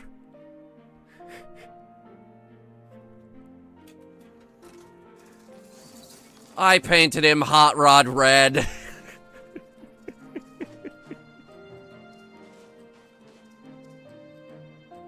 He's beautiful. Now let's scan some plants. These things are worth a lot of money. I don't know exactly how much this particular plant is worth, but I've never actually seen this one. Yeah.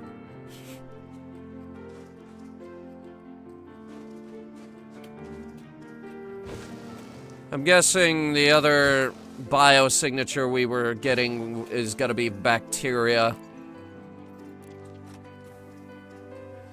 And this is why we brought a car.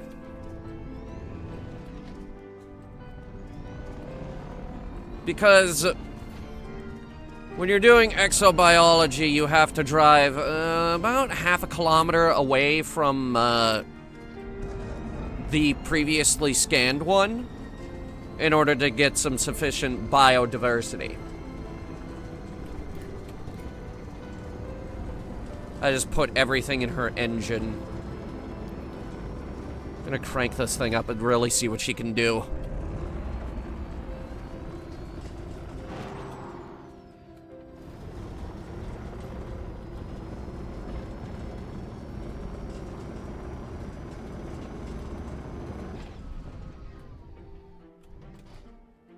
This should be far enough. By the way, yes, we got first footfall on this.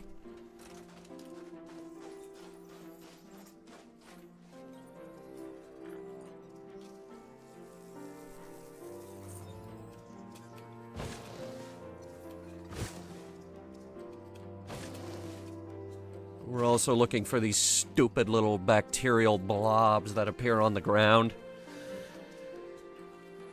There's a few ways we can find those a lot easier, though. Yeah, we gotta finish this one before we can start another one, though. I like to drive with the turret up. We're fine.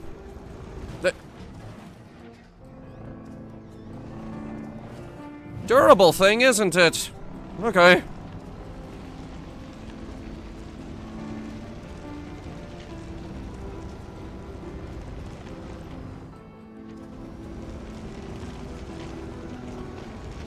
It is ridiculously beautiful here.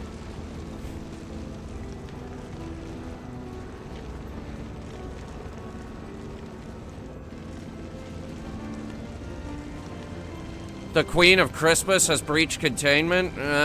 Yeah. Saw that coming from a kilometer away.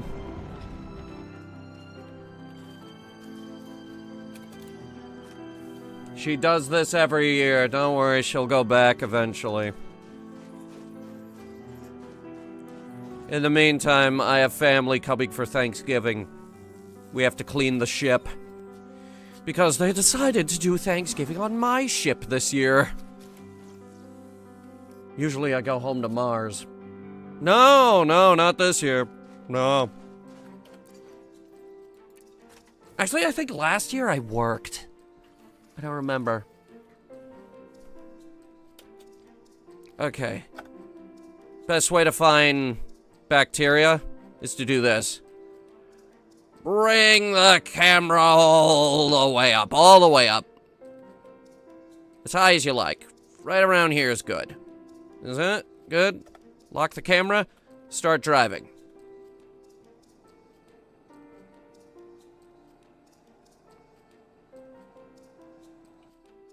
It's not that it's a bad song, but it's the holiday bane of every retail store worker. Hey, frankly, I get tired of, the crap they play at the grocery store every year. All year round. The Christmas music? For me? That's a vacation.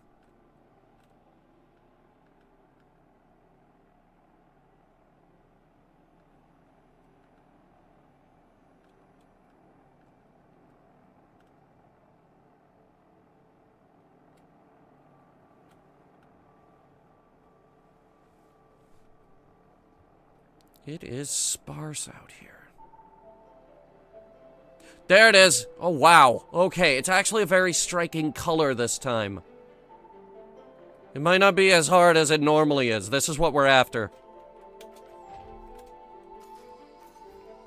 Normally, it's impossible because it blends into the ground, but it's a sickly green color this time. Here it is. Bacteria.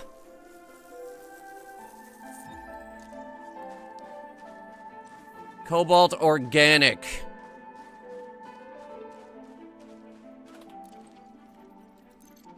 Now we need 3 of those.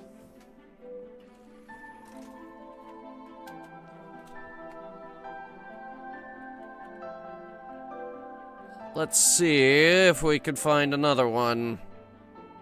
I think I see one already, actually. There. Off in the distance. Again, they can't be too close to each other. We have to put some distance. Otherwise, the machine will say no. Even though it would make this 1,000 times faster and way easier.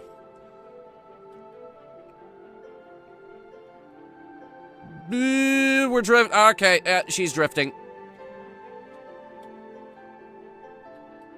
My beautiful new red car. The other two are orange. It's easier to spot.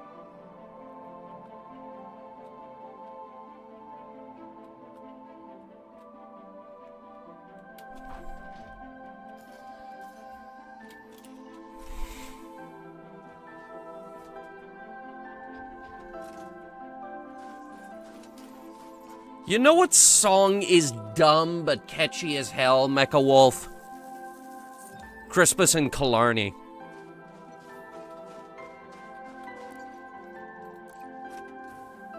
Now there's a Crispus song I don't mind listening to because it's catchy as shit.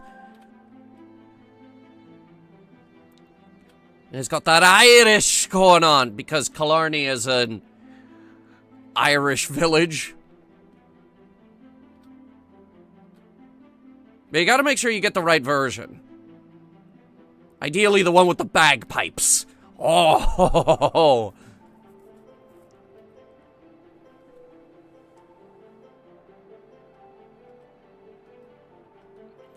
Because contrary to everyone else's opinion, I happen to like the bagpipe.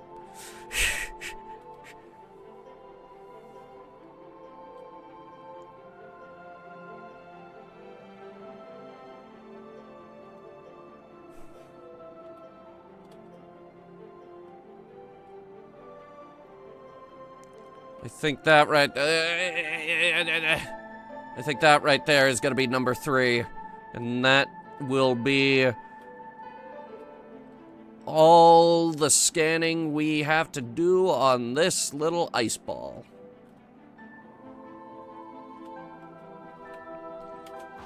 Let's see if this one's far enough.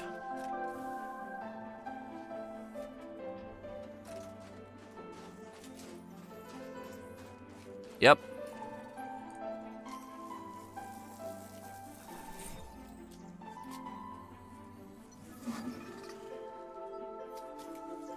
This little vial is worth about 20 million credits.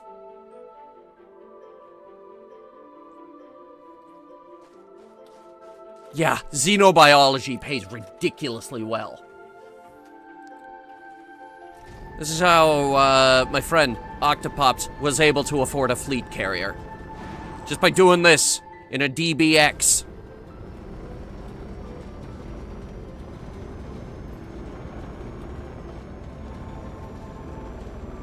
I took the Type 8 out on a xenobiology expedition, which essentially paid for everything on that ship, and then some.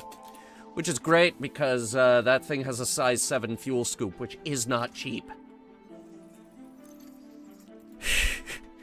It also has a size 6 anti-corrosion cargo rack. You can't even buy those. That thing has a lot of really nice parts on it. I love my Type 8. Which, by the way, that's going to be publicly available at the end of the month. Ooh, look at them downward-facing lights. The downward-facing spotlights. Are they moving? Yes, they are. They move?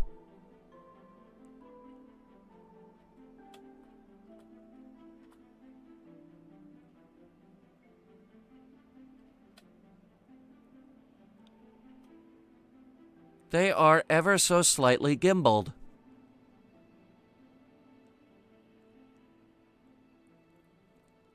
Why? Why are they slightly gimbaled? Also, can I look at the under window and see my little feet? Not really. Not really, no. Well, so far, the lower window hasn't been extraordinarily useful. Also, one slight flaw that I've found with it. This menu gets in the way a lot. You gotta angle it. There's an empty place beside me where my lover ought to stand. It's pretty here. And there's a burning sun before Oh, me, hang on. and the throttle's in my hand. 2 days ago I lost him on a world without a name. That is gorgeous. The land to claim it for the 1000th time the same. And I left him but a moment, and I did not see him fall. I only know that I failed him, never heard his final call. I dug his grave in alien ground, in the shade of an alien wood, and I touched him there one final time, and I said what words I could. Let that cold world hold him gently, for he came so far to die. Then I took the ship that was our home and blasted for the sky. Landing gear retrieved. With deep space holds no unbroken and our ship held only memories of the joys that we once had known. And I could not live without him in a life no longer whole. So I chose to die by starlight and let fire cleanse my soul. Retargeting. And now the screens glow blinding bright, the fires burn ahead. The hall around me whispers as it glows an angry red. There's a high cold wail behind me as those starships stood to rise. Frameshift drive charging. For the time has come to 3, 2, 1. die. Engage. But no, my love, I'll never know. And I hear his voice within me, and I hear him crying Frameshift no. drive And I charging. pull the throttle to me, and the forward thrusters burn, and the ship cries out in She agony likes to as go. she fights to make the turn. 3, 2, 1. Fail me as the forces mount and grow. And I wonder when the ship will fail, and I wonder if I'll know. Then the screen before me darkens, Okay, and a cool here's one of them whiteys. Some of the hottest stars in the galaxy. thing left before me. Let's see if we can burn this ship. Fuel scoping.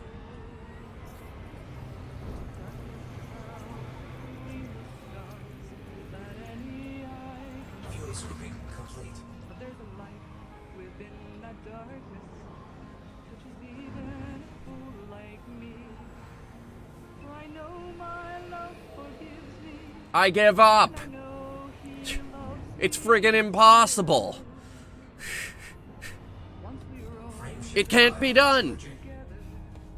Now I know we always There's something in place keeping her from overheating while fuel scooping. 4, 3, 2. I don't know what it is.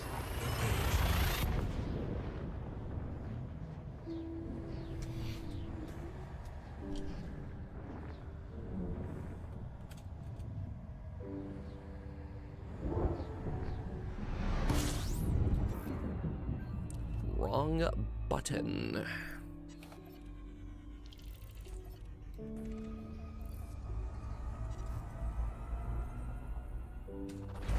Fuel scooping. 32, wow. Anything good? Fuel scooping. Well, there's 4 stars.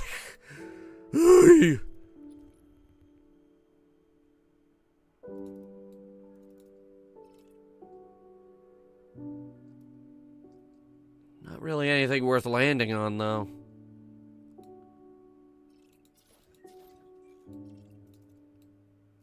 Most all of these have already been mapped.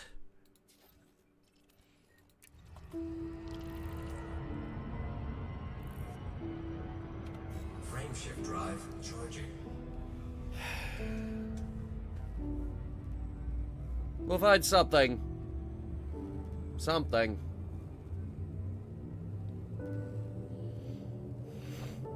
Four, three, two, one.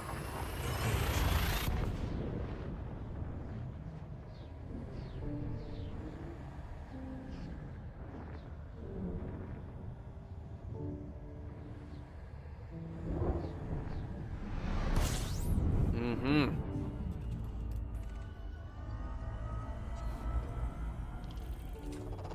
Fuel scooping. System scan complete. Oof, nothing here. Nothing at all. Scooping complete. Frame shift drive charging. Spool it up.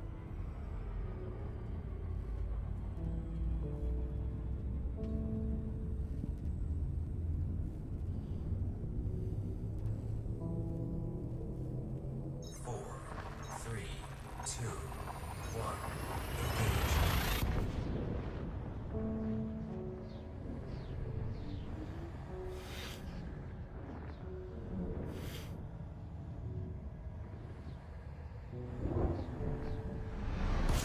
Gotta be getting close to that jump point. Hang on. Oh, yes. Now, how do we overcharge it?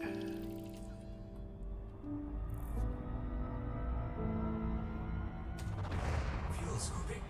Well, I do declare I don't see what we need here. Fuel scooping complete. System scan complete. Let me pull up the system map real quick. Nope.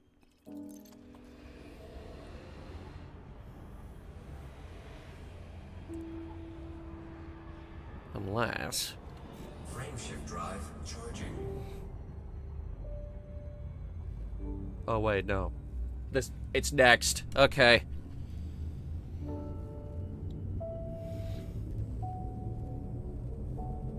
Four, three, two, one. Engage.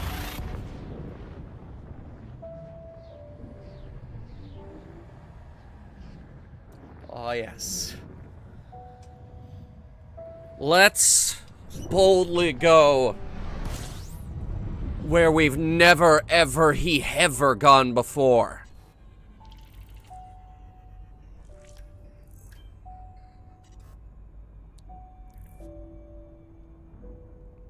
Into that.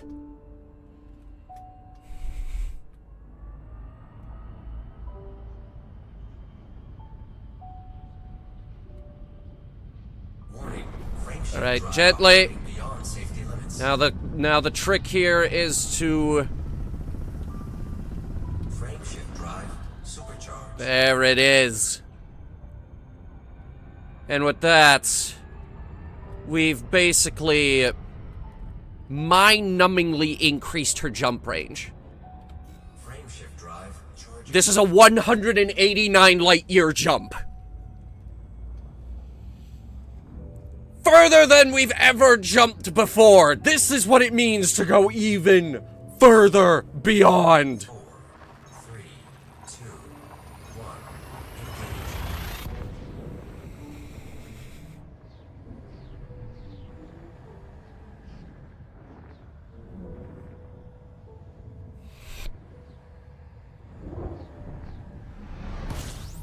Oh, yes. Again. Again! Do it again! We have to fly into the jet cones. Frameshift drive operating beyond safety limits. We also have to stay in there for a bit. Hang on. Frameshift drive operating beyond safety limits. Frameshift drive supercharged. And there it is. Okay. Now this is an even bigger jump than that last one. This is a 271 light year jump. Frameshift drive charging.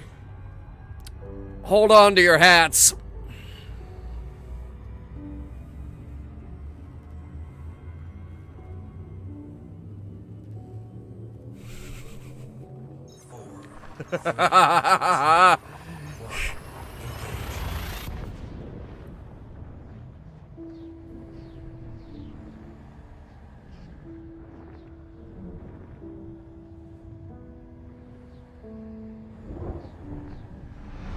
We just jumped a combined total of 400 light years. Now, the trade-off here is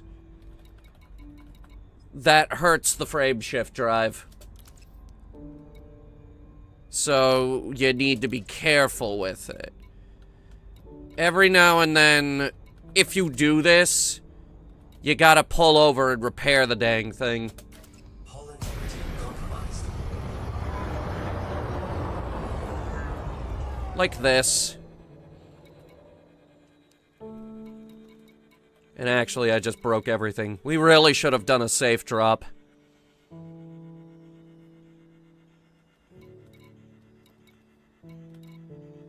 We're fine.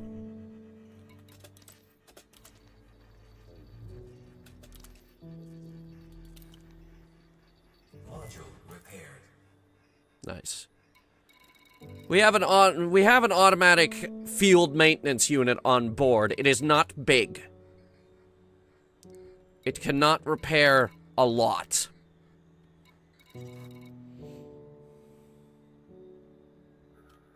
But we have it. Here it is. The AFMU. So, like, right underneath, if I were to tell it to repair the sensors... Module repaired. Module repaired. Shields offline. Module repaired. That was the shield generator. Module repaired. Thrusters. That's the last thing we want to lose. Module repaired. But eventually, Module repaired. we're gonna run out of this stuff. And it requires nickel, zinc, chromium, and vanadium to refill it. Tin as well. If you want a more enhanced repair package. Even more if you want the premium.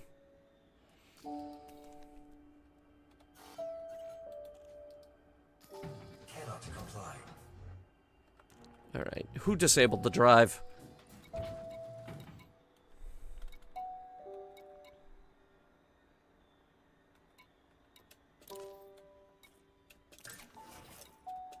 Thrusters online.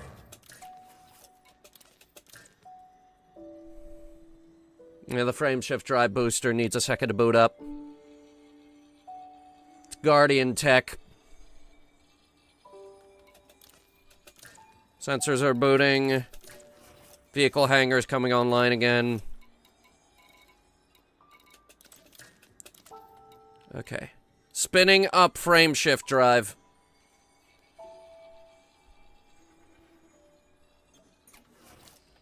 Frameshift drive charging. We are back online. 3, 2, 1. Engage. Get some juice into the system. Let's get the shields back up. Fuel scooping. Good lord, those charge quickly.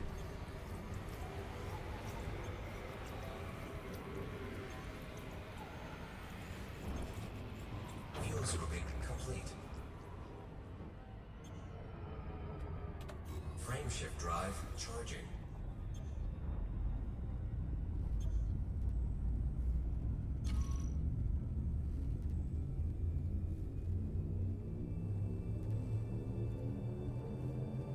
Four, three, two, one. Engage.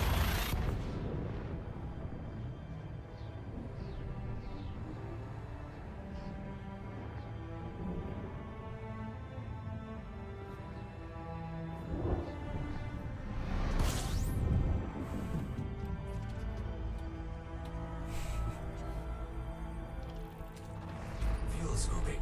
System scan complete. This truly is a remarkable machine.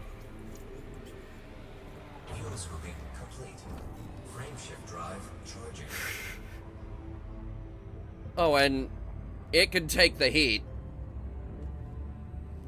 Abso-freaking-lutely, it can take the heat. I haven't heard it say warning temperature critical once this whole time.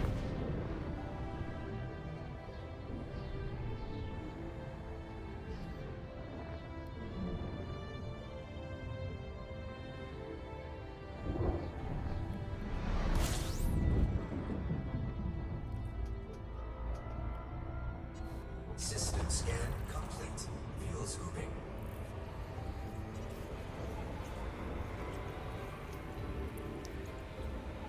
Fuel scooping complete. That's how you do it. You just fill the tank, Drive charging. start the thing charging back up, and it's ready to go again. That is the fastest turnaround I have ever seen for a ship. The turnaround being the time it takes for you to fuel up on the star and then get back out of system.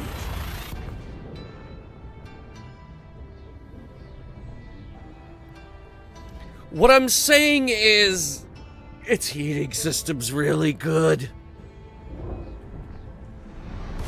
Sorry, I should say cooling system. Heating? What? Well, I mean, yeah, space is cold, but then again, look how close we're flying to these damn stars. Fuel scooping complete.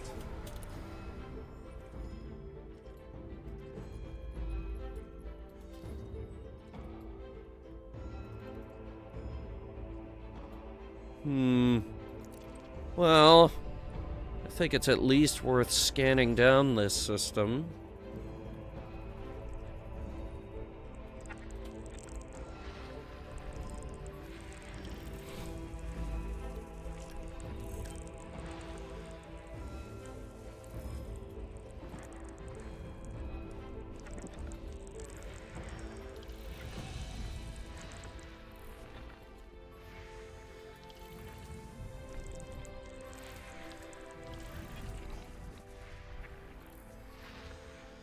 Geological.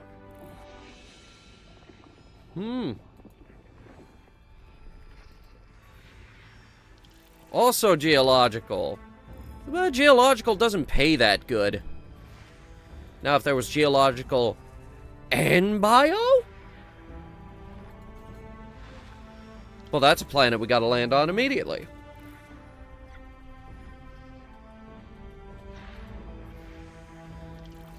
A lot of geo out here.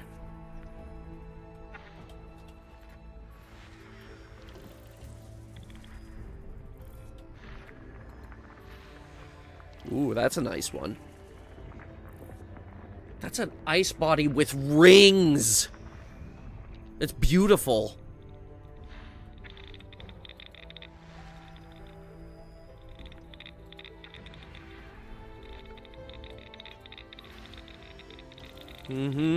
That's the asteroids.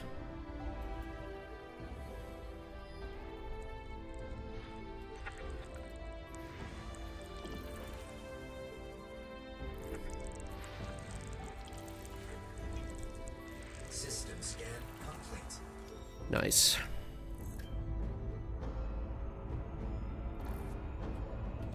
Frameshift drive charging.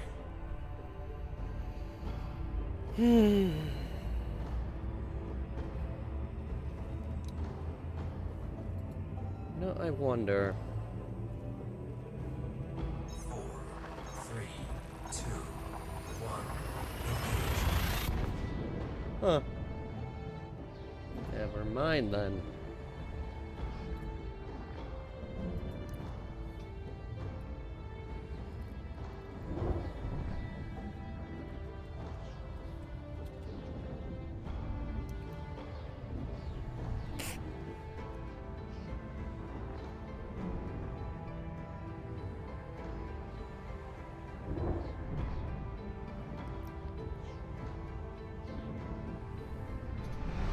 There it is.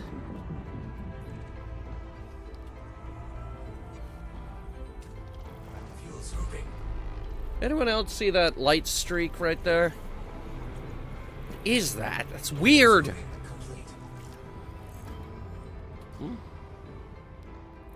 Type L star. Wait, what? You telling me I've gotten this far and I haven't run into a Type L? Highly unlikely. What's around here anyway?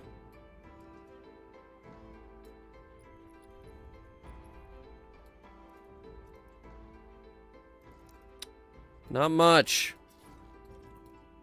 Not much at all.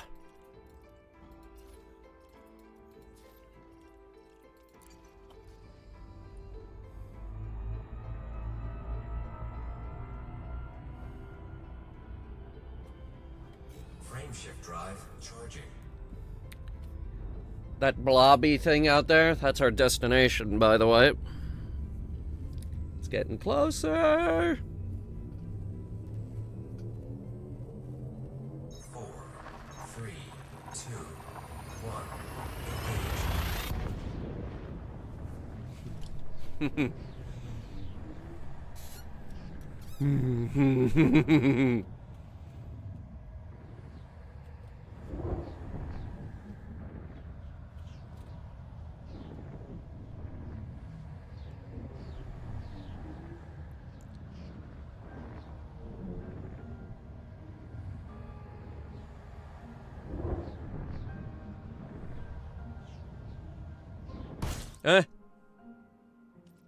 Mauve adder, seriously?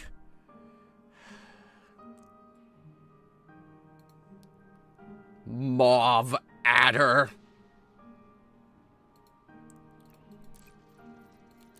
Servers look okay to me.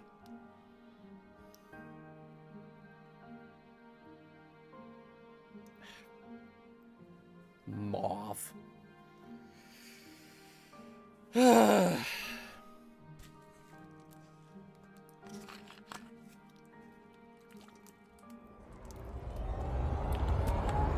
Where'd we end up? Well, it looks like we're in the new system, which is good. Did you keep my route? No. Jesus God. Ugh.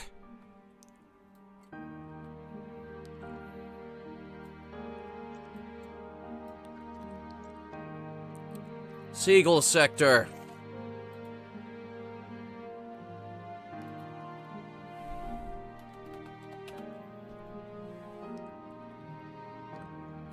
And while I'm looking at that, I'm going to see if we can find any neat restaurants out there.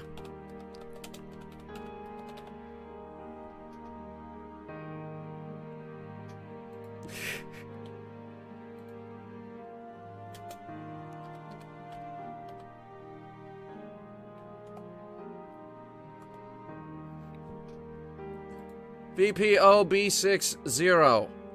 Let's see. As a matter of fact, there is a place we can go. Plugging it in now. It's not far, just a few stars to the left.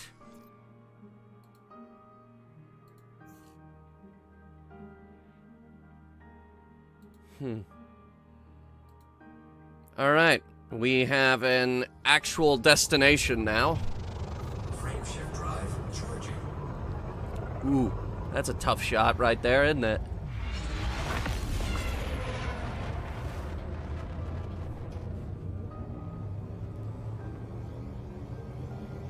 Better aim carefully. 2, 1, engage.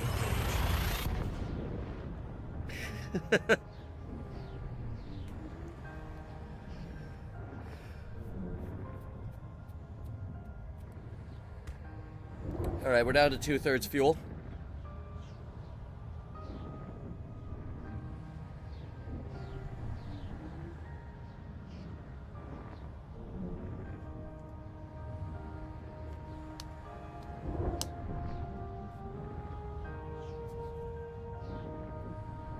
Come on. Thank you. It's been doing that a lot tonight.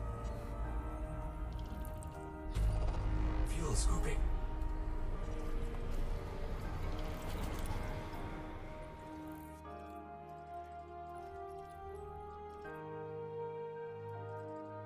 Fuel scoop disengaged. Whole lot of nothing. Frameshift drive charging. Another 6 jumps. And we'll be there.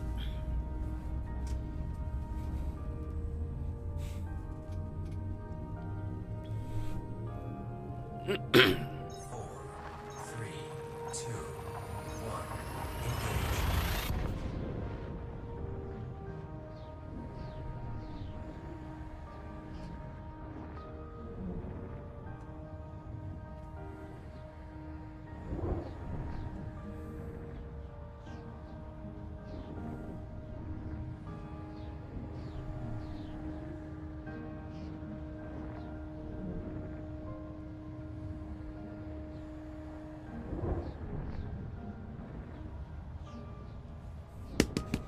Come on.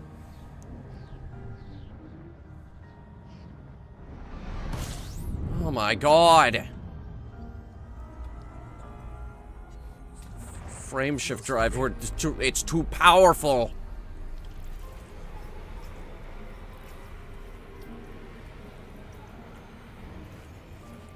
No one should have that kind of power, Mandalay. No man, no how. The phenomenal cosmic power that flows through this ship. And its extremely small living space. Because heading out into the black inside of a Mandalay is also opting to live inside of a Mandalay. Only one problem. Most of those commanders don't bother coming home.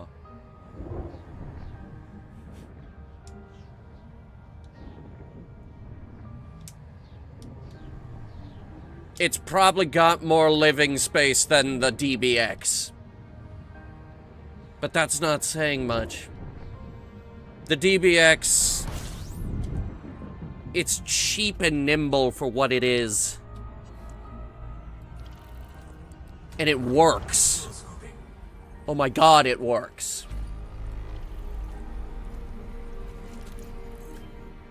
But it's tiny. And somehow they managed to cram... oh my god, hang on, we might have an actual planet here. Somehow they managed to cram a size 5 frameshift drive in that thing.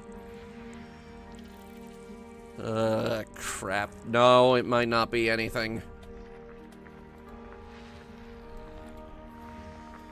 No, this system probably doesn't have... no, this system is garbage. Ice planet with atmosphere is non-terraformable. Why? Who cares? Oh no, that one's garbage too. ABC3. Hey, we got a biosignature. But again, it's only worth going down there if there are 2 of them. Because if there's only one biosignal, chances are it's that goddamn bacteria sitting on the ground. Frameshift drive charging. It's really hard to spot that shit.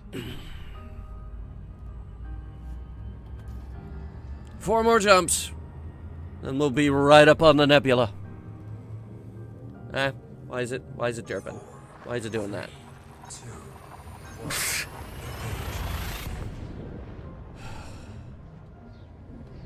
Yes. This thing is phenomenal cosmic power and an itty-bitty living space.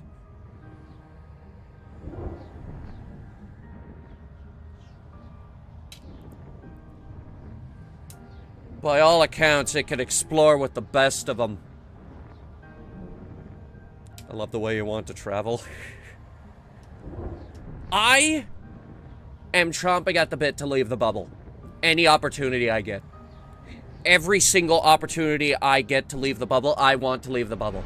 But see, here's the problem. I have obligations.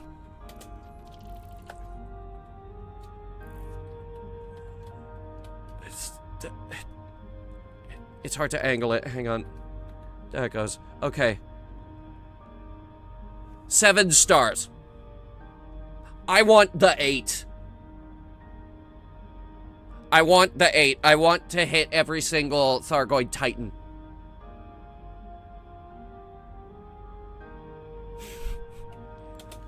After that, road trip. Fuel scooping. I'm calling it. Colonia or bust.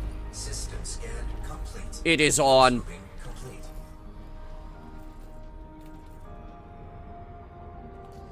You feel alone when you play well, or do you have any friends to play? Often I play late into the night. Frameshift drive charging. And on the very rare instance, there will be other players. And you know what I say to them? Who the hell are you, and how did you find me out here? 4, 3, 2, 1. Engage. That's the kind of antisocial behavior that can only be obtained by living for months on end inside of a Mandalay, or a DBX, or an Asp Explorer.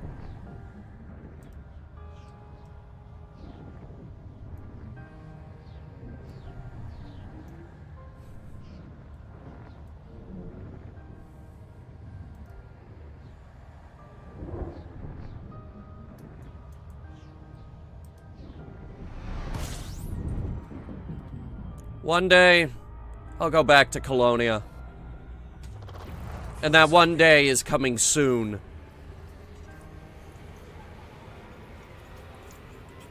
There's a whole there's a lot to see in this galaxy. I'm not wasting it back home.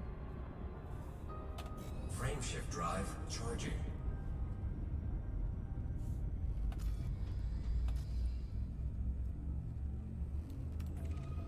I forgot to scan the thing. What's faster, my frame shift or the scanner? 4, My scanners are really, really good. 1. Engage. Like, ridiculously good. They are also very heavily stripped down to minimize weight. At this point, the hull is basically made out of paper.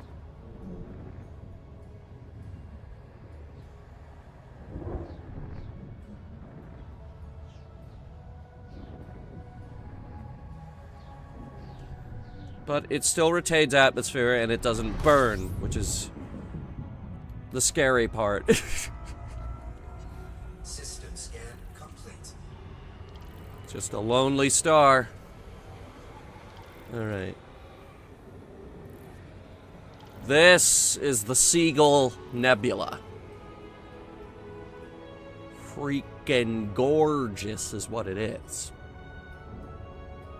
And that right there, that's our destination. Frameshift drive charging. This will bring us right to the edge of the nebula.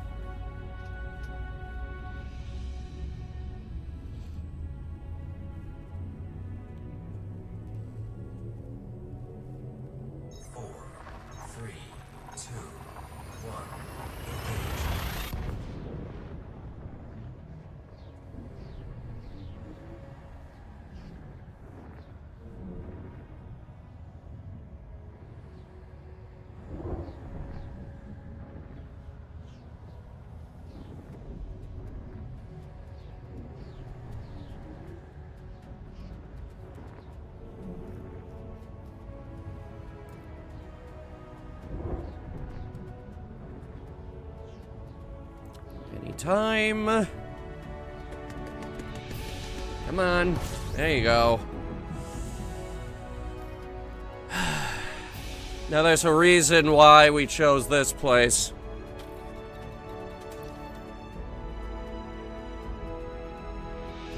There's a starport out here. Yeah. Kinda surprised me too.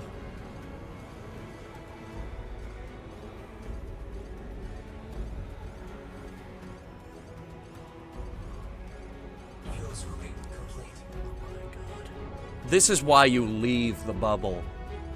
For stuff like this.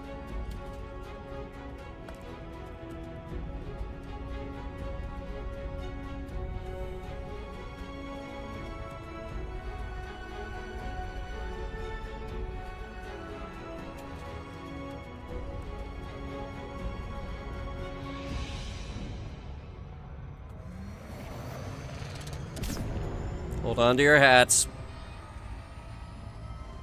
I am closing the distance.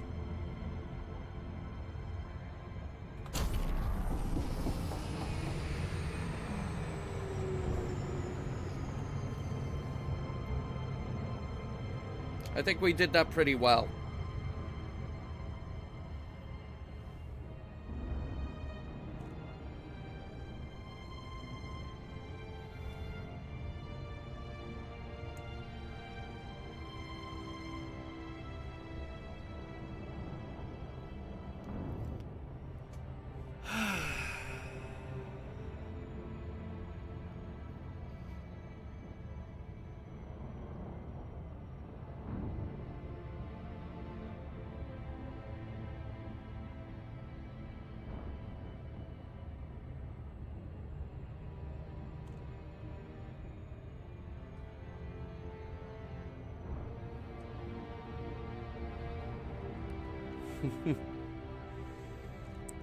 I don't know how or why there is a starport out here.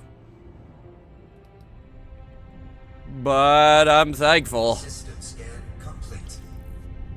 Yes, Viper, welcome to hell. Where you been?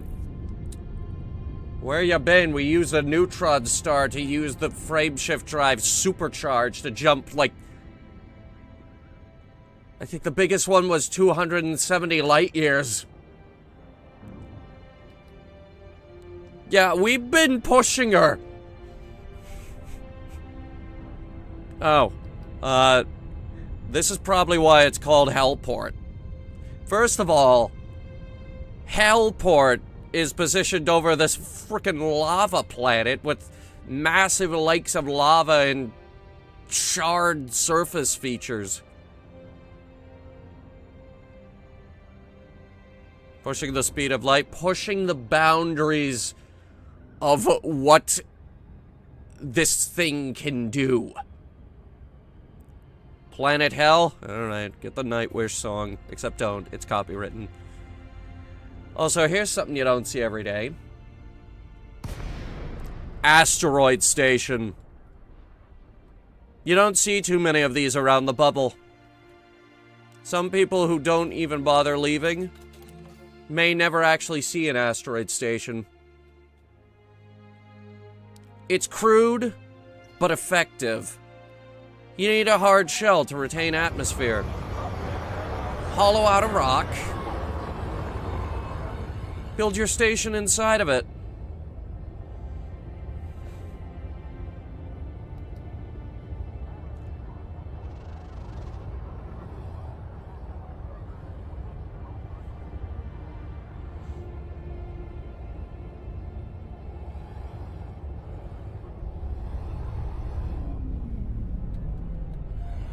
Isn't it nice in here? Landing gear deployed.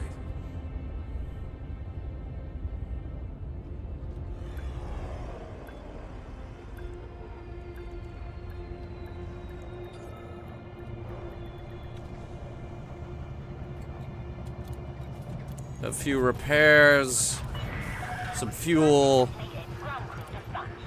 Is there a concourse? We'll find out in a sec.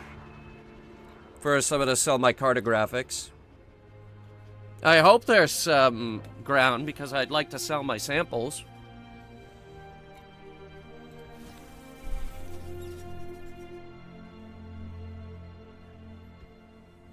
Incoming message. So this page. And unfortunately, that's the sector we're in right now. We're too close. There is, in fact, on foot. We can do footy things. It sounded wrong the moment it came out of my mouth. Don't worry. Welcome to hell.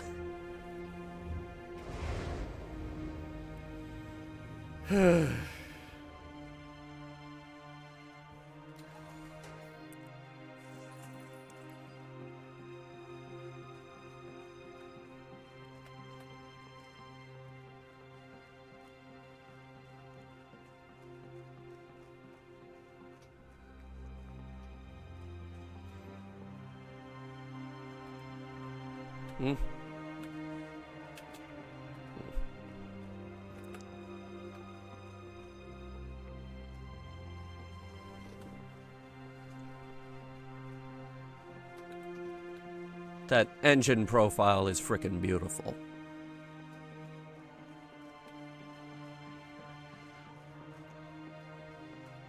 Like everything that Zorgon Peterson makes, she's a looker. For those of you who don't know or don't care, Zorgon Peterson is the company that made the Fer-de-Lance and the Mamba. Two of the most drop-dead gorgeous ships in the galaxy.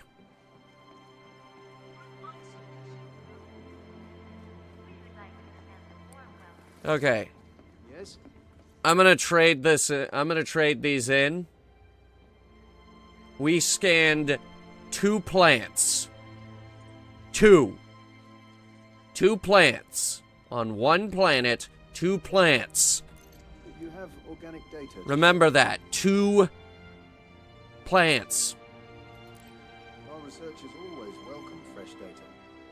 11.5 mil. That's on top of the first to log bonus. The discovery bonus for that one is another 33 mil. And this little guy right here, another 12 mil. That funky looking plant we were scanning, not worth that much. Actually, the bacteria was worth a lot more. So, 2 plants, 1 planet, 2 plants, 2! 57.6 million credits.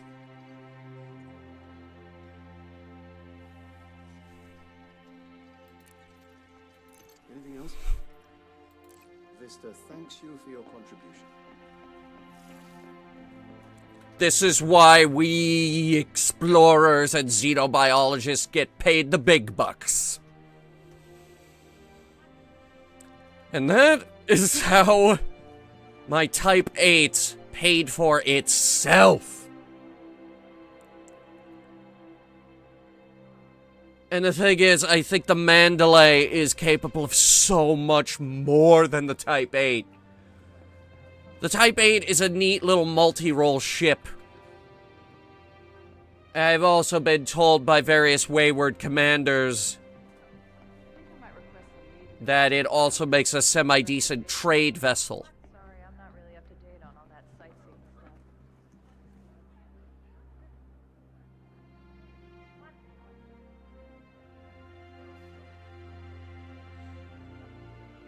One day, I'll go home. I'll go back to the bubble. But not yet.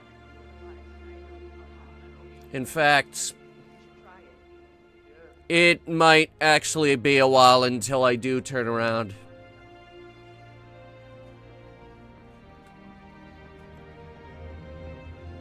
Because I don't think this ship of ours is done showing me what it can do.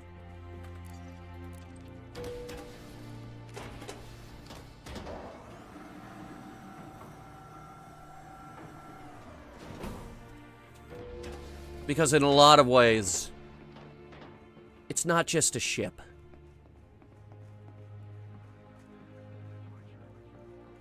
It never was just a ship.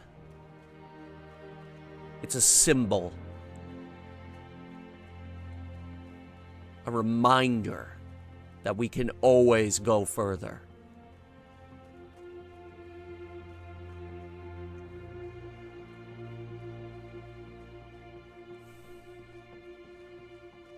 The Ballard. You have any idea how long I've been sitting on that name?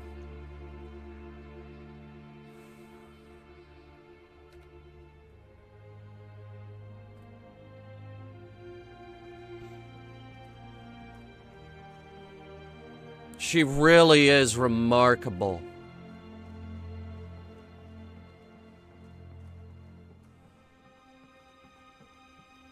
And in a way, Viper, you are right. It's not just about the money. It's about sending a message. That message being, we can always go further.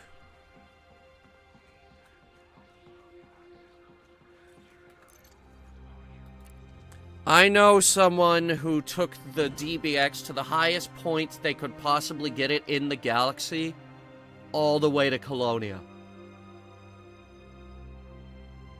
They still don't want to go home. And this, I feel like it could do even more. With one small thing.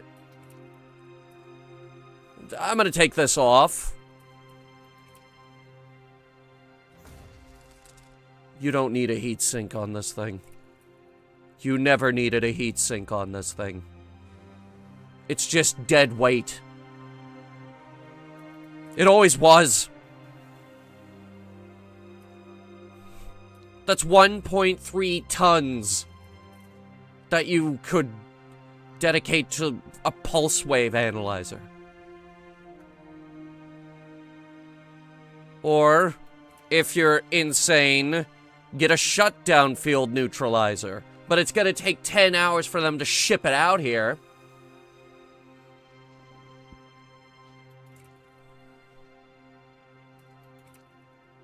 But at the end, but when all is said and done, does it even need this Zito scanner? I endeavor to say that it does not. The only reason it has a point defense turret is so it can shoot down Guardian missiles while I'm landed at Guardian sites. The only reason it has forward lasers is to activate Guardian beacons.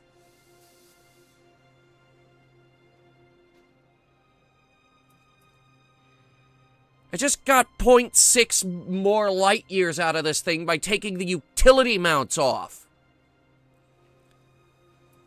And I don't think it's done. How much more can we strip down the life support? I'm pretty sure it goes past grade 3.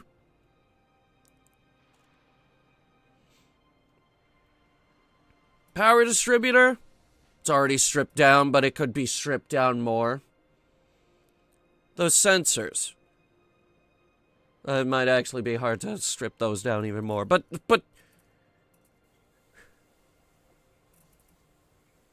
what about the shield generator? Come on, isn't there anything more we could do besides strip it down? Or the collector lipid controller. Now that I know we can make lighter.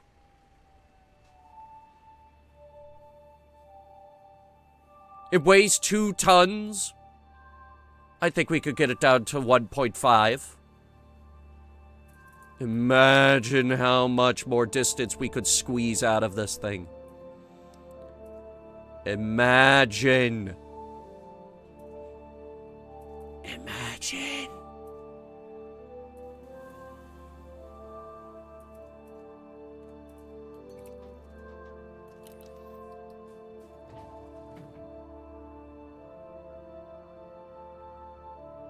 Like I said, I'll go home eventually. But not yet. I don't think she's done showing me everything she can do.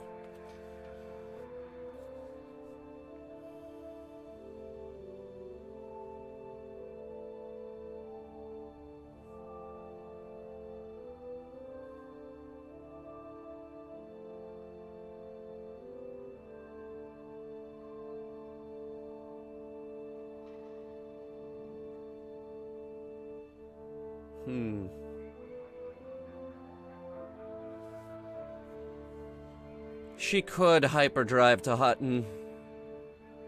It would be easy for her.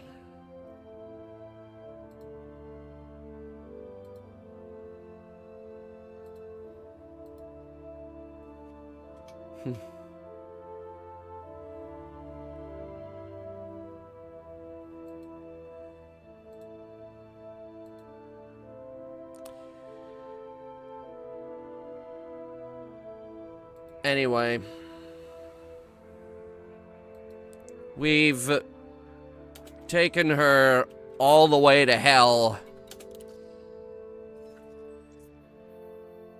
on the edge of the Seagull Nebula. Not a lot of galaxy left in this direction. Okay, there's a lot left over here. But anyway, point is, she's remarkable. Any commander worth their weight wants to explore the galaxy is going to find themselves in this ship at some point.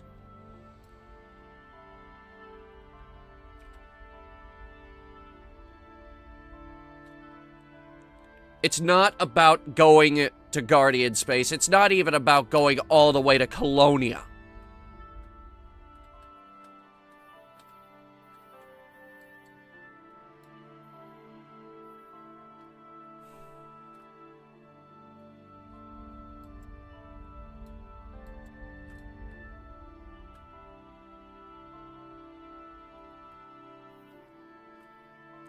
One day. One day we'll go back to Colonia. In the meantime, we gotta kill this. The last Thargoid Titan. As you can see from all the purple arrows, that's the community's current focus. Heavy, heavy, heavy focus. In fact, they've made quite a bit of progress around here. Looks like a lot of effort's being focused here, here, and here, the bottom corner.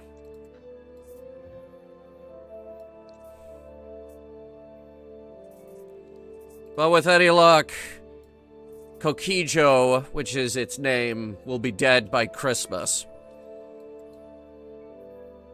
Bookmark Hell Station? It's way the fuck out here in Seagull.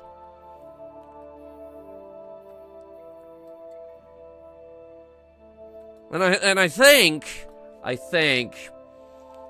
my next destination is gonna be Thor's helmet. Which is not far. It's a very small nebula. Like, real small.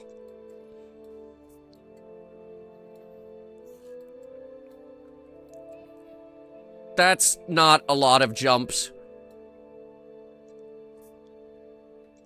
That's about 5 jumps, maybe 6? 5? It's 5.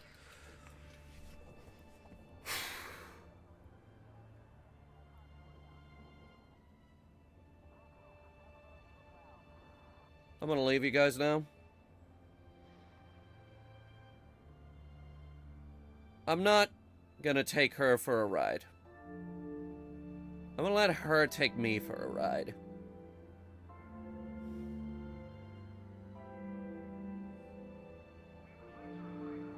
Because this thing is a wild beast that just wants to go. And I kind of want to go with it. I'll see you guys tomorrow for anime night. And Sunday, we're playing, it's a game that was handed to me, actually, by the devs. Mika and the Witch's Mountain. By the way, we got a special stream coming up, actually, on Tuesday, 11 p.m. Me and Shane are playing Sea of Thieves because we're gonna try and forget the horrors of the world. And I'll say it again, folks, if you haven't gone out to vote, please vote. And that's all I'm gonna say about that. Anyway, we're gonna raid out. I'll see you guys tomorrow for anime night.